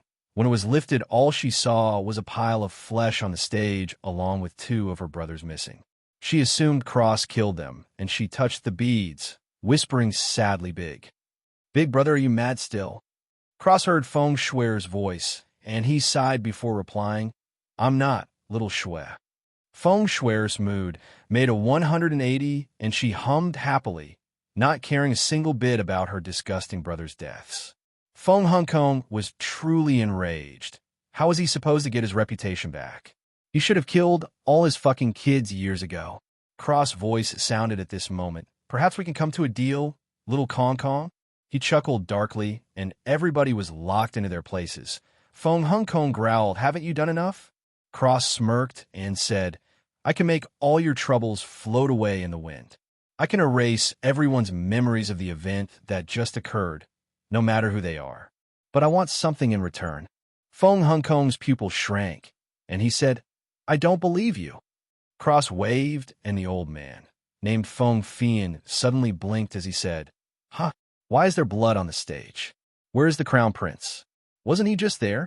Everybody's eyes widened in disbelief. Cross chuckled and said, "What do you think, little Kong Kong?" Feng Hongkong said, "What do you want?" Cross pointed at Feng Shuer and said, "Your daughter. I erase everyone's memories, and your daughter no longer has any ties with you. What do you say? Sounds pretty fair to me." Feng Hongkong's pupil shrank, and he snarled, "You're very good. 2 birds, 1 stone." Cross sneered and said, "Don't tell me you had the delusion that I would marry into your family? He, being my father-in-law. Can you handle that? So what's it going to be? Your reputation? Or your daughter?" Feng Hongkong looked at Feng Shuer, who was looking at him. Cross coughed and said, "Of course, if Shuer doesn't want to leave, then naturally dash." Feng Shuer interrupted him as she said, "I'm willing." Cross just smiled, and everyone sucked in a cold breath of air. Ji Qianro sighed as he said, "Amazing. Cross, you are truly my idol." Huang Minghai was in the audience and cheered, "Ha! That my boss. Cross chuckled and looked at Feng Hongkong with a chilling smile. Feng Hongkong was truly in a tough spot. He was basically offered to either just in a volcano or in boiling water. He wanted neither. He cursed Shiming in his mind, and Shichin for bringing this devil here in the first place. He finally closed his eyes and said, "Fine, take her." Cross clapped happily and said, "You made the right choice. Otherwise I would have taken her anyway, and you would have ended up with nothing." Feng Hongkong clenched his fists and Cross waved. A white light fell on everyone in the audience, except Feng Shui'er, Yun Che, and Feng Hongkong. Everyone blinked, and their binds were released. Yun Che chuckled and said loudly, "Is there anyone else?" Feng Hongkong stood up and announced, "Blue Wind Nation has won first place. They, along with the Black Fiend Nation, can choose 3 people to explore the primordial profound arc with our Divine Phoenix Nation. That's all." Before he let out a tired sigh and left. Cross smiled happily and clapped for Yun Che, who hopped off the stage and walked over to Yuan. Cross looked at Feng Shui'er. Their eyes locked, and they both disappeared. In a hallway, Cross looked at Feng Shui'er and smiled softly as he said, "Shui'er, are you mad at me?" Feng Shui'er was silent for a few moments before sighing and shaking her head, saying, "I'm not. But in the end, he's still my father. I don't care about those creatures in human skin, but my father isn't such a bad guy." Cross stroked her hair softly as he said, "Do you want to go see him?" Feng Shui'er hesitated for a moment, but Cross smiled as he said, "You want me to come with you?" She nodded and said quickly, "If you don't want to, I see." Cross scoffed and said, "Nonsense. What kind of man would I be if I let you go by yourself?" Feng Shui'er finally relaxed and took off her veil as she giggled, saying, "A big, bad, shameless one." Cross chuckled, and Feng Shui'er tiptoed before kissing him on the lips. Cross froze, and she pulled back, saying with a red face, "Why we G got a R award for SD standing up F for me. Don't T think about anything else." Cross touched his lips and muttered, "What a reward. Maybe I should beat up the rest of your family." Feng Shui'er burst into silver bell-like laughter. Her nervousness was swept away, and she felt relaxed. Cross smiled goofily and quipped, "Let's go see father-in-law then." Feng Shui'er choked and shouted angrily, "Moron. What FF father-in-law? Why you're a big bully. We were at most dating." Cross smirked and said, "Dating? Little Shui'er, I thought we were just friends." Feng Shui'er blushed and said angrily, You're bullying me." Cross laughed and moved lightning fast, stealing a kiss from her soft lips and retreating. He licked his lips and said happily, "Sweet." Feng Shui'er's entire face was red, and she stomped away muttering, "Damn bully." Cross followed along, chuckling at her cute red face. A while later, they reached Feng Hongkong's room. Feng Shui'er knocked on the door and said, "Daddy." There was a crash and then a cough as Feng Hongkong said, "Come in, Feng Shui'er." Feng Shui'er sighed and walked in. Cross followed along and looked around in the room to see everything more or less broken. Feng Hongkong saw Cross and clenched his fists in frustration. Cross didn't sit down, but pursed his lips in amusement at Feng Hongkong's reaction. Feng Shui'er spoke, "Daddy, please don't be mad at Shui'er." She was quite emotional. She still felt like she made the right decision, but it was her father after all. Feng Hongkong sighed and said, "I'm not mad, Shui'er." He looked at Cross and said, "You've come to take more from me?" Cross rubbed his forehead and said, "Why would I even bother coming here, if not because of her? Use your brain, man." Feng Hongkong looked at Shui'er, confused, and Shui'er smiled as she said, "Shui'er doesn't want Daddy out of her life forever. Even if Daddy locks Shui'er up most of the time, Shui'er still loves Daddy." She cried and hugged Feng Hongkong, who gave her a gentle smile. Cross clicked his tongue and looked away. He didn't have to like his in-laws, if he could even call them that. He'll concede small things to his girls, but serious decisions only in special situations. He killed 2 of her brothers. He felt it was fine to let Feng Hongkong in on the relationship. As for respecting him as a father-in-law, there was no chance. He was still a ruthless person. Feng Hongkong can be considered as a stranger who just so happened to be one of his girl's father. He wasn't his father, so naturally he's not going to respect him. In this aspect, he and Yun Che are completely different. Yuan would still call him father-in-law and help him out because of feng shui, but Cross. Feng Hongkong gets to keep his life. That's all that needs to be said. Plus, marrying feng shui was not even a thought that crossed his mind. He liked her, but he didn't love her. It was the same for Jasmine. He wasn't collecting pretty vases. Every woman he loved would stay with him until they or he died. It was as simple as that. Cross didn't care whether she was the prettiest in the world or not. If he didn't like her, he didn't like her. He was very picky. Had feng shui asked him to spare feng shiming again, he wouldn't bother with her anymore. At most they would be acquaintances. Thankfully she didn't, and she even snapped back at that incest beast, which made Cross happy. He personally didn't like girls with weak personalities. Even if he did, she would get drowned by Luna and Jasmine's strong personalities and opinions, most likely becoming weak and a liability. Cross was relieved that feng shui snapped at her brother, but whether she could compete with the other two remains to be seen. He sighed in his mind. He hoped she could.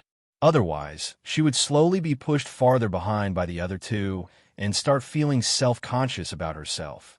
Cross didn't want that. Some might say he's cruel, but he's not going to show favoritism to his girls. They all get the same amount of attention. Actually, if Cross liked a mortal girl and she had a strong personality, enough to keep up with the others, he would still love her. Even if she was weak and frail, even if she wouldn't live for as long as him, he would still care for her just the same. Of course, he would try and extend her lifespan however he could. Fortunately, he didn't have this problem, as all his girls were supremely talented. His mind turned thinking of feng shui's phoenix body. It was good. She was talented, but he could perhaps make it even better. It was a good theory, but he needed more materials and a lot more research. He decided to research this from now on, while following Yuan around. That guy was super lucky. Maybe he could find the things he needed. Feng Hongkong let feng shui go and wiped her tears away with a gentle smile before turning to Cross, who seemed to be lost in thought. Feng Hongkong coughed, and Cross came back saying what? Feng Hongkong said seriously, I don't expect you to respect me or my wishes. Therefore, I won't ask anything of you. Feng Hongkong's aura surged, and he said in a tone as cold as ice, but if you hurt my daughter, even a single hair on her head, I will hurt you down and kill you. Even if I can't kill you, I will do some damage. Even if I have to die. Do you understand? Cross slowly smirked and said, You look much better like this. Perhaps if you were like this with your other sons, 2 of them wouldn't be dead, and we would have a better relationship. Feng Hongkong just stared at him silently. Cross grinned and continued, You really have balls of steel. My impression of you has improved, albeit slightly. You have my word. Even if the gods themselves came down, they wouldn't be able to hurt a hair on my little Shue's head. Feng Hongkong nodded and replied, I hope so. As for your opinion of me, I couldn't care less. Cross grin widened and Feng Hongkong snorted, turning to Feng Shui with a soft smile and saying, Shui, you come to me if he bullies you. I will kill him. Feng Shui smiled and nodded as she said, Okay. Cross chuckled and said, Come, Shui. I want you to meet some people. Feng Shui waved to her dad and took Cross' hand before they both disappeared. Feng Hongkong sighed, but a small smile formed on his face as he muttered, At least she's in good hands, before looking out a window and sighing again. Cross and Feng Shui teleported next to Yuan. Cross sent Feng Shui into his inner world before teleporting to the Sky Poison Pearl and grabbing Luna and Jasmine as he went into his inner world. Cross introduced Jasmine and Luna to Feng Shui and went fishing happily. A while later, he was fishing on his boat, smoking, when he heard 3 thumps from behind him. He turned around before smiling and turning back to the lake. Feeling a weird déjà vu, Luna sat down, Jasmine sat next to her, and Feng Shui sat next to Cross. Cross scratched his neck and said, I'm gonna need a bigger boat. Luna said, No, you won't. Jasmine nodded and said, We came to an agreement. Cross casted his rod and said, Oh yeah? What's that? Feng Shui said firmly, No more women. Cross coughed and dropped his cigarette. He tried to catch it in midair, but he missed and it ended up in the lake.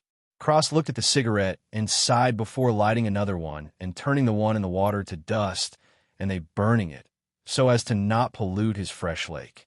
Cross exhaled a mouthful of smoke as he said, "You all agreed on this?" They all nodded seriously. Cross sneered and said, "You think I will listen to you?" They were silent. Cross sighed after a few moments and conceded, "Fine, you win. Even if she's the most beautiful girl in the entire universe, I still won't like her." Luna and Feng Shui revealed happy smiles, but Jasmine was forcing hers. Cross noticed and decided to ask when they were alone. He still said, "Are you all getting along?" He sighed and added, "If you guys fight constantly, I might just cry myself to sleep." Luna shook her head with a smile, while Feng Shui giggled, and Jasmine sighed and mumbled, "So shameless." Cross chuckled and said, "Yes, I'm the most handsome man." Jasmine shouted, "I said shameless." Feng Shui added, "She's right. Big Brother is really too shameless. He already took advantage of me." Luna and Jasmine gasped and glared at Cross, who turned green and said quickly, "I just touched her. Shui, tell them." Shui smiled slyly, and she covered her chest as she said, "He did only touch me." Cross was speechless and immediately shot off into the sky, cursing, "Little Shui, I will have my revenge." Luna and Jasmine chased after him, while Feng Shui followed behind them, laughing her head off.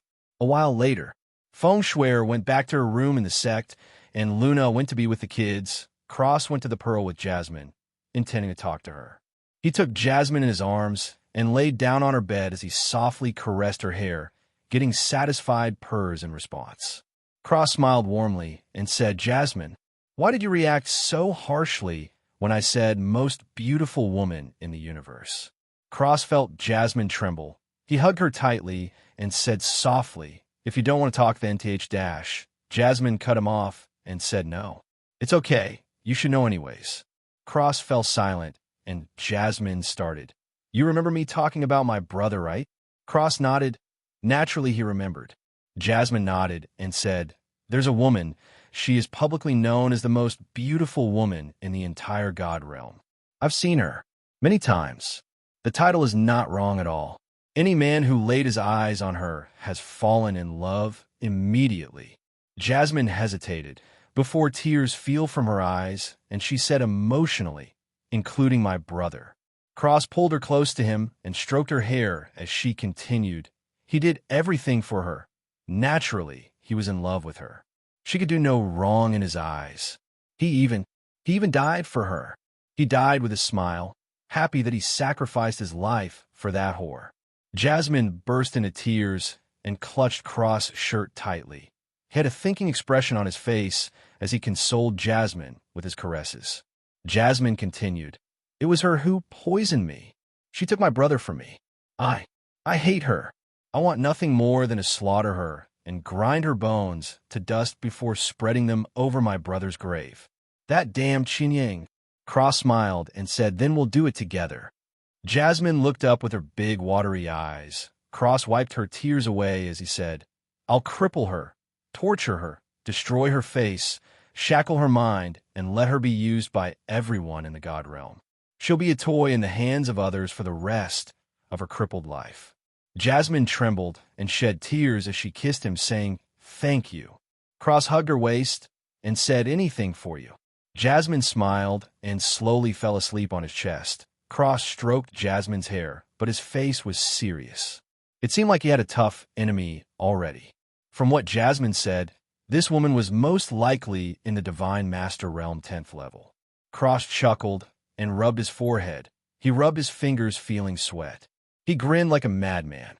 How long has it been since he had such an enemy? The thrill of the hunt was boiling inside him once more, but this time he has time to make preparations.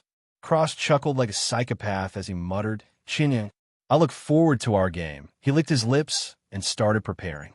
Far, far, far away, an extremely beautiful woman was laying down in a bath. Her long golden hair and perfect face and body were exposed.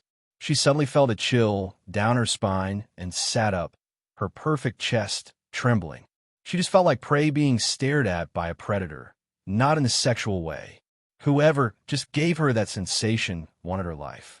She didn't sense anyone around and slowly smirked as she muttered, "Someone thinks of me as prey." She licked her lips and added, Let's see if you can play with me, before laying back in her bath, evidently in a much better mood. The next day, Cross yawned and stood next to Yin Che and Yuan. He looked at Feng Shui and smiled as he said into his necklace, "Little Shui, come to me. I will send you into my inner world and then take you out when we get inside. We won't be separated." Feng Shui nodded softly with a sweet smile. The door to the profound arc opened and Yuan said, "We're missing someone." Yin Che said, "It's Yi Xinghan." Sure enough, Yi Xinghan appeared with his two women. Cross looked over and sneered. "So it's Limp Dick, looking for something to cure your unfortunate disease." Yi Xinghan glared at Cross and said, "Shut your mouth." Cross clicked his tongue and said, Now, Limpy, you don't want to make me angry. I might just slip my fingers and your little brother will fall off." Yi Xinghan closed his legs and Cross laughed before saying coldly, "Now tell your sluts to hit the road. There's only room for one more. Or would you rather bring in 2 corpses?" Yi Xinghan trembled in rage and sent the girls away before going inside the black whirlpool and disappearing. Cross said, "Good luck, kiddo." Before leaving, nobody noticed Feng Shui disappeared as well. Yin Che went into the ark. Yin Che and Yuan appeared in the ark, talked a bit with Ancient Blue before leaving with 2 necklaces. A while later, Cross and Feng Shui popped out of thin air. Yin Che smirked and said, "Good luck, eh?" Cross grinned and said, "Is it more fun to be in here? Who knows, maybe I can kill a few scum in here secretly." Yin Che rolled his eyes, and they continued forward, killing monsters. Cross sensed something and laughed coldly before becoming invisible. Yin Che was confused until he heard a voice. "Oh, isn't this my incomparably beautiful little sister Shui? Meeting you in such a vast, mysterious world is truly this young master's fortune." Yin Che chuckled coldly and spat out a single word, "Idiot." Yi Xinghan sneered and said, "What are you so arrogant about? After today, you will be dead, and little Shui will be mine. Ha ha! Elder Feng, if you would." Feng Fian appeared and threw out a palm at Feng Shui. Yi Xinghan laughed wildly, but as soon stopped abruptly, and his face was filled with fear. Cross appeared and slashed the attack to pieces as he said, "Oh man, I knew if I hung around, I would get to slaughter a few lambs." Cross chuckled and looked at Feng Fian as he said, "You're just an idiot, Dai." Feng Fian's body exploded and his storage ring flew over. Cross turned to Yi Xinghan and smiled widely as he said, "As expected, Limp Dick Boy decided that living was far worse than death, and came to give his life to me." Cross blurred and grabbed Yi Xinghan's neck with his hand as he continued, "I really hope your storage ring doesn't disappoint me." He took off the storage ring and shattered Yi Xinghan's soul imprint, making him cough out blood. Cross clicked his tongue and said, "Not enough, that's okay. Your death will just be slower." He touched Yi Xinghan's abdomen and crippled him before grabbing him along. He joined the group and said happily, "Maybe Shui doesn't want to watch this." Feng Shui said, "What are you going to do?" Cross chuckled, and he whistled loudly. A sweet smell started to spread from Yi Xinghan's body. Tremors sounded, and the ground shook as Cross said simply, "Doesn't he like sex? Didn't he want to tame my Shui? Then he shall die from the thing he loves." Yin Che, Yuan, and Feng Shui shivered before giving Yi Xinghan a pity look. Yi Xinghan was not an idiot and pleaded frantically, "No, anything but that. Please, I'll be your slave. I'll do whatever you want. I beg of you, have mercy. I'll never show up in front of you ever again. I'll give you all the treasures in the sun and moon sect's vault. Please." Cross chuckled and sneered as he said, "Are you worthy?" That one sentence sealed Yi Xinghan's fate, and his pupils shrank to the side of pin needles. A group of beasts of different sizes appeared and started breathing heavy. Cross grinned and said, "Here's your mate. Make sure you share." His tone turned ice cold as he stared into Yi Xinghan's eyes. As he traveled in the air, "He's fragile." Cross turned around, and a pig butchering scream sounded across the entire primordial profound arc as the group walked away. Cross stretched out his arms and sighed in relaxation. Feng Shui said, "That was pretty brutal." Yin Che added, "I can't even imagine that." Cross added, "If something happened to your wife?" He turned to Feng Shui and added, if something happened to me? Yunche and Feng Shuer both frowned and said he got let off easy. Cross chuckled and said nothing more. Yuan shook his head and said, ripped apart by beasts. Oof. Cross heard Luna and Jasmine's voices. That was hot / you should have strengthened his body first. He simply smiled, and they continued on. A while later, they arrived at a giant castle-looking building. Cross said excitedly, a castle. It looks mysterious. There are treasures in here, for sure. Fuck, Yunche, I love you. Everywhere you go, something exciting happens. Yunche chuckled and said, what can I say? I'm just too handsome. Cross coughed and said, yes, well, whatever lets you sleep at night. Anyway, let's go inside. Yunche choked and complained, do you have to be such a bastard? Cross actually nodded and walked inside the castle. Feng Shuer giggled and followed Cross inside, while Yunche sighed and followed them with Yuan, who just scratched his head with a smile. They walked in an empty hall for a long time before coming to a set of stairs. The group walked up the stairs. Yunche stopped and jumped down, saying, I'll catch up, I think I saw something. Yuan continued, and Cross looked at the little red glow where Yunche was. He floated down and said, Yunche said you saw it too? Cross nodded, and Yunche asked, did you hear it as well? Cross shook his head. Yunche frowned and muttered, what is it? Cross shrugged and said, let's continue. A long while later, the primordial profound arc rumbled, and Feng Shuer said, that means there's only 30 minutes left till it closes. We should probably leave. The group nodded and walked to the door, but the door was sealed shut. The group was stunned. Cross frowned and said, Yuan, if me and Yunche aren't outside, don't go around telling people we're dead, okay? Yuan was confused, and Cross crushed the necklace he was wearing with a smile. Yuan eyes widened, and he disappeared. Cross chuckled and said, Shuer, get into the inner world. Feng Shuer went into the inner world as she was told, and Cross grinned as he said, little bro, want to go on an adventure? Yunche's eyes widened, and he said, you mean? Cross chuckled and said, get comfortable, little bro. I have a feeling this will take us to wonderful places, as he went into the sky poison pearl. Yunche sighed and said, motherfudash, before space started cracking, and he toughed it out. Outside, the ark had disappeared from the divine Phoenix City.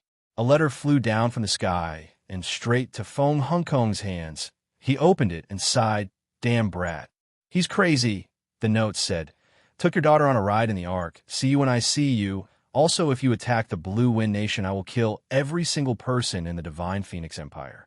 P.S. That Feng Fian guy tried to sell your daughter to Yi Xinghan. I think you both know where they are now. Protect Blue Wind, or I will kill you. Your son-in-law. Cross was paying attention to Yunche, while Jasmine screamed her head off at him. Cross was talking to Yunche, saying, this is an extremely rage opportunity. Circulate the great way of the Buddha. Your body will strengthen immensely from all the destruction and reparation. I believe in you, little bro. Yunche circulated the great way with all his strength. A golden whirlpool appeared above his head. A month passed. Jasmine and Cross were outside the pearl, looking at Yunche in constant torture. There was no emotion on their faces. Cross said, keep going for a year. Otherwise, not only will you die, but your entire family and children too.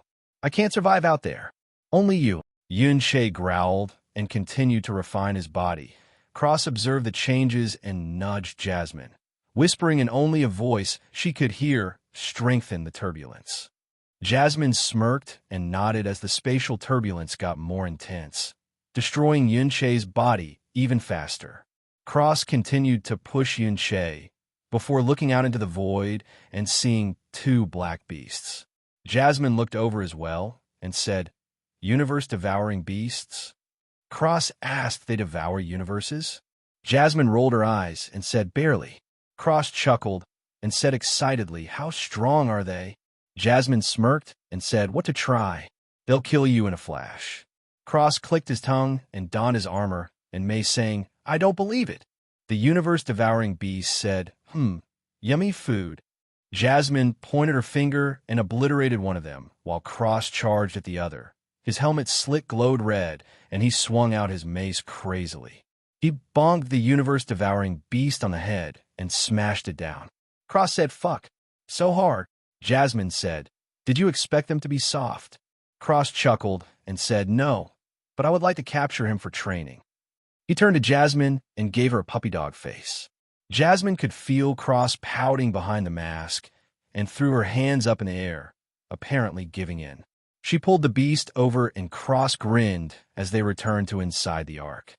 Cross started fighting the universe-devouring beast, while under the watchful eye of Jasmine, who was paying attention to Yuan and Cross. She sneakily lowered the universe-devouring beast's realm to the divine soul realm first level. Cross dodged a swipe and swung his mace upwards at the beast's chin, slamming its jaws shut. Cross smashed his mace into the air, and the air cracked towards the beast before void energy exploded under the beast, knocking it up. He charged towards the beast and swung out his mace vertically, while the beast swung his paw at Cross. Cross grinned and took the hit, while smashing his mace in the beast's left eye, blowing it up. Cross was sent flying, and the beast roared in pain. Cross came back, laughing like a maniac. His armor was shattered and half of his body was covered in blood. He grinned and attacked the beast again.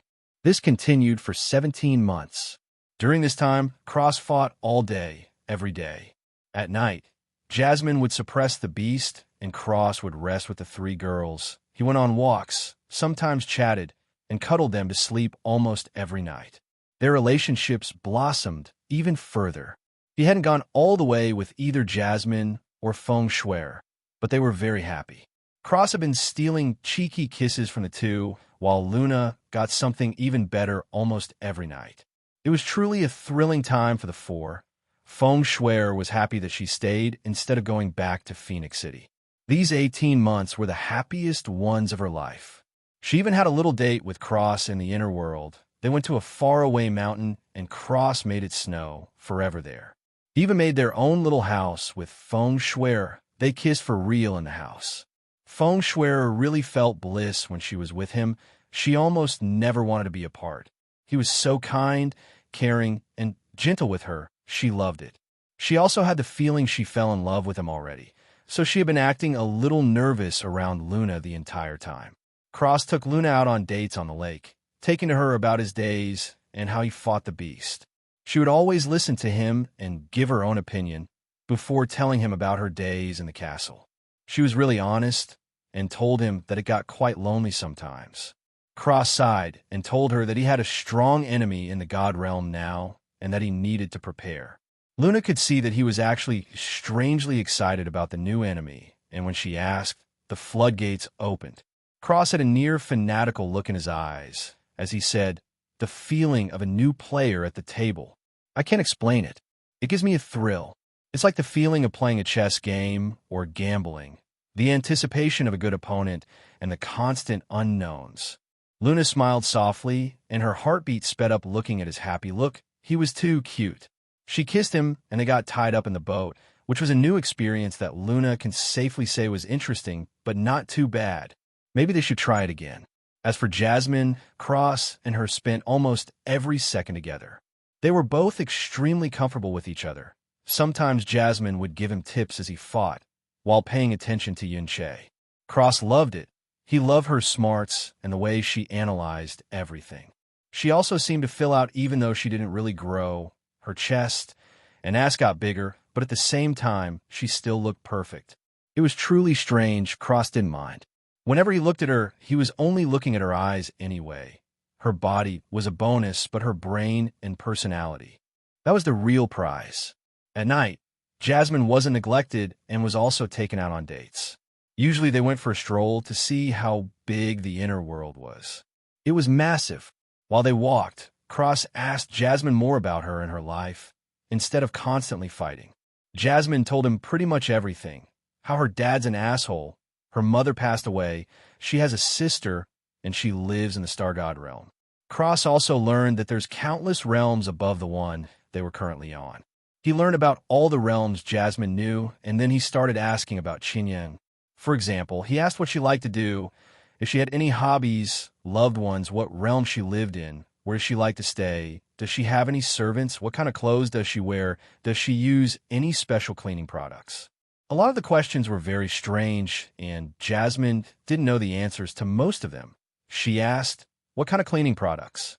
Cross nodded and said, "If she uses a special brand, I can get a hold of whoever makes it and tamper with the formula while also getting information on her. If I can't kill her like that, then at least it's caused some grief, maybe shake her mental state a bit." Jasmine shook and said emotionally, "You're thinking so in depth." Cross nodded and said seriously, "She hurt you and killed my brother-in-law. Failure is not an option." Jasmine stopped and started crying tears of joy as she said, "I'm so lucky to have you." Cross kissed her softly before wiped her eyes as he said, "No, it's my who's the lucky one." Jasmine wrapped her arms around his neck and kissed him deeply. Unfortunately, their passionate session was halted when day rolled around. Jasmine blushed and said, "We should." Cross scratched his neck and chuckled as they both left the inner world, going back to fighting and watching over Yuan. It's been 18 months since the Ark left the Divine Phoenix Empire. The profound arc stopped, and Jasmine suppressed the beast as Cross circulated the Great Way of the Buddha. A golden pagoda formed above his head and sank into his body. He let out a breath and opened his eyes. His eyes flashed gold, and he roared to the sky. Jasmine was stunned and mumbled, "Fifth level of the Great Way of the Buddha." Yuan also roared, and a golden pagoda sank into his head as well. Jasmine said, "Fourth level." "These two are monsters," she giggled cutely and said. "One of them is my monster." She blushed and smiled goofily, extremely happy at that thought. Cross unfortunately didn't see the scene as his energy was skyrocketing. It reached sovereign peak before an extremely loud bang sounded from his body. Cross roared, and a giant beast appeared behind him. It was extremely clear now, and it roared along with Cross, shaking the heavens themselves, as if alerting the world of its return. Jasmine looked at the beast in complete shock. She had never seen anything like it before. Cross trembled, and the beast jumped into Cross' body, more specifically, the circle on his back. It imprinted itself in the middle of the circle. It was pitch black with red, glaring eyes. On its neck there were slits that glowed red. Even the tattoo seemed alive. Cross' aura stopped at divine origin, first level peak, and he felt that all his energy had finally been purified and condensed. He had a lot more in the beginning, but just now, when he broke through, he used the rest, and his energy was extremely dense and pure. Cross cracked his neck, and his body swelled before expelling a gray gas. His skin seemed translucent and without purities. His black tattoos also changed slightly, but the black ring was still on his back. Most of the lines seemed to recede into the circle, and if you looked close enough, you would see the black ring spinning extremely slowly. Maybe it will make a full turn in a year. Cross had a black ring around his neck still, but the tattoos on his face disappeared. There were 2 rings on each of his forearms now, and 2 lines, ending in sharp points, coming over his shoulder, just barely touching the top of his chest. He also had double rings on his lower calves, and a V of lines, ending just above his tool and connecting to the ring on his back. Same as cover, except the neck ring is flat, not jagged. Cross breathed out, and he flexed his body. Every single bone in his body cracked. He let out a breath of relief and turned around. Jasmine's heartbeat sped up at his indifferent gaze. Cross blinked and smiled, his eyes turning gentle. Jasmine started blushing and was flustered. She was 18 now. Cross' new look was deadly to any woman, not to mention one with strong feelings for him already. She squealed on the inside, happy she was the first to see him. Cross chuckled and put on a new pair of shorts. His fluffy bunny slippers were put away before. All he was wearing was shorts, and they exploded when he broke through. So Jasmine got a good look at his little brother. Jasmine gulped, feeling the word little brother was not right. Maybe big brother was more appropriate. He walked over wearing only shorts and his prayer bead necklace. Jasmine looked flustered, and Cross caressed her cheek as he said, "Nervous?" Jasmine nodded, and Cross chuckled as he kissed her softly before saying, "I'm still the same." Jasmine felt warm and hummed softly. Yuan's eyes fluttered open, and he coughed, saying, "Where are we?" Cross reached out his hand and pulled Yin Che up as he said, I have no idea. But I finished converting my energy, and you get to the 4th level of Great Way. So that's good. Yin Che chuckled and said, what can I say? I'm just too dash. Cross clicked his tongue and said, yeah, I've heard it before, tough guy. Yin Che just chuckled. Cross said, not too bad. Sky Realm Peak. Yin Che grinned and said the arc stopped. Jasmine nodded. Cross chuckled and said, also, you got a ton of kids to worry about. You're really crazy. You know that, right? 4 girls, 4 kids. He shook his head, and Yin Che said, what? Cross waved, and a crack opened. Yin Che barreled inside, and Cross and Jasmine were left alone. Cross wrapped his arm around Jasmine's waist and pulled her close, stroking her cheek with his thumb as he said, hey, you. Jasmine twirled her hair as she hummed in response. Cross gushed and kissed her soft lips as he said, you're so cute. I just can't help myself. Jasmine giggled and blushed. Cross and Jasmine started a kissing session. A while later, Yin Che came out of the crack, looking disheveled. Cross looked up, separating from Jasmine's sweet lips as he said, how'd it go? Yin Che let out a breath and said, 2 girls and a boy. I was also savagely attacked. Cross burst out laughing, and Yin Che stopped before looking at a floor tile. He made an ice flame and melted the floor before jumping down. Cross and Jasmine followed him into the hole and saw a ghost. Yin Che was talking to the ghost, who said that she had been searching for the sky poison pearl and that she controlled the ark. She begged Yin Che to save her little mistress. Yin Che agreed to save her, and the old woman ghost dissipated into the wind. The red ball in the center of the room shattered, and a crystal coffin with a little girl appeared. The coffin opened, and a black aura appeared. Yin Che held his hand against the girl's chest and purified the poison. After 30 minutes, the poison was purified, and the little girl opened her eyes. She saw Yin Che and said, hi, big brother. Yin Che was stunned. The little girl said, wah, so pretty. Jasmine said, you can see me. The little girl knocked on her head and said, of course I can see you. I'm not blind. Jasmine choked, and the little girl said, wah, big brother, pick me up. My image as a beautiful young lady will be ruined if I crawl out of here. Yin Che felt his lips twitch, and Cross burst out laughing. The girl looked over and drooled, saying, big brother number 2 is so handsome. Cross was startled before smirking as he said, of course. You should call me big brother number 1, though. The little girl clapped and said, why? Big brother number 1, will you marry me? Cross almost spit out a mouthful of blood. Yin Che chuckled and picked up the little girl, who smiled happily and said, I'm hungry. Do you have anything to eat? Yin Che gave her a biscuit. The little girl looked at the cookie and said, is this edible? Yin Che said, eat it. It's very fragrant. The little girl bit the cookie before spitting out, saying, ew. EW. Gross. Yin Che gave her a piece of meat, but the little girl almost puked. Yin Che scratched his head and said, what do you eat then? The little girl said, only delicious things. Yin Che slapped himself and said, what does that even mean? The little girl said matter-of-factly, delicious things are delicious things. Big brother, are you sure your head is okay? Yin Che almost spit out a mouthful of blood. The place started shaking. Yin Che took the coffin, and Cross grabbed the little girl before they flew out of the ancient castle. They got outside, and Yin Che took out Dragon Fault at the sight of the universe-devouring beast.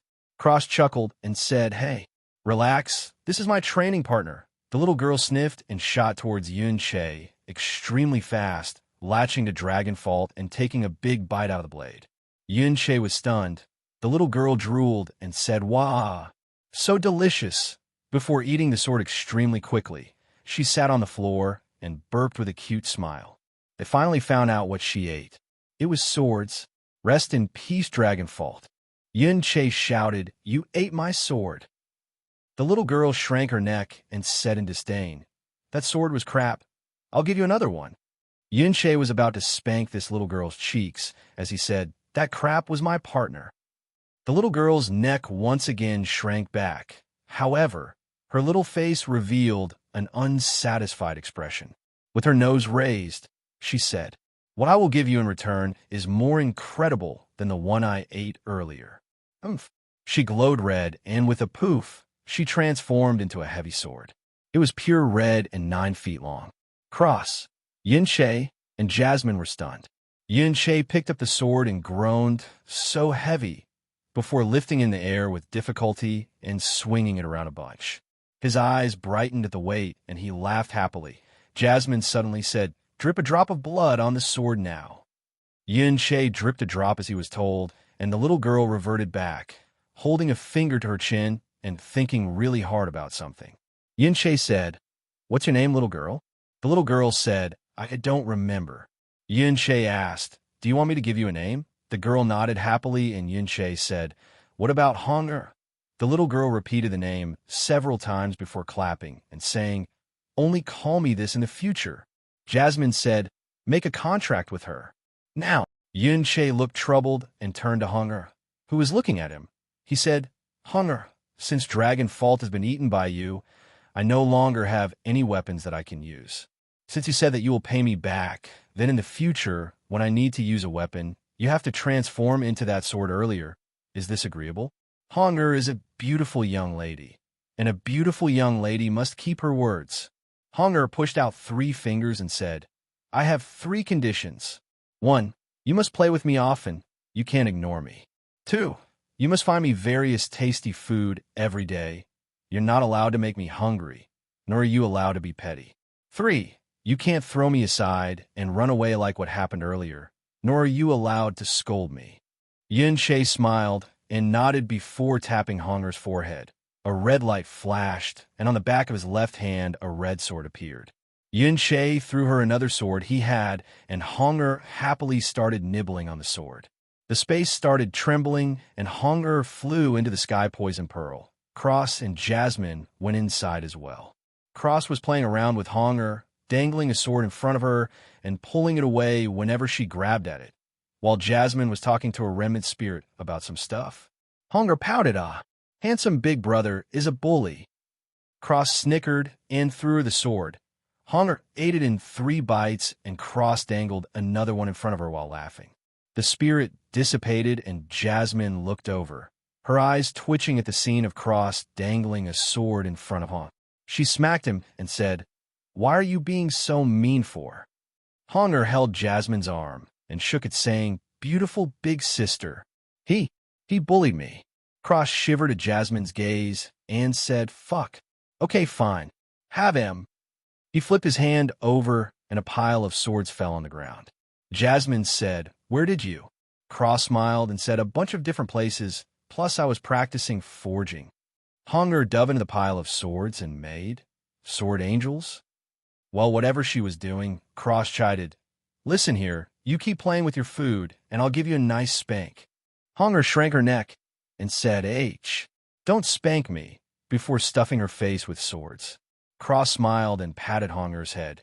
Jasmine smiled slightly, and Cross said, "Be a good little lady, and this big brother will give you a better sword to eat." Hunger started drooling. Cross chuckled and shook his head. He sat down on the ground as Hunger passed out in the pile of swords. Jasmine sat next to him and smiled happily. Cross turned to her and hugged her into his lap with a cheeky smile. Jasmine's face started burning, and Cross chuckled before kissing her. Jasmine pounded on his chest with her small fists, creating metal banging sounds. Cross separated from her lips and licked his own, saying, "Sweet." Jasmine covered her face and stuttered, "Wow, you're bullying me." Before flying away, Cross laughed and shot a warm and gentle smile in her direction. A while later, Cross teleported outside. His appearance was messy. He had just come from the inner world. As soon as Feng Shui'er and Luna saw him, he was attacked. All he wanted was a shirt and his slippers, but he got attacked with kisses and a demand to come see her tonight. The demand was from Luna, of course. He agreed, but they still didn't let him go, being so handsome. He didn't know if it was a blessing or a curse. Cross touched the ground, wearing a white wife beater, black shorts that reached halfway down his thighs, and the pink fluffy bunny slippers. If someone from Earth looked at him, they would surely call him a bum. Fortunately, he wasn't on Earth anymore, and his bum style looked fresh here. Something to note: Feng Shui'er reached the Sovereign Realm, first level today, from Cross Breakthrough. Luna also got some benefits, and her realm reached sovereign peak, just a step away from divine origin realm. Cross told Feng Shui'er and Luna the realms after sovereign realm, and they both nodded, understanding that they had a long way to go. Cross smiled at them and told Feng Shui'er soon, I will upgrade your profound veins and body. I just need to find a few more things. I'm sorry it's taking so long. It had to be perfect. Feng Shui'er felt warm in her heart and hugged Cross, saying, It's okay. I'll wait for as long as you need. I will work hard to help you. Cross stroked Feng Shui'er's hair and said softly, I don't need you three to help me. I just want you all to be happy. Luna looked to the side and wiped her eyes. Feng Shui'er kissed him, saying seriously, I don't care. I will not get left behind. Cross smiled and kissed her forehead softly as he said, I will never leave you behind, Shui'er. Feng Shui'er trembled and shooed him away as she said with watery eyes, Go, I heard Brother Yuan calling. Cross smiled and kissed Luna before going out. Feng Shui'er wiped her eyes and said, He have to be stronger. Luna nodded and they both disappeared. Both the kids were 11 now and making spectacular progress, being at the true profound realm, shocking everyone in the castle. Cross only said, Good genes. He almost got beat up when he said that. Currently, Cross was standing next to Yuan, witnessing all these animals and trees turning into humans. Yuan was stunned, and Cross said in confusion, Animagus? That's not right.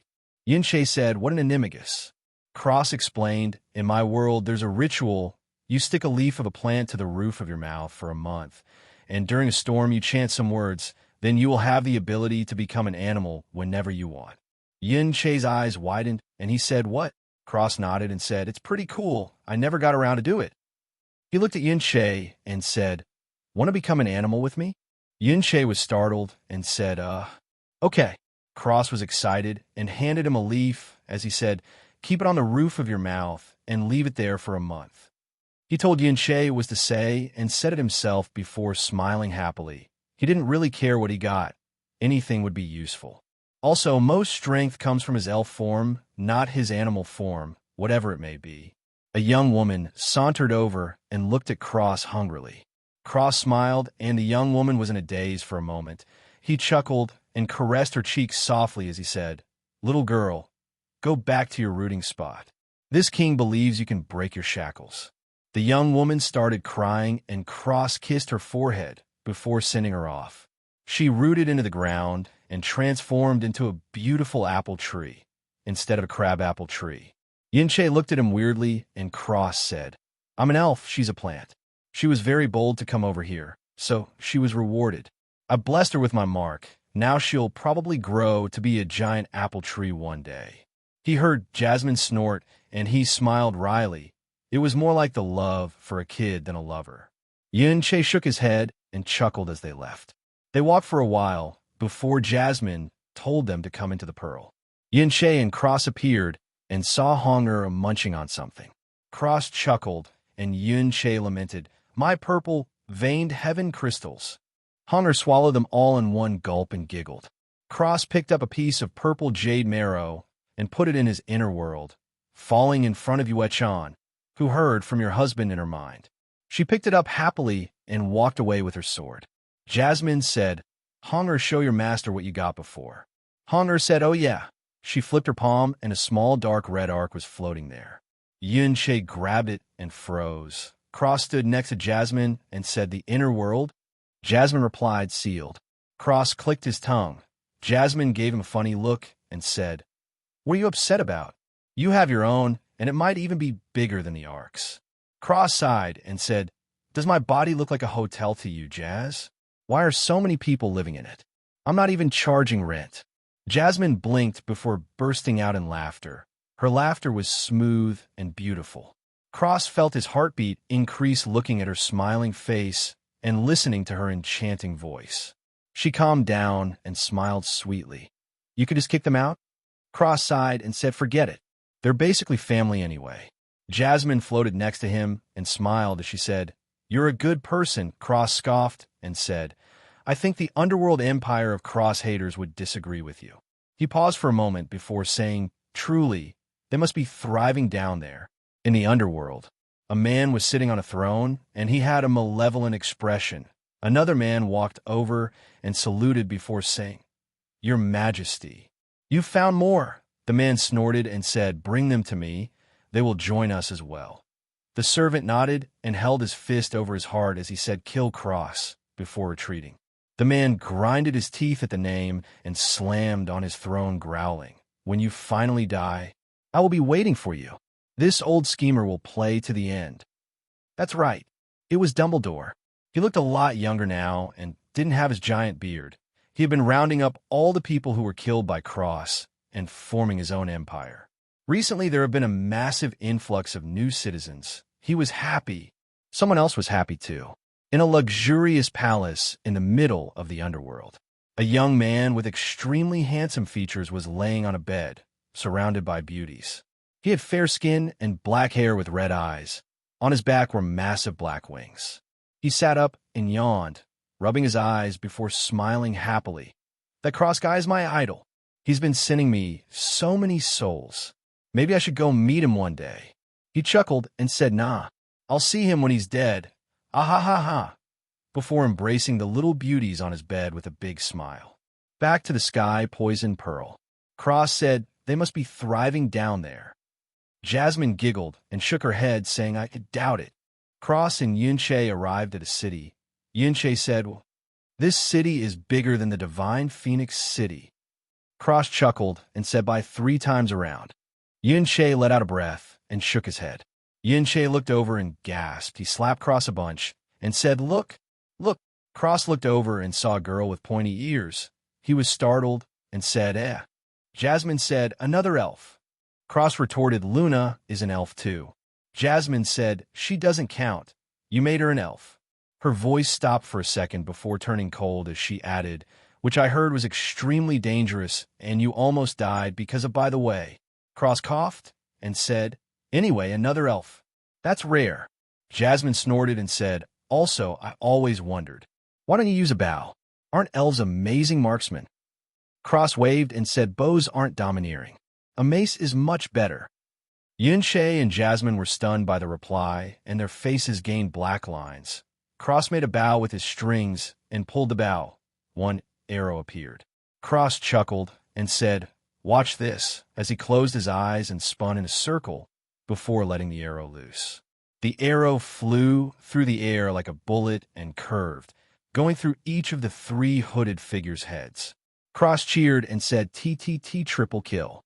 Yuan clapped and said, 9 out of 10, not enough pizzazz." Cross scoffed and said, "What pizzazz? I just killed 3 people with a single arrow. Are you not entertained?"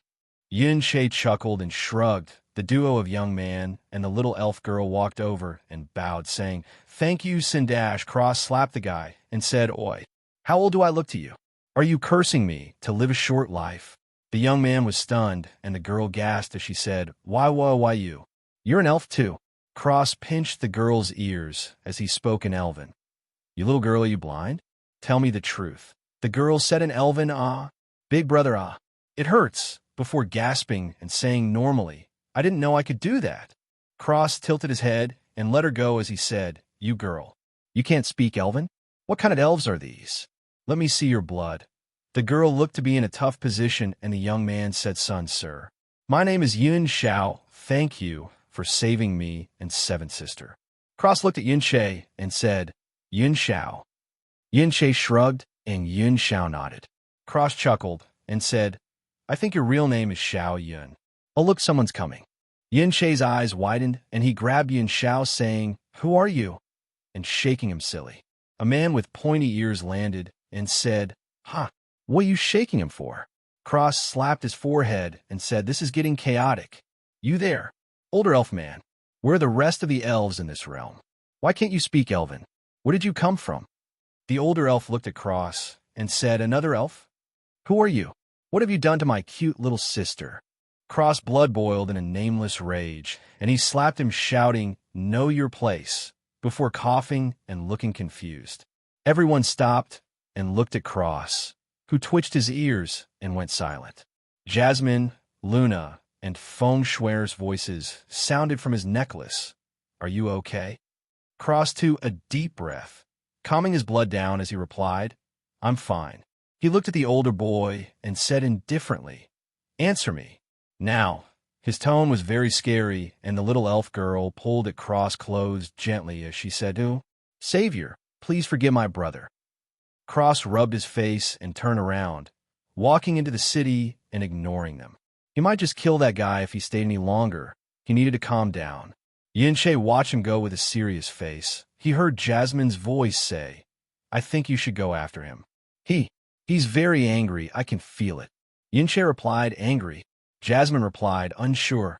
I think it has something to do with elf ranks. I'm not sure, but I think Cross is special, like a king or prince. A lower rank elf just talked back to him. That's a big no-no in elf culture. Yuan looked at Yuan Shao and thought for a moment before dragging him along as he went after Cross.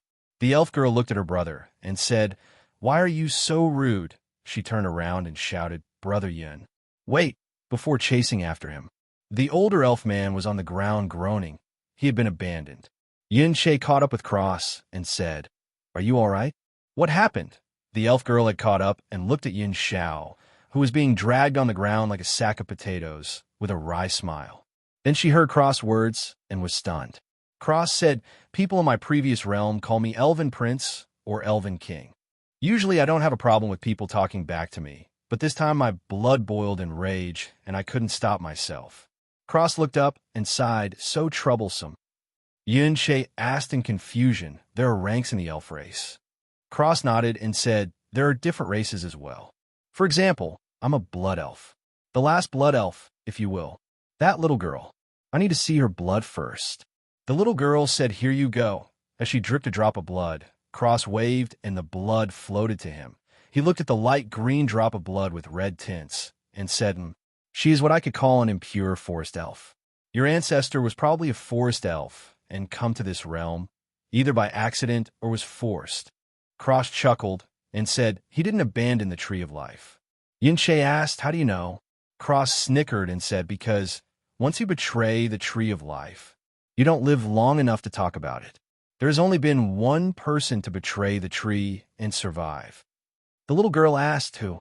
Cross shook his head and changed the subject. Anyway, forest elves were mostly commoner elves, like normal people that live in cities. Yuan asked, What about blood elves? Cross sighed and said, We were the defenders of the tree of life, as far as I know. I'm the only one left. The rest died to protect the tree. Yuan fell silent, and the little girl asked, What happened? Cross shrugged and said, I don't know. I don't even know where the tree of life is. He stopped talking about it and said, What is the name of the realm, little girl? The little girl said, Illusory Demon Realm. Cross chuckled and said, I thought so. He looked at Yuan, who was shell-shocked, and said, So we're going to the Yuan family, I guess? Yuan nodded seriously and said, Yuan Shao, where is your family? As he straightened him out to his feet. Yuan Shao said, Let me lead the way. Cross, Yuan and the little girl followed him to the Yuan family manor. They arrived at the Yuan family manor, and a man and woman hugged Yuan Shao, saying, Thank God you're safe. Yuan Shao said, Mom. Yuan stiffened and Cross chuckled as he walked into the manor, looking around at all the sights. Pretty nice place. Cross was standing around when a middle-aged man said, Who are you? A friend of Shao. Cross chuckled and said, You're the father of Yuan Shao? The man nodded and said, Yes. Cross smiled and said, I'm brothers with one of your sons, but not Yuan Shao. The man stiffened and said coldly, What are you talking about? Cross pointed at Yuan and said, You don't recognize your own son? Come now. How about your father? As he waved, and Yuan Songhai walked out saying, I was just going to Qinghong. Yuan Qinghong froze and mumbled D-Dad before hugging him. Cross chuckled and waved again. Xiao Lai came out and said, Brother Songhai, where is this place? Songhai patted Xiao Lai's shoulder and said happily, Welcome to the illusory demon realm. Yuan Qinghong said with tears in his eyes, Little Xiao Yuro, come here. He looked at Yuan who had an anxious expression on his face. Yuan Qinghong walked over and smiled as he said, Ch. Yuan trembled and tears pooled in his eyes as his fists tightened. Qinghong hugged Yuan and said emotionally, I'm sorry. Yin Che hugged him back and cried as he said, "Father." Mu Yuro froze and stuttered, "Si-che." Cross pulled Yin Xiao to Xiao Lai and said, "He Xiao Yun." Xiao Lai said, "Why, you look just like your father." Hugging him as well. Cross looked at everyone hugging and spat before sitting on the side, closing his eyes and meditating on the great way of the Buddha. He had no interest in watching family reunions. He didn't need to be reminded of parents he didn't have. Marcus and Alyssa were great, but they weren't his real parents. He sighed and forced the thoughts out of his head.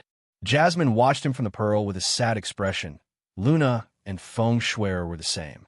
All the girls sighed and went to work harder, intending to be his new family. They couldn't replace parents, but they would try their best to make him happy. A while later, Cross was sitting on the roof with his legs crossed, staring out into the city with a blank expression. Did he have parents? Were they even alive? He looked down at his hands and clenched them before releasing them. How did he get to his original world? He only remembered waking up on the streets at 10 years old. He looked up at the stars and stared wordlessly. Was he abandoned? Or was he sent away to be protected? If it's the latter, why did the tree call him back to save it? If it's the former, then why did he inherited memories? Cross sat by himself and muttered, "What's the purpose of my life?" His voice was as soft as a whisper, but it could be heard for miles clearly. He looked into the distance and entered a daze, thinking about the Great Way. What was he in the grand scheme of the world? What was his purpose? Did he even have one? What is he? His eyes glazed over, and he mumbled, "My own way is the great way. Its path is my path." Jasmine appeared in front of him with a shocked expression. A giant golden whirlpool appeared over Cross' head.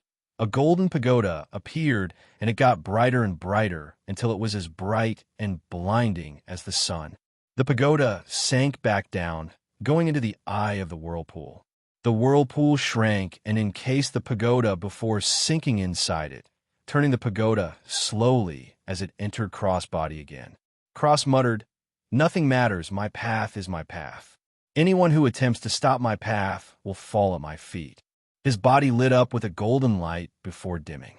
He blinked and let out a black breath of air. His body swelled before contracting again, expelling another bout of gray smoke. He woke up and saw Jasmine staring at him in astonishment. He smiled gently as he said, "Jasmine." Jasmine muttered, "You're incredible. You know that?" Cross smiled warmly and looked in her eyes, before hugging her as he said, "Thank you." Jasmine was confused and said, "For what?" Cross replied softly, "For being with me." Jasmine swallowed back her words and didn't say anything. Her heart felt sweet, and she melted into his embrace. Cross waved, and a crack opened. Luna and Feng Shui walked out. Cross pulled them in and said softly, "All of you." Jasmine, Luna, Shui, "Thank you." He looked up and sighed with a smile as he finished, "Thank you for being my family." All the girls felt their hearts throb, and they curled up in his embrace, wordlessly. Cross smiled warmly and laid on his back, looking up at the starry sky and feeling blessed and happy. Another crack opened and Zephyr and Pandora fell out. Cross looked over and smiled.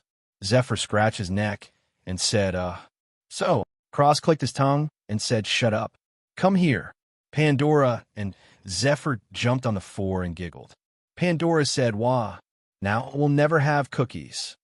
Zephyr laughed slyly and said, "I remember Dad saying if you have two moms, you won't get cookies." He imitated Cross' voice and chuckled. Cross coughed, feeling 3 pairs of eyes on him. He closed his eyes and replied, shamelessly, "Naturally 2 moms gets you no cookies, but 3 moms gets you double." Pandora clapped and said, "What about 4? Cross coughed harshly, feeling 3 pinches to his waist, before saying, "For moms, and you might not have a dad anymore." Zephyr, Pandora, Luna, Jasmine, and Feng Shui all laughed, and Cross smiled happily, hoping these fun times would last forever. He rested his head on the roof and stared at the stars, letting out a satisfied sigh. The next morning, Cross was woken up from Yin Che, saying, "Io, wake up." Cross sat up and yawned. He looked around and saw that his family was still there. He sent Luna, Feng Shui, Zephyr, and Pandora back to the inner world directly to their beds. Jasmine woke up and blushed before drilling into the pearl, embarrassingly. Yuan chuckled and said, "Nice night." Cross got up and grinned heaven. Yuan laughed and said, "Come with me. My parents want to meet you." Cross laughed before suppressing it and saying shyly, "Oh, but I don't even have a gift." Yuan retched and kicked out saying, "You're gross." Cross burst out laughing and followed Yuan down into the house, floating behind him, still laughing his ass off. Yuan entered a room with a pissed-off face, but he still has a smirk on his face. Mu Yuro, Yuan Xinghong, Yuan Songhai, Xiao Lai, and Xiao Yun looked over at them.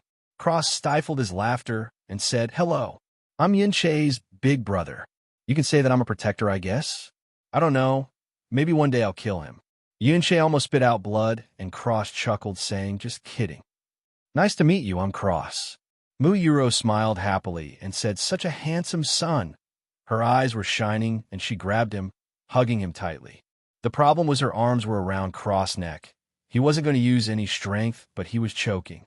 He tapped, saying, Mrs. Yuan, I can't breathe." She loosened her grip and giggled as she said, "I can't help it. You're so cute," as she took a brush and brushed his hair. Cross felt awkward, and Yuan burst out laughing. Yuan Xinghong shook his head, and Mu Yuro grabbed him and said, "What are you laughing at?" Yuan was caught by the big devil, and she combed his hair as well. Xiao Yun looked down, but was grabbed by Mu Yuro, who said, "You little brat. You think I don't want you anymore? You're so cute. I couldn't abandon you even if I tried." Xiao Yun was probably the only one who didn't struggle and was happy to have his hair combed. Yuan Xinghong sighed and said, "Rower dash." His voice was choked back by a deadly glare from Mu Yuro. He scratched his cheek and turned at Songhai, who gave him "I'm disappointed in you" look. Xiao Lai smiled happily, and Mu Yuro said, "So my beautiful boys, where are my grandchildren and daughter-in-laws?" Xiao Yun said, "Well, you see, He looked at Cross and Yuan who both gave him a thumbs up. He sighed and said, "Seventh sister left yesterday." Mu Yuro looked at Cross and Yuan who both trembled. Cross said, "Well, you see, Yuan ratted him out, saying, "They're all with Cross." Cross cursed, "You bastard." Mu Yuro gave Cross a deadly look and said, "Spit him out, brat." Cross whimpered and waved. A crack opened, and everyone from his inner world came out.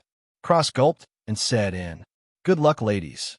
Mu Yuro dropped the boys in shock before clapping happily and saying, "Wonderful, wonderful. Ha ha, I can die happy." She grabbed all the girls and kids and dragged them to another room. Ling Jia and Xenophilius were left. Xenophilius sat next to Xiao Lai and Songhai as he said, "This place is nice." Songhai laughed and patted his shoulder, saying, "Old Zeno, this is my home. Let me show you around, you two old Lai." He happily showed his friend around, leaving Yuan Xinghong, Yuan Cross, Xiao Yun, and Ling Jia in the room. Yuan Xinghong coughed and said, "6." Cross said, "Actually, 2 are mine." Yuan coughed and added, "The ones without bead necklaces are mine." Ling Jia said, "Cross is my master and Yuan is my boss." Xiao Yun said, "I," before sighing and not saying anything anymore. Yuan Xinghong nodded and said nothing. The atmosphere was a bit awkward until Cross took out a deck of cards, saying, "Anybody for poker?" Yuan Xinghong asked poker. Cross explained to them all what poker was and took out a case filled with poker chips he made personally. They all started to play. Cross took out his wine and poured out 5 bowls as they played. A long while later, the girls and kids came back to see. Cross cursed with a blush on his face, "You fucker. You had aces the entire time." Yuan Xinghong laughed and raked in the chips, saying, "Get on my level, scrub." Yuan threw his cards down and said, "I can't fucking believe this. 4 aces. I thought you had queens." Xiao Yun smiled and said, "He bluffed last time too." Ling Jia slammed the table and said, "I don't believe it." Again, Cross collected the cards and shuffled them extremely fast before dealing again. Mu Yuro cleared her throat and the 5 froze. She said, "What are you doing?" The 5 started to sweat profusely. Yuan Xinghong coughed and chided the other 4, "You shouldn't gamble. It's a very bad habit." Ling Jia, Xiao Yun, Yuan and Cross felt their mouths twitch before they shook their heads and said in unison, "Good luck, old man." Mu Yuro giggled and caught Yun Qinghong's ear, dragging him off, saying, "Very bad habit." Yun Qinghong shouted, "You little bastards. Don't think I don't know how many chips I have." The other four chuckled, and then a series of coughs were heard. Yun Che and Cross froze. They stiffly turned their heads to see a group of women smiling at them. Yun Che just chuckled with a cold sweat, and Cross smiled. "How was it?" Luna snorted and brought Feng Shui, Zephyr, and Pandora into the inner world, leaving a sentence, "See you tonight." Cross gulped, and Yun Che was dragged off by Chu Yuechan and the other three girls. Cross sighed and said, "Game's over." Ling Jia chuckled and said, "By the way, Master, did you finish the last 2 steps of Void Step?" Cross said, "The 4th. Why? Have you mastered the 3rd already?" Ling Jia shook his head and said, "No. But Junior's sister has. She feels embarrassed asking you so." Cross tapped his finger on Ling Jia's forehead and said, "Tell your junior sister to come see me later." Ling Jia nodded excitedly before jumping into a crack and disappearing. Cross turned to Xiao Yun and said, "So tell me about this girl, little bro." Xiao Yun was embarrassed and said, "Well, she's really sweet and kind. I love her to death. I would easily trade my life for hers."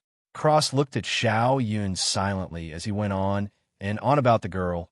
Cross took out a vial and dripped drops of blood into it before dripping a sliver of green crystalline liquid into it. He closed the vial and shook it before throwing it to Xiao Yun, who caught it and asked, "What's this?" Cross said, "Early wedding gift."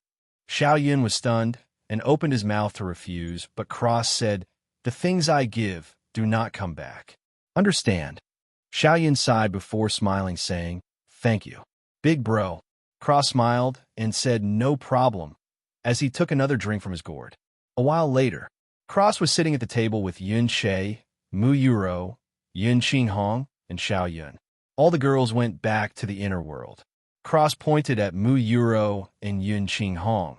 His fingers glowed green, and a light shot into their bodies. He went back to drinking as if he had done nothing. Mu Yuro and Yun Qinghong said, "Our injuries, they're gone." Cross waved and said, "A little bit of sword energy and cold poison is absolutely nothing to me. I already killed the sun and moon young lust beast. I might as well kill the rest too." Yun Che chuckled and Cross smiled before leaving the house, saying, "I won't intrude on your family anymore." Before anybody could say anything, he blurred and disappeared. Mu Yuro sighed and Yun Che said, "From what I've heard, he doesn't have parents. Or rather, he doesn't know who or where they are." Mu Yuro sighed again and said, "I would gladly take him in." Yun Che just shook his head and they started talking. A while later, Cross was drinking on the roof alone when Yun Che appeared and said, "I have to talk to you." Cross said, "Then talk." Yun Che said, "The matter regarding Might Sword region and the Sun and Moon sect. I don't want your help." Cross drank from his gourd and said, "You sure?" Yun Che nodded seriously and said, "This is my family's problem. I will take revenge myself." Cross sighed and said, "Whatever you say." Yun Che smiled and said also, he that took out a roll of jade strips, adding, "Time to practice a new skill." Cross smirked and threw the gourd into a crack as he held the jade strips. He memorized the entire thing before giving it to Yun Che, saying, "Oh yeah, don't forget. A month later, I'll make a thunderstorm and you'll get your animal form."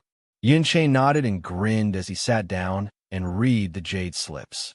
Cross started cultivating hidden flowing lightning and extreme mirage lightning.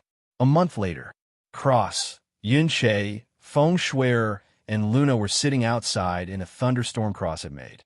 Cross passed around bottles of potions and told them the words before drinking his potion.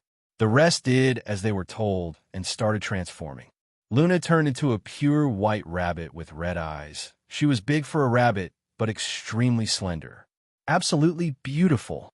Feng Shui directly transformed into a phoenix. She was huge, and her feathers shined like rubies.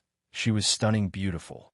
Yun Che transformed into a dragon Qilin, but he had wolf claws instead of hooves. He looked pretty cool. Finally, Cross transformed, and an earth-shattering roar sounded. Cross turned into the image that appeared behind him. It had a long pointed end tail, extremely muscular limbs and body, 2 horns on his head, and his head narrowed slightly. His tongue ended in a point, and his mouth was full of razor-sharp teeth. On the sides of his neck, there were open slits that glowed with a bloody red light. Cross was big, bigger than a person by several times. He shrank down and slapped his paw down. The rest reverted and stared at Cross in shock. Luna said, "What is that?" Cross responded, "King of the void beasts," before reverting and revealing himself. Luna smiled and said, "Cool, I got a jade rabbit." Cross smiled and kissed Luna and feng shuier before saying warmly, "Go back, cuties." They giggled and jumped back into the inner world. Cross turned to Yuan Che, saying the Qilin, "Eh?" Yuan Che threw his hands up and said with dog paws. Cross burst out laughing, and they went back to the Yuan manor. Cross said into his necklace, "When you get your body, you'll get one too." Jasmine snorted in reply, saying, "Humph, and not that I wanted one anyway." Cross chuckled and teleported into the pearl, hugging Jasmine from behind and whispering, "My little Jassy feels left out. Maybe a few kisses will help." As he kissed her neck, Jasmine blushed but still snorted. Cross slipped his hands in her shorts and massaged her thighs as she sat on the bed. He leaned back, taking her with him as he nibbled on her ear and massaged her creamy thighs. Jasmine moaned softly before saying, "You're really a pervert." Cross whispered, "I think you mean my pervert." Jasmine blushed deeply and Cross kissed her lips, gazing his thumb against her sacred garden. Jasmine moaned into his mouth and Cross slipped his tongue inside. Jasmine felt his tongue softly lick her own. He tasted so sweet. She wrapped her arms around his head behind her and returned his kiss passionately. They were interrupted by Honga, who said, "What are you two doing? Is this the legendary molesting that Father talked about?" Jasmine froze and her face, neck, and ears turned red before she pushed Cross away, muttering, "Pervert." Cross spun in the air and scratched his neck while chuckling, cursing Honga in his heart.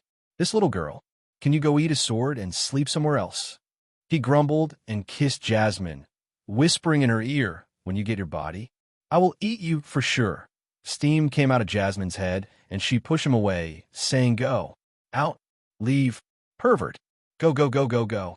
Cross chuckled and disappeared as he left the pearl and returned to practicing the techniques from the jade slip. Another month passed. It was time for the Yuan family competition. Cross was sitting on a wooden pillar he stabbed in the ground right next to the Sacred Cloud arena.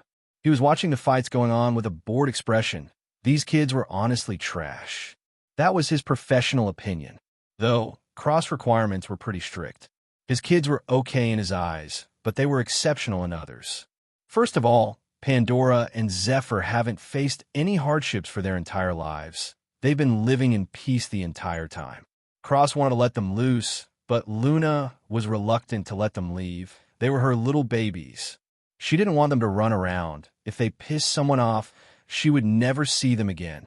Cross had already made necklaces to block 3 attacks from anyone as strong as him, but Luna was still reluctant.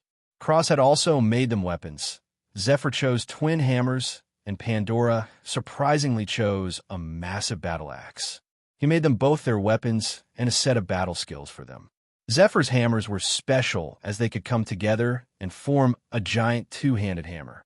Luna was helpless to their choices. Seems like they had crazy battle lust. For the last month, they had been fighting against each other, training their weapons. Luna watched over them very carefully. Cross had also taught them Void Step and the Great Way of the Buddha. He was happy that she actually both reached the first threshold of the Great Way of the Buddha. He pushed them extremely hard and taught them what he knew to survive. His requirements were very harsh, and he wouldn't have his kids be spoiled little young masters. They needed to go through life and death trials to grow, or else they would remain brats forever, which wasn't ideal. Luna and Cross got into a small argument over it, but Cross explained what he thought and comforted Luna that they were absolutely safe. They just needed to think they weren't, or else they would be useless brats in the end. Who didn't want their children to be great? Luna was sad, but Cross told her that he would let them go when they got to the Sky Profound continent. Luna reluctantly agreed, and Cross gave her some special care, being extremely loving and gentle. Luna loved it but the issue with the kids was still weighing on her mind. In the end, she talked with Mu Yuro a lot about it, and Mu Yuro was more than happy to help her out. Cross watched the fights with a bored expression before some old men showed up, and someone said the great elders are here. He then named all of the 36 elders. Cross looked at the guy, and the guy suddenly held his chest before falling to the ground and saying, "Mr. Yuan, I don't feel so good." Then he turned into ashes and drifted away. Cross sighed and poured out some wine as he lamented, "Farewell, exposition man. You have fulfilled your noble purpose," before drinking from his gourd and turning back to the commotion.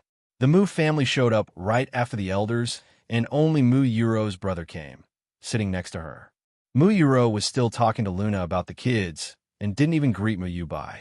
Mu Yubai looked at Cross and said, "Oi, what are you doing up there?" Cross looked down and said, "What are you doing down there?" Mu Yubai raised a brow before saying, "Touché," and that was the end of that conversation. They both turned back to the stage. Unparalleled Under Heaven and Number 1 Under Heaven appeared. These were the names of the elves.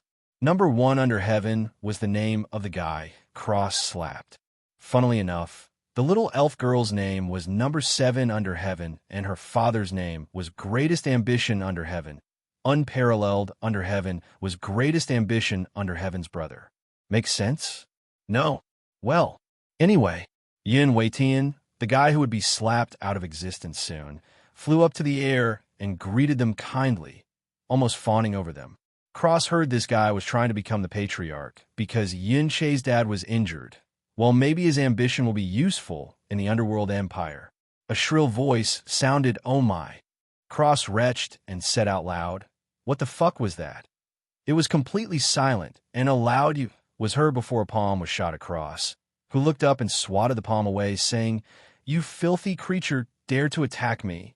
Cross opened his hand, and the man was in his hands. Cross said coldly, "Let's see why you disgust me so much." The man started screaming in pain. Cross spat, "Gross. Just being near you makes me feel disgusting."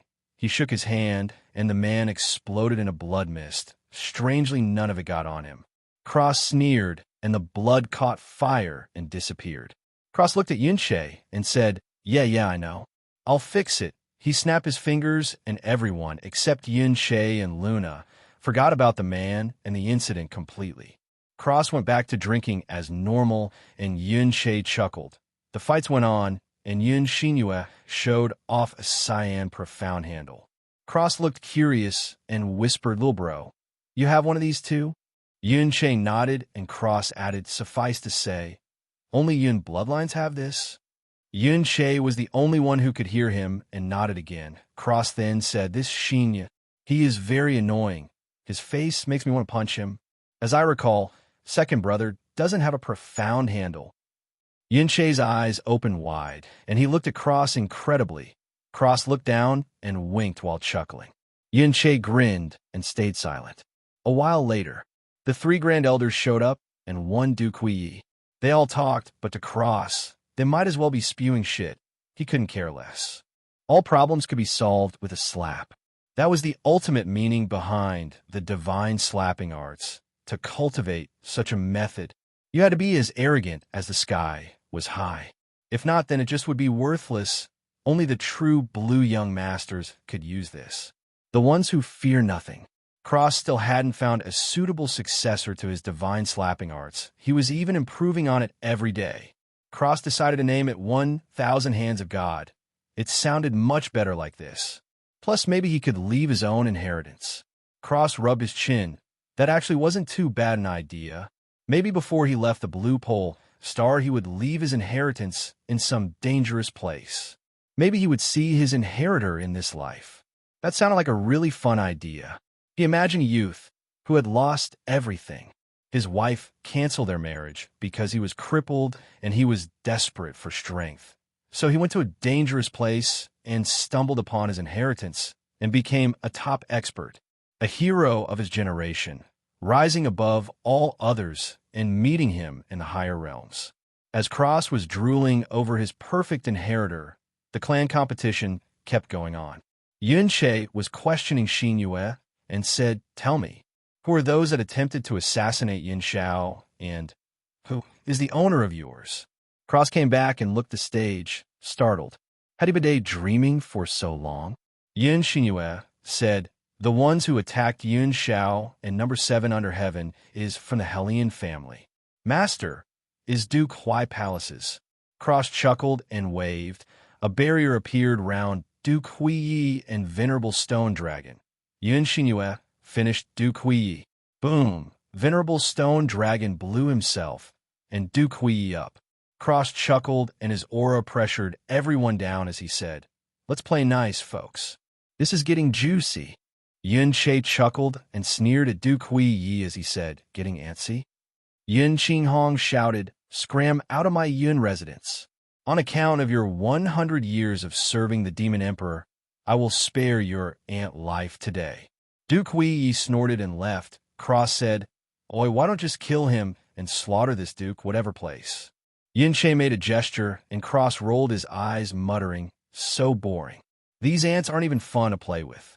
Yun Che chuckled and looked at Yin Weitian as he said, "Is this enough proof for you?" Yin Weitian was white as a ghost. Cross blurred and appeared in front of Yin Xinyue as he said, "This guy, he wants to start a revolution. We kill him, right?" Cross apparently wasn't asking, and his fingers turned gold, digging into his arm. Everyone's eyes widened, and Yun Weitian shouted, "Insolent," as he shot towards Cross and Yun Che. Cross waved and said, "Die." Yun Weitian exploded in a blood mist, and Cross pulled out a cyan drop of blood. Mumbling, "I've never tried this before." He waved, and Xiao Yun flew over.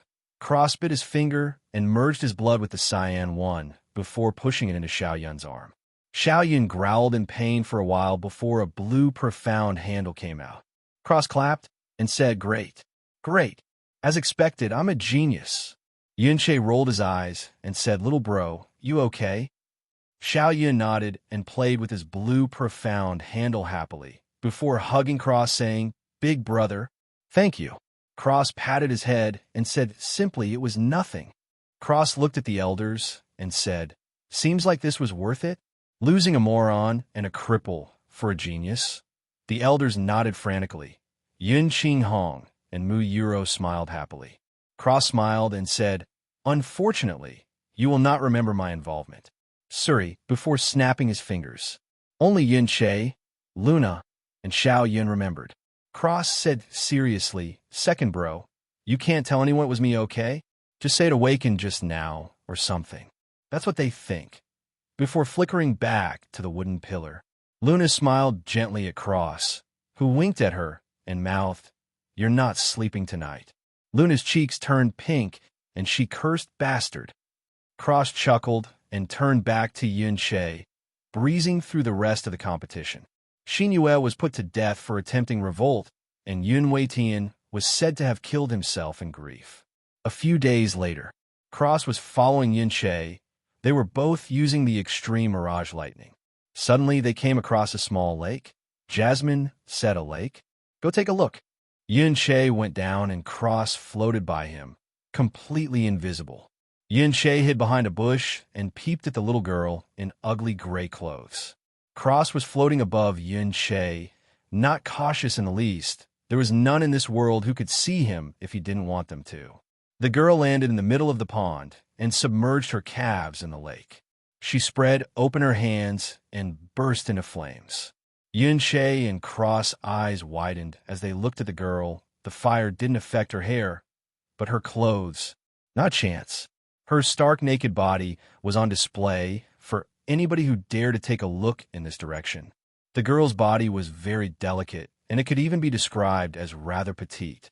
Narrow, snowy shoulders, a slender waist, small buttocks, and even her breasts swelled slightly on her chest. Her skin was as snow-white and delicate as a newborn baby's. It was like jade, pure and smooth without blemish.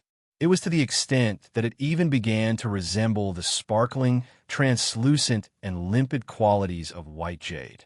One could even see the faint outlines of blue veins being traced along her skin, and this was especially apparent on her slim and slender snowy thighs, where it was snow-white and tender to the point of being transparent. Yun Che gulped, and the girl snapped her head in Yun Che's direction with a killer look. Yuan immediately bolted at as fast speed possible.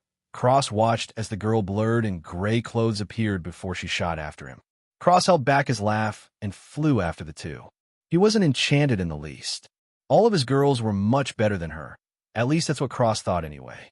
He was interested in two things she possessed: the Golden Crow bloodline and the absurd killing intent she has. The rest, meh. He has his own little beauties at home. Suddenly, Jasmine, Luna, and Feng Shuier felt sweet in their hearts. Jasmine was still seething in rage that Cross just stared at the girl's body. Cross heard from his necklace, like what you saw. Cross chuckled and answered, "Is my little Jassy jealous? You shouldn't be. I am interested in her Golden Crow bloodline, though. Also, her killing intent is absurd. How many people do you have to kill to get that? She's like a pit to hell." Jasmine was stunned, this guy. He was talking about something else entirely. She giggled and realized that he was a moron who only had eyes for them and valued true feelings over looks. She said, "Probably more than you." Cross scoffed and said, "Nonsense. How many people could she have possibly killed?"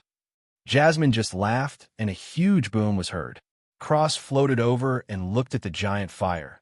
The girl looked at the furs before disappearing with a snort. Cross laughed and waved his hand. The flames were snuffed out, and Yuan popped out of the ground saying, "Fuck. She's crazy." Cross just burst out laughing above him. 3 days passed in a flash. Cross was sitting in the Yuan family seats next to Yuan.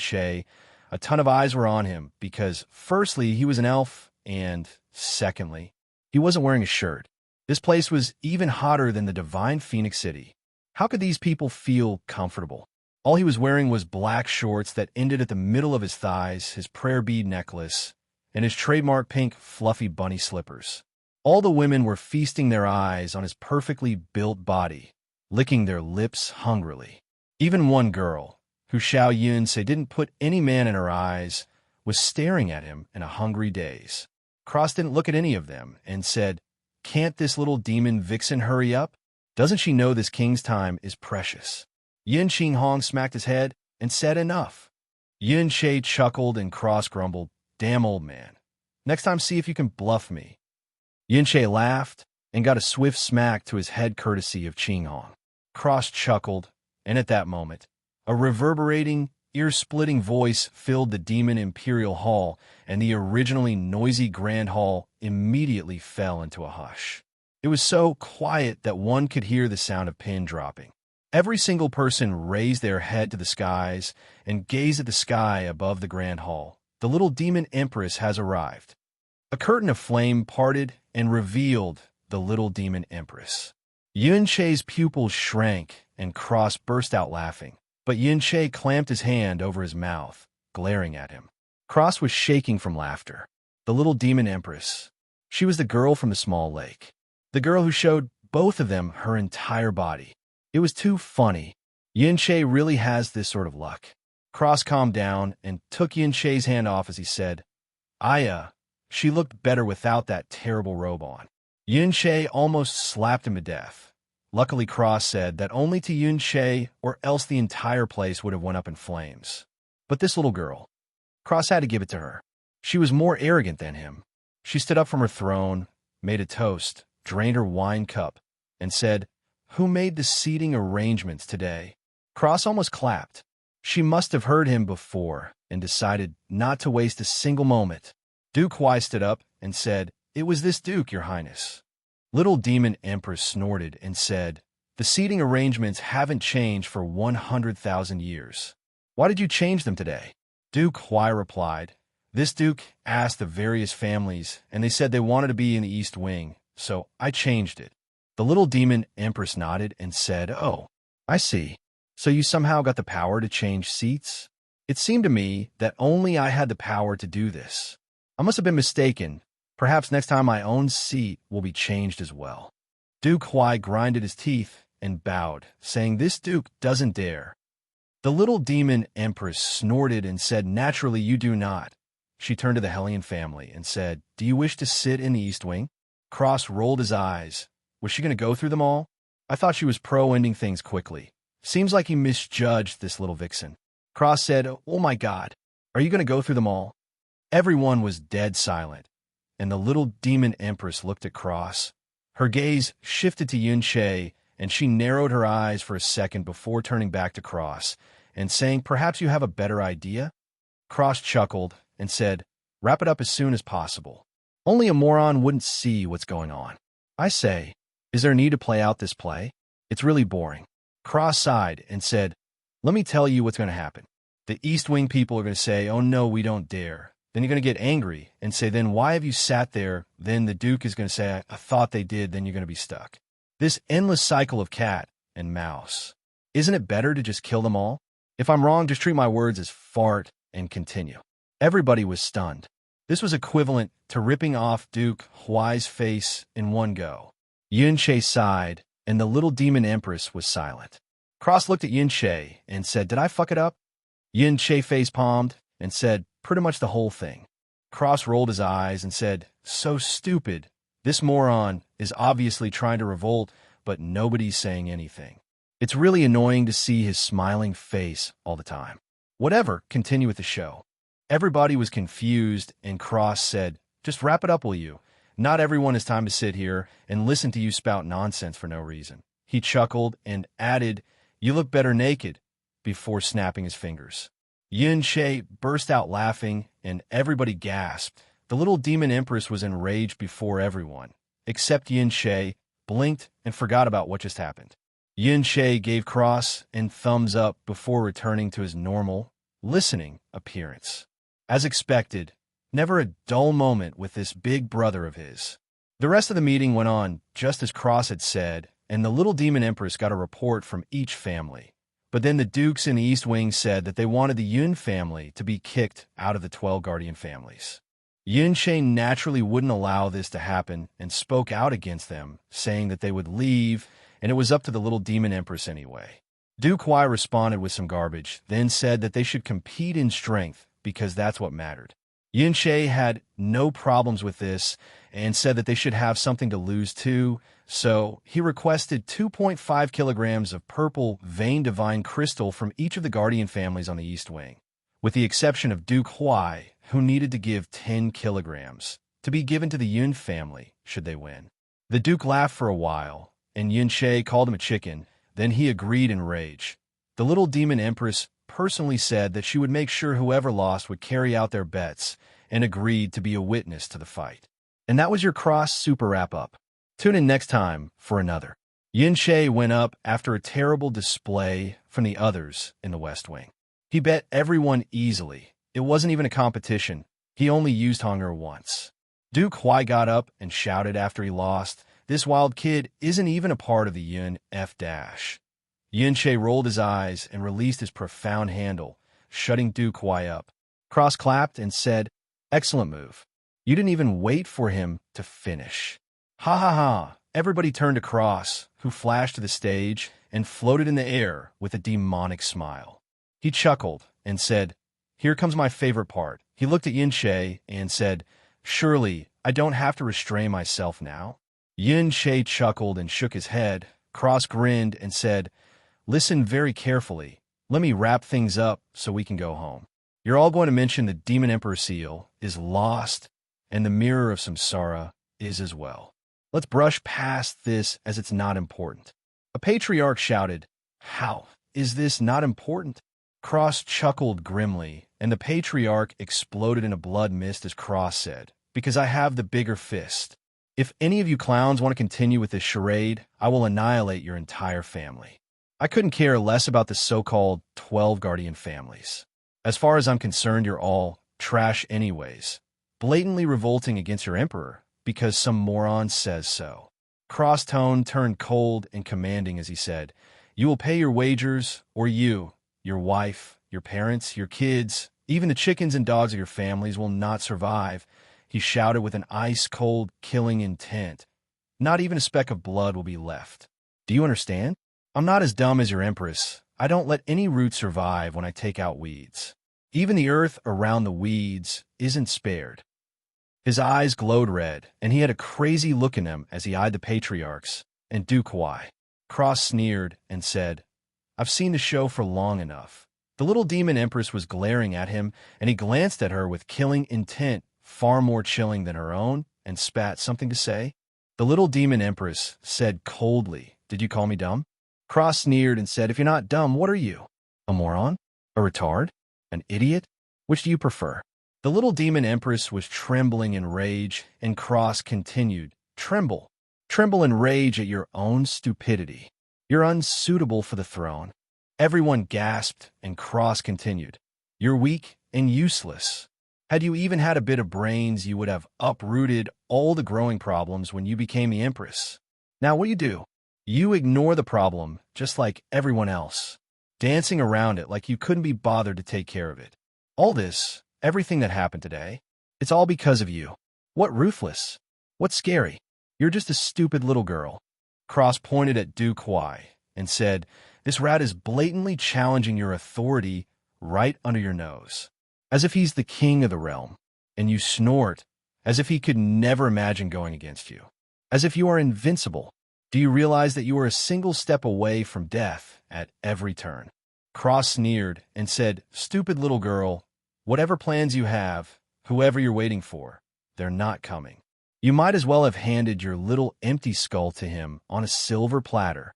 If you were as ruthless as they say, how could this rat go against you at every turn? Why are the blind mice that follow him still alive? They sit on the east wing and represent the rat, then they die, without an explanation. That's what it means to be an emperor. A tumor grows infinitely. You're supposed to cut it off immediately, not go and find a bigger tool for later. Idiot." A flurry of curses rained down from Cross mouth, stunning everyone, including the little demon empress, speechless. Cross said, "Fuck. I did it again."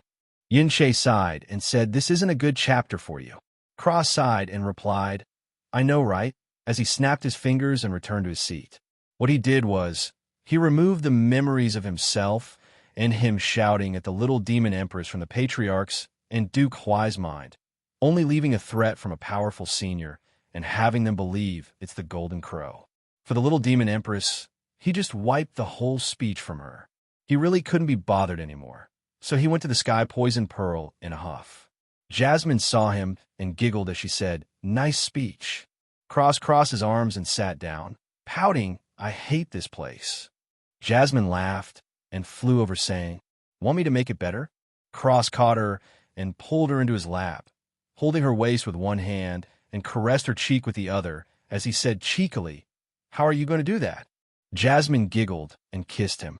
Cross flashed to the bed and laid on his back, holding Jasmine's waist as they locked lips while Yin Che was handling things outside. Cross was done with these people. He might just slap them all to death. Cross popped out of the pearl and followed Yin Che, saying, "How did it go? Where are we going now?"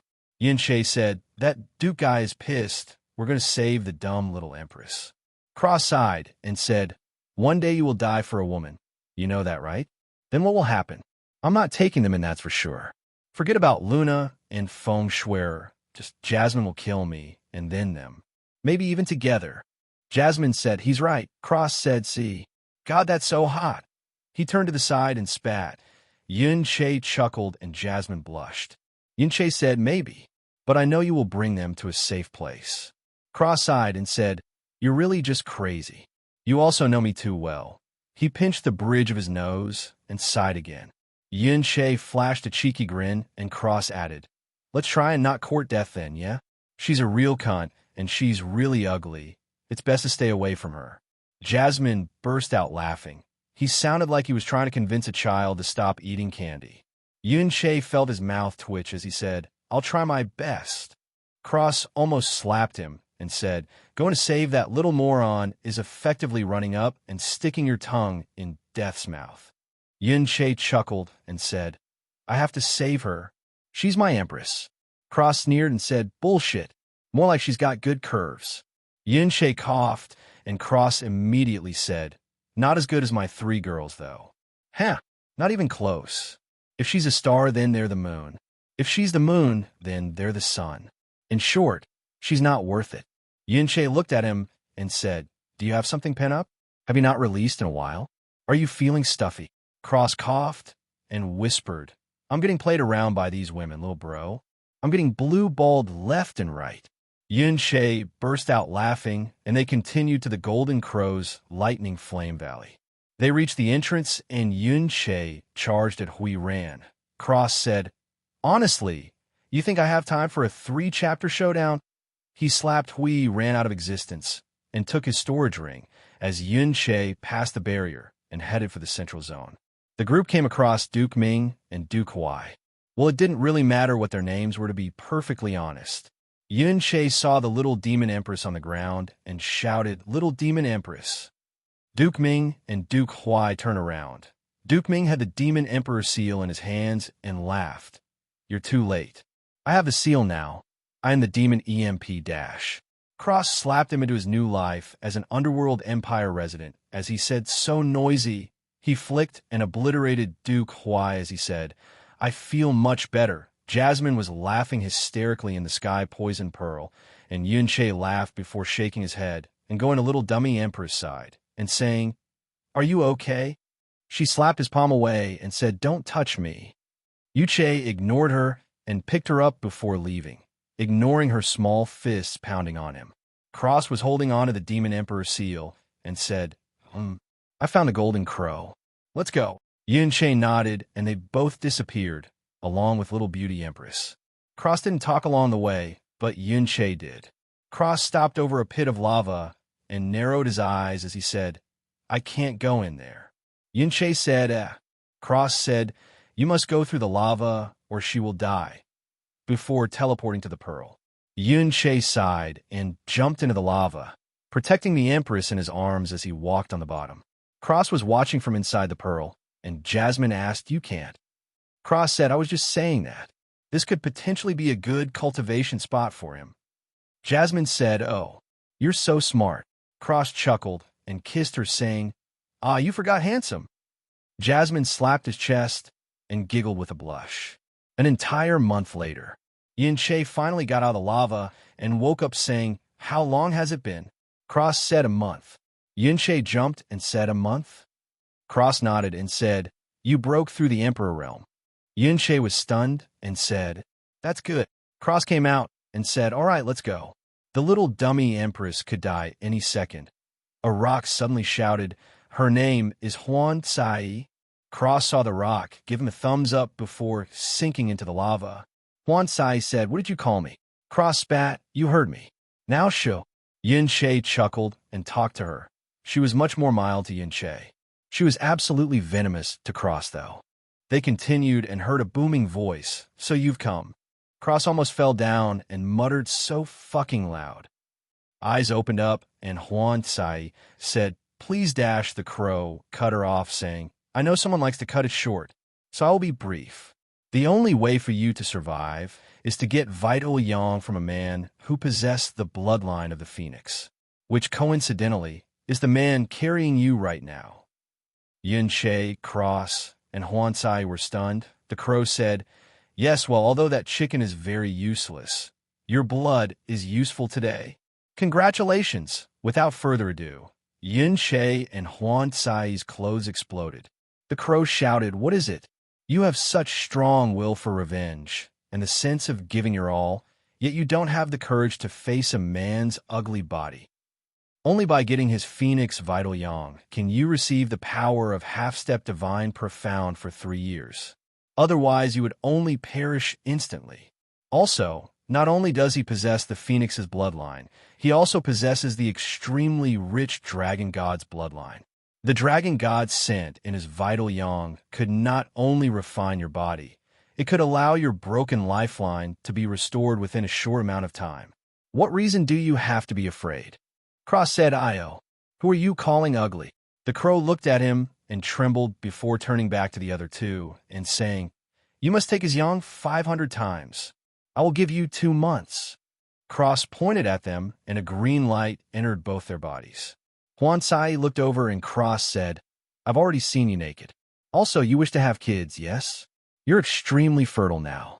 Once you've become one with my brother, you will now enjoy another man's embrace." His tone became fierce as he said, "Or else not just you, but the entire illusory demon realm will fall with you."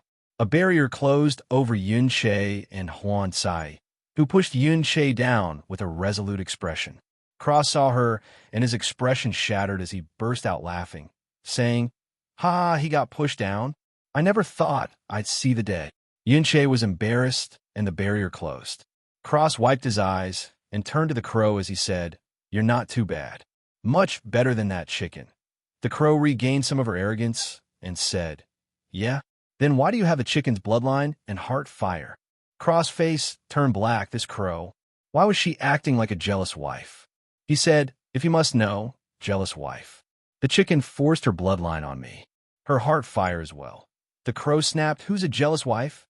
Cross coughed and said, "Anyway, I didn't take this willingly." The crow snorted and said, "Well, because everyone else gave you something, naturally, I have to give you something as well. I won't let those geezers and a chicken outdo me." Cross sighed and said, "Honestly, were you threatened? Why are all these divine beasts giving me things? Am I very special? It's getting weird." The crow coughed and stuttered, "No, this lady D does WH what she W wants." Cross rolled his eyes, and a bunch of things appeared in front of him.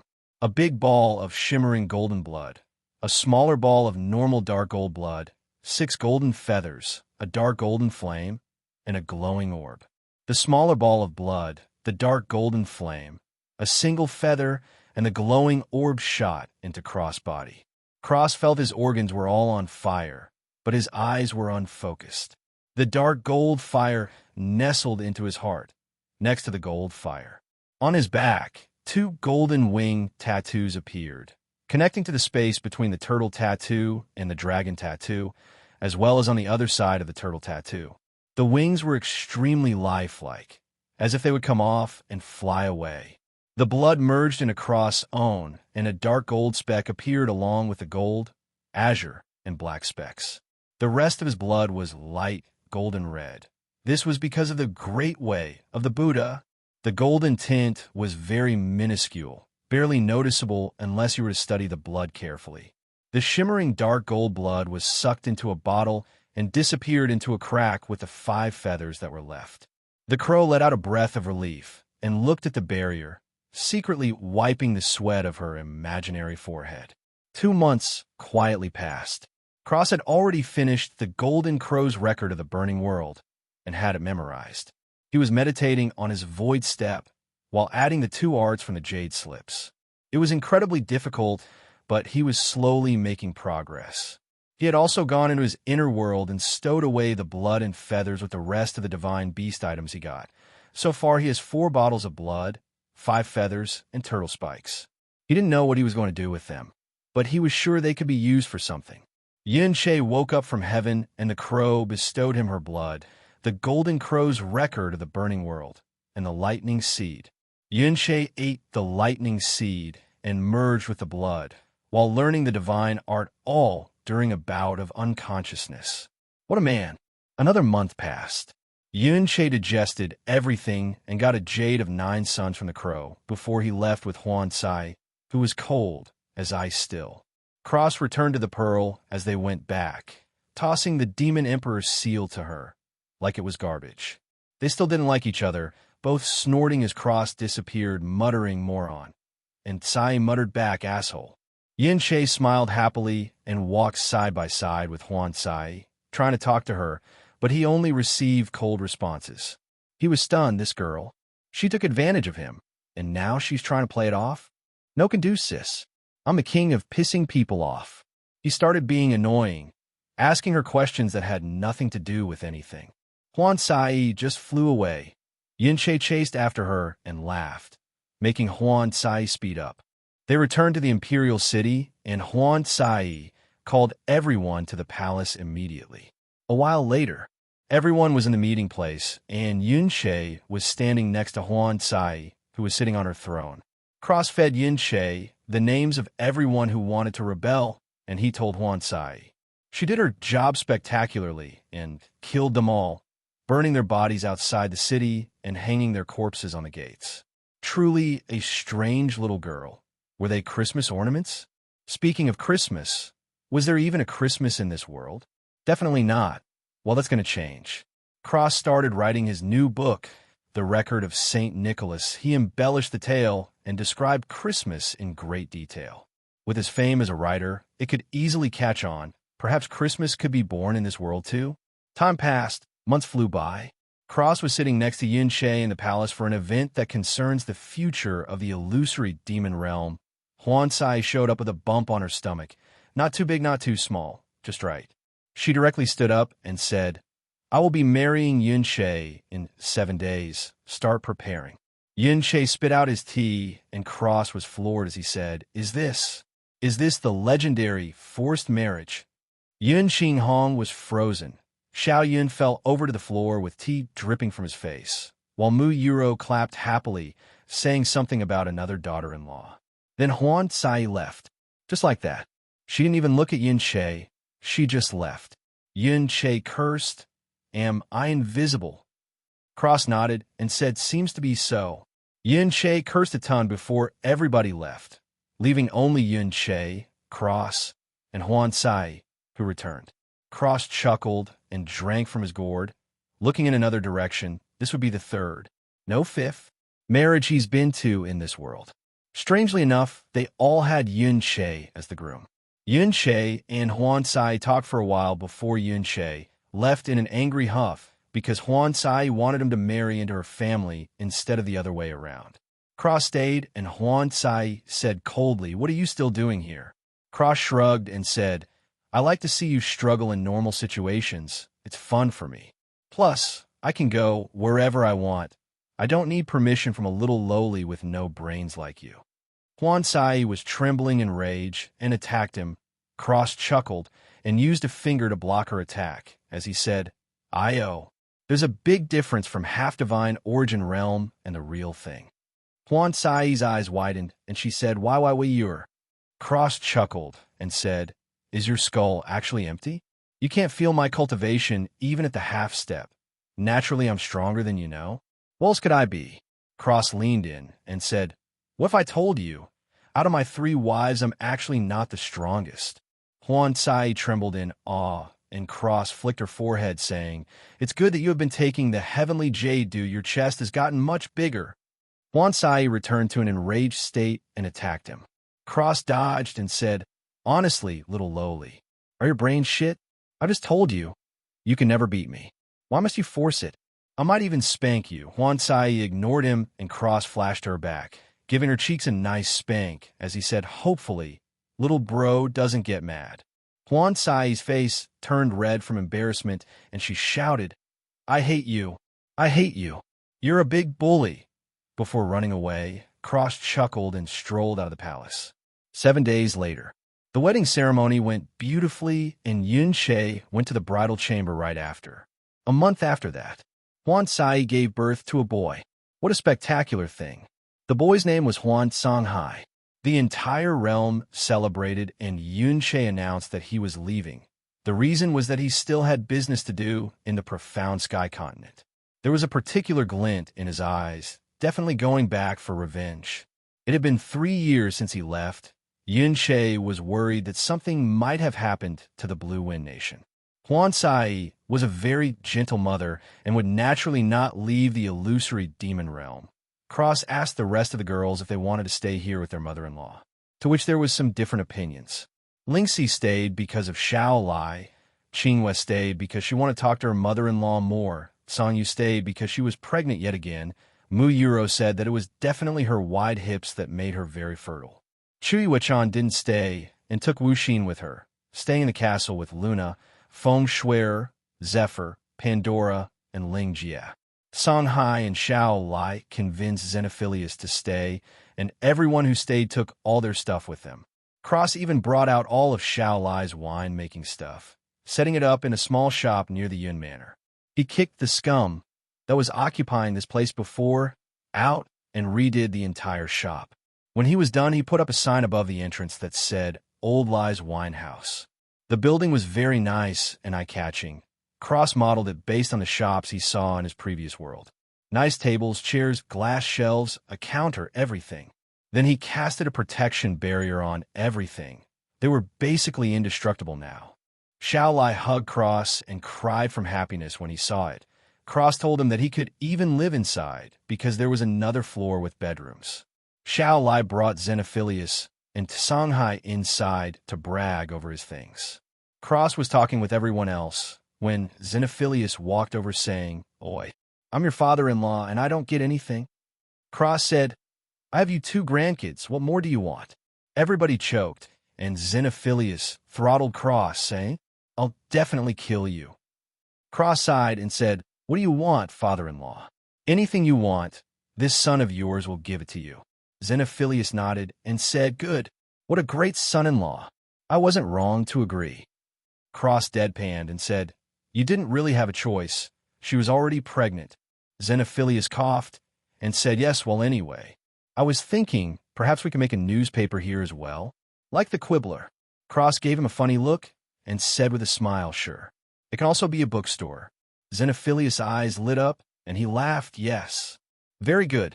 Cross walked to the building next to Xiao Lai's and punched out, obliterating the entire thing before stomping on the ground, and a new building rose from the ground. It was made of wood and extremely beautiful. On the front, there was a sign Zeno's News and Books. He snapped his fingers, and the store shined white before dimming. Xenophilius rushed in and started laughing happily. Cross smiled and said, "All right, time to go." The girls had a tearful goodbye with Yin Che. Even the kids were crying and clinging to every part of Yin Che's body. Cross went to the Pearl, not wanting to see such a scene. A while later, Cross and Yun Che arrived above the profound sky continent. There were some traces of battles here and there, but not too much. Cross frowned, and they flew to the Blue Wind Nation to see military law on. The palace was heavily guarded. Cross and Yun Che flashed into the palace and sought Song Wanha. Song Wanha was shocked and said, "Why, you're both alive." Cross rolled his eyes and said, "Why does everybody always think we died? Could it be that my life is so fragile?" Yin Che said seriously, "What happened here, father?" Song Wanha sighed and said, "Terrible things, little Che. After the young master of the Sun and Moon sect disappeared in the Ark, the sect went crazy and demanded an explanation from the Divine Phoenix Empire. Naturally, they could only say that they had no idea. He went in the Ark and didn't come out." Cross frowned and said, "Then why is the areas around here in ruins?" Song Wanha sighed and said, "Because they found out that the young master had a scuffle with you too, so they attacked us. Had it not been for the Divine Phoenix Empire's support, we would have been decimated. Fortunately, you and little Che took our daughters away. They demanded them as incubation furnaces in repayment for their young master's death." Cross trembled in rage. His aura exploded, and he burst into terrifying laughter. He clenched his fists and soared to the sky.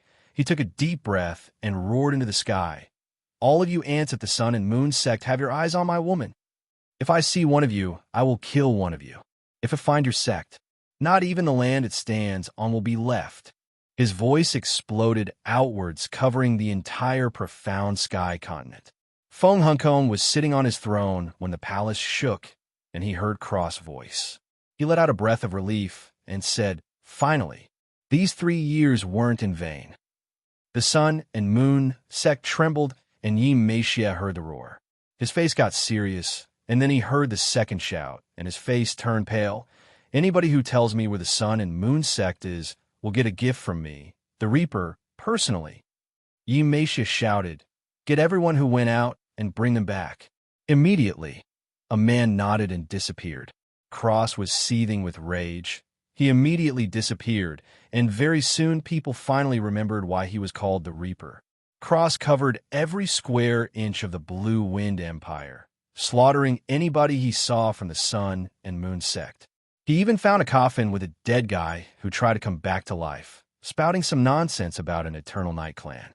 Cross sent him to the underworld to tell his story there instead. He devoured the black drop of blood that was inside and assimilated it with himself, getting all the knowledge of the Eternal Night clan and all their arts. He was severely disappointed. It was all garbage. Well, it was useful for future reference. Plus, regarding the matter of bloodline danger, what a joke. Even a phoenix couldn't change his bloodline, not to mention some little ant. Time slowly passed. Cross pulled out all the weed from the Blue Wind Nation, forcing the rest to swear an oath to be forever loyal to Tsang Wanhe. After he was done, he moved to the Divine Phoenix Empire, and it did the same. Yuan had been following along and couldn't help but clap in amazement. Cross methods were extremely effective and precise. Not even a chicken was spared.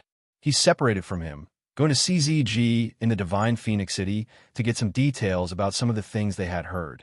When Yuan came back, they had found out that there were netherworld Adumbra flowers in some moon slaughter devil's nest, and that there was a devil sword conference in 4 months. Cross and Jasmine hadn't told Yuan that Cross found a netherworld Adumbra flower already. Cross even lied, saying that if he did come close to one, he would immediately die, pressuring Yuan greatly. Cross also said that he wouldn't settle Yuan-Che's problems anymore. If he died, then he died, but he did promise to bring his corpse back to the illusory demon realm. Yuan nodded heavily, feeling immense pressure. Cross basically kicked out his crutches and forced him to walk on his own. 2 months before the Devil's Sword Conference, Jasmine said that her poison had been cleared. Cross hugged her and spun her around a few times with pure joy on his face. He was just too happy. Jasmine smiled sweetly and kissed him. They quickly moved to the bed, but they were interrupted again by hunger. Cross almost spanked her to death. This was the 3rd time. Can this little sword-eating monster take a hint? 2 more months passed. Cross and Yuan were hovering above the Supreme Ocean Palace. They descended and walked inside. Yuan had reached the peak of Emperor Realm, while Cross was still in the 1st level of the Divine Origin Realm.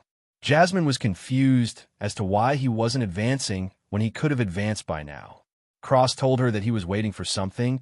He actually only cultivated his mace skills and his void step for the entire time since he advanced to 1st level Divine Origin Realm.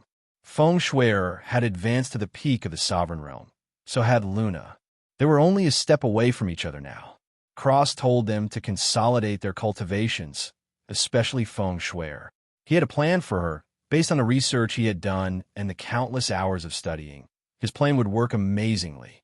It may even come with extra benefits. The duo both agreed. Currently, Yuan and Cross walked into the Supreme Ocean Palace. They were escorted by a great elder to see the Sovereign of the Seas. Yuan started talking to her about entering the Moon Slaughter Devil's nest, to which she agreed, talking about some nonsense. Cross wasn't really paying attention. To him, this woman was only a slightly larger ant. The only person under the Divine Origin Realm to even give him a bit of pressure was Luna. Other than that, not even Feng Shuier could do anything to him. From the Sovereign Realm to the Divine Origin Realm was a massive leap, a change in quality and quantity. They were completely different. He could crush anyone under him with a finger. Not to mention that he was completely able to fight above his own realm easily. Cross assumed he could fight equally with a 1st level Divine Soul Realm and still have a chance to win. It might be a hard fight, but he could definitely come out on top. Even Jasmine was impressed with his strength. His movements were quick and ruthless. If he was anywhere near her own strength, she would rather fight 100 other people than fight him. In short, Cross himself was extremely dangerous. His fighting style that had complete disregard for his own life was truly terrifying. He was a demon in elf skin. Yuan finished talking to the woman, and ZG appeared with 2 Sovereign Realm beast cores. Jasmine had everything she needed to reconstruct her body, except Yuan needed to get to the Sovereign Realm first, or he simply wouldn't have enough energy to complete the process. Not only would he die, but Jasmine as well. Unfortunately, even Cross didn't have a solution for this. Jasmine and Yuan lives were connected as of right now and could only be severed when Jasmine made her body. Priority number 1 right now was getting Yuan to the Sovereign Realm. Since there was still time before Jasmine recreated her body, Cross wanted to find another Sovereign core. They had 2 Sovereign ones and a Tyrant one. It would always be better with better materials. Cross even wanted to find a few Divine Origin beasts and take their cores instead, but it was impossible without going to a higher realm. Jasmine would only get the best, and he had asked her about the process before. He had a few tricks up his sleeves, and coincidentally, he was missing a few things that he also needed for Feng Shuier. As he contemplated how to create a perfect body for Jasmine, Yunche and Cross were ushered to the moon-slaughtering devil's nest. Cross had overheard ZG talking about his husband and wife relationship with the sovereign of the seas. His mind clicked, and he turned to ZG and said, "Old G, do you love this woman?" ZG was startled and said, "Of course." Cross smiled and said, "Old G, how about we make a deal? Can you find one more sovereign core?" ZG looked away and said, "Perhaps." Cross grinned and said, "Old G, it couldn't be you're holding out on an old friend?" The title of the Bloodthirsty Reaper is for enemies. For friends, you can call me Cross. I don't care for your strange seniority beliefs. To me, if you're a friend, you're a friend. Even if you were immortal, we would still be friends. ZG trembled and smiled slightly as he said, "The rumors say otherwise, Cross." "Ha ha ha." Cross shook his head with a smile and replied, "Whatever they say, it's nonsense. A bunch of morons terrified and hiding in their little nests because they're guilty. Anyway, Old G, I have something that can solve your problem." Cross flipped his palm, and a vial of pink liquid appeared, hovering over his palm. ZG asked, "What's this?" Cross chuckled and said, "Its original name was Amortentia. Basically, the original drink induces a heavy obsession in the person who drinks it toward the person who gave it to them. But this cannot facilitate love." ZG frowned, but Cross spoke again, "But, being the friend I am, I will naturally not make your wife obsessed with you. I modified it myself. The potion will only cause minor infatuation for a period of time. Depending on the strength of the drinker, it could be 5 days to a month. When drunk, the drinker will subconsciously think about the person who gave it to them and make an effort to be with that person as much as possible." Cross looked at ZG and said seriously, "Old G, this will not change her completely. It will only give you an opportunity. Also, she will still be the same. You will not be able to have sex with her until the potion's effects wear off." He put it in ZG's hands and said with a smile, "In the end, it depends on your charms. Based on my calculations, this potion on that woman should last for around 15 days. After that, the minor infatuation will wear off, and she will either be the same or you have reached in her heart and change her." Cross warned again, "Creating love out of thin air with a potion is impossible. You have to do it yourself." His tone smoothed out and said, "It also has a cherry flavor." ZG was stunned, holding the potion in his hand. Yunche said, "You had that the whole time?" Cross sneered and said, "Should I have given it to a pervert like you? My entire castle would have been full of women." Yunche coughed and muttered, "Bastard." ZG said, "Cross, is there any side effects that would be harmful?" Cross smiled and said, "Nope. Though she might be a little angry you drug her, I suggest telling her the truth either before or after you give it to her." ZG took out another sovereign core and said seriously, "Thank you, Cross." "Seriously." Cross smiled and took the core, saying, "No problem, Old G. I believe in your success." ZG laughed and said, "Hopefully I won't let you down." Yunche chuckled, and Cross hovered the core above his palm and shot his arm in the air with an amazed face. Yunche and ZG could have sworn they heard a strange jingle and a voice say, "You got the last sovereign beast core." Cross put the core away, and ZG opened the barrier to the MSDN. The group went inside, and the barrier closed behind them. They went inside and saw the netherworld Adumbra flower, but it was only half bloom. Time ticked by, and ZG shouted, "We have to leave now." He was already jumping through the exit with the rest, but Yunche stopped and said, "I'll come out in a few days. I need this flower."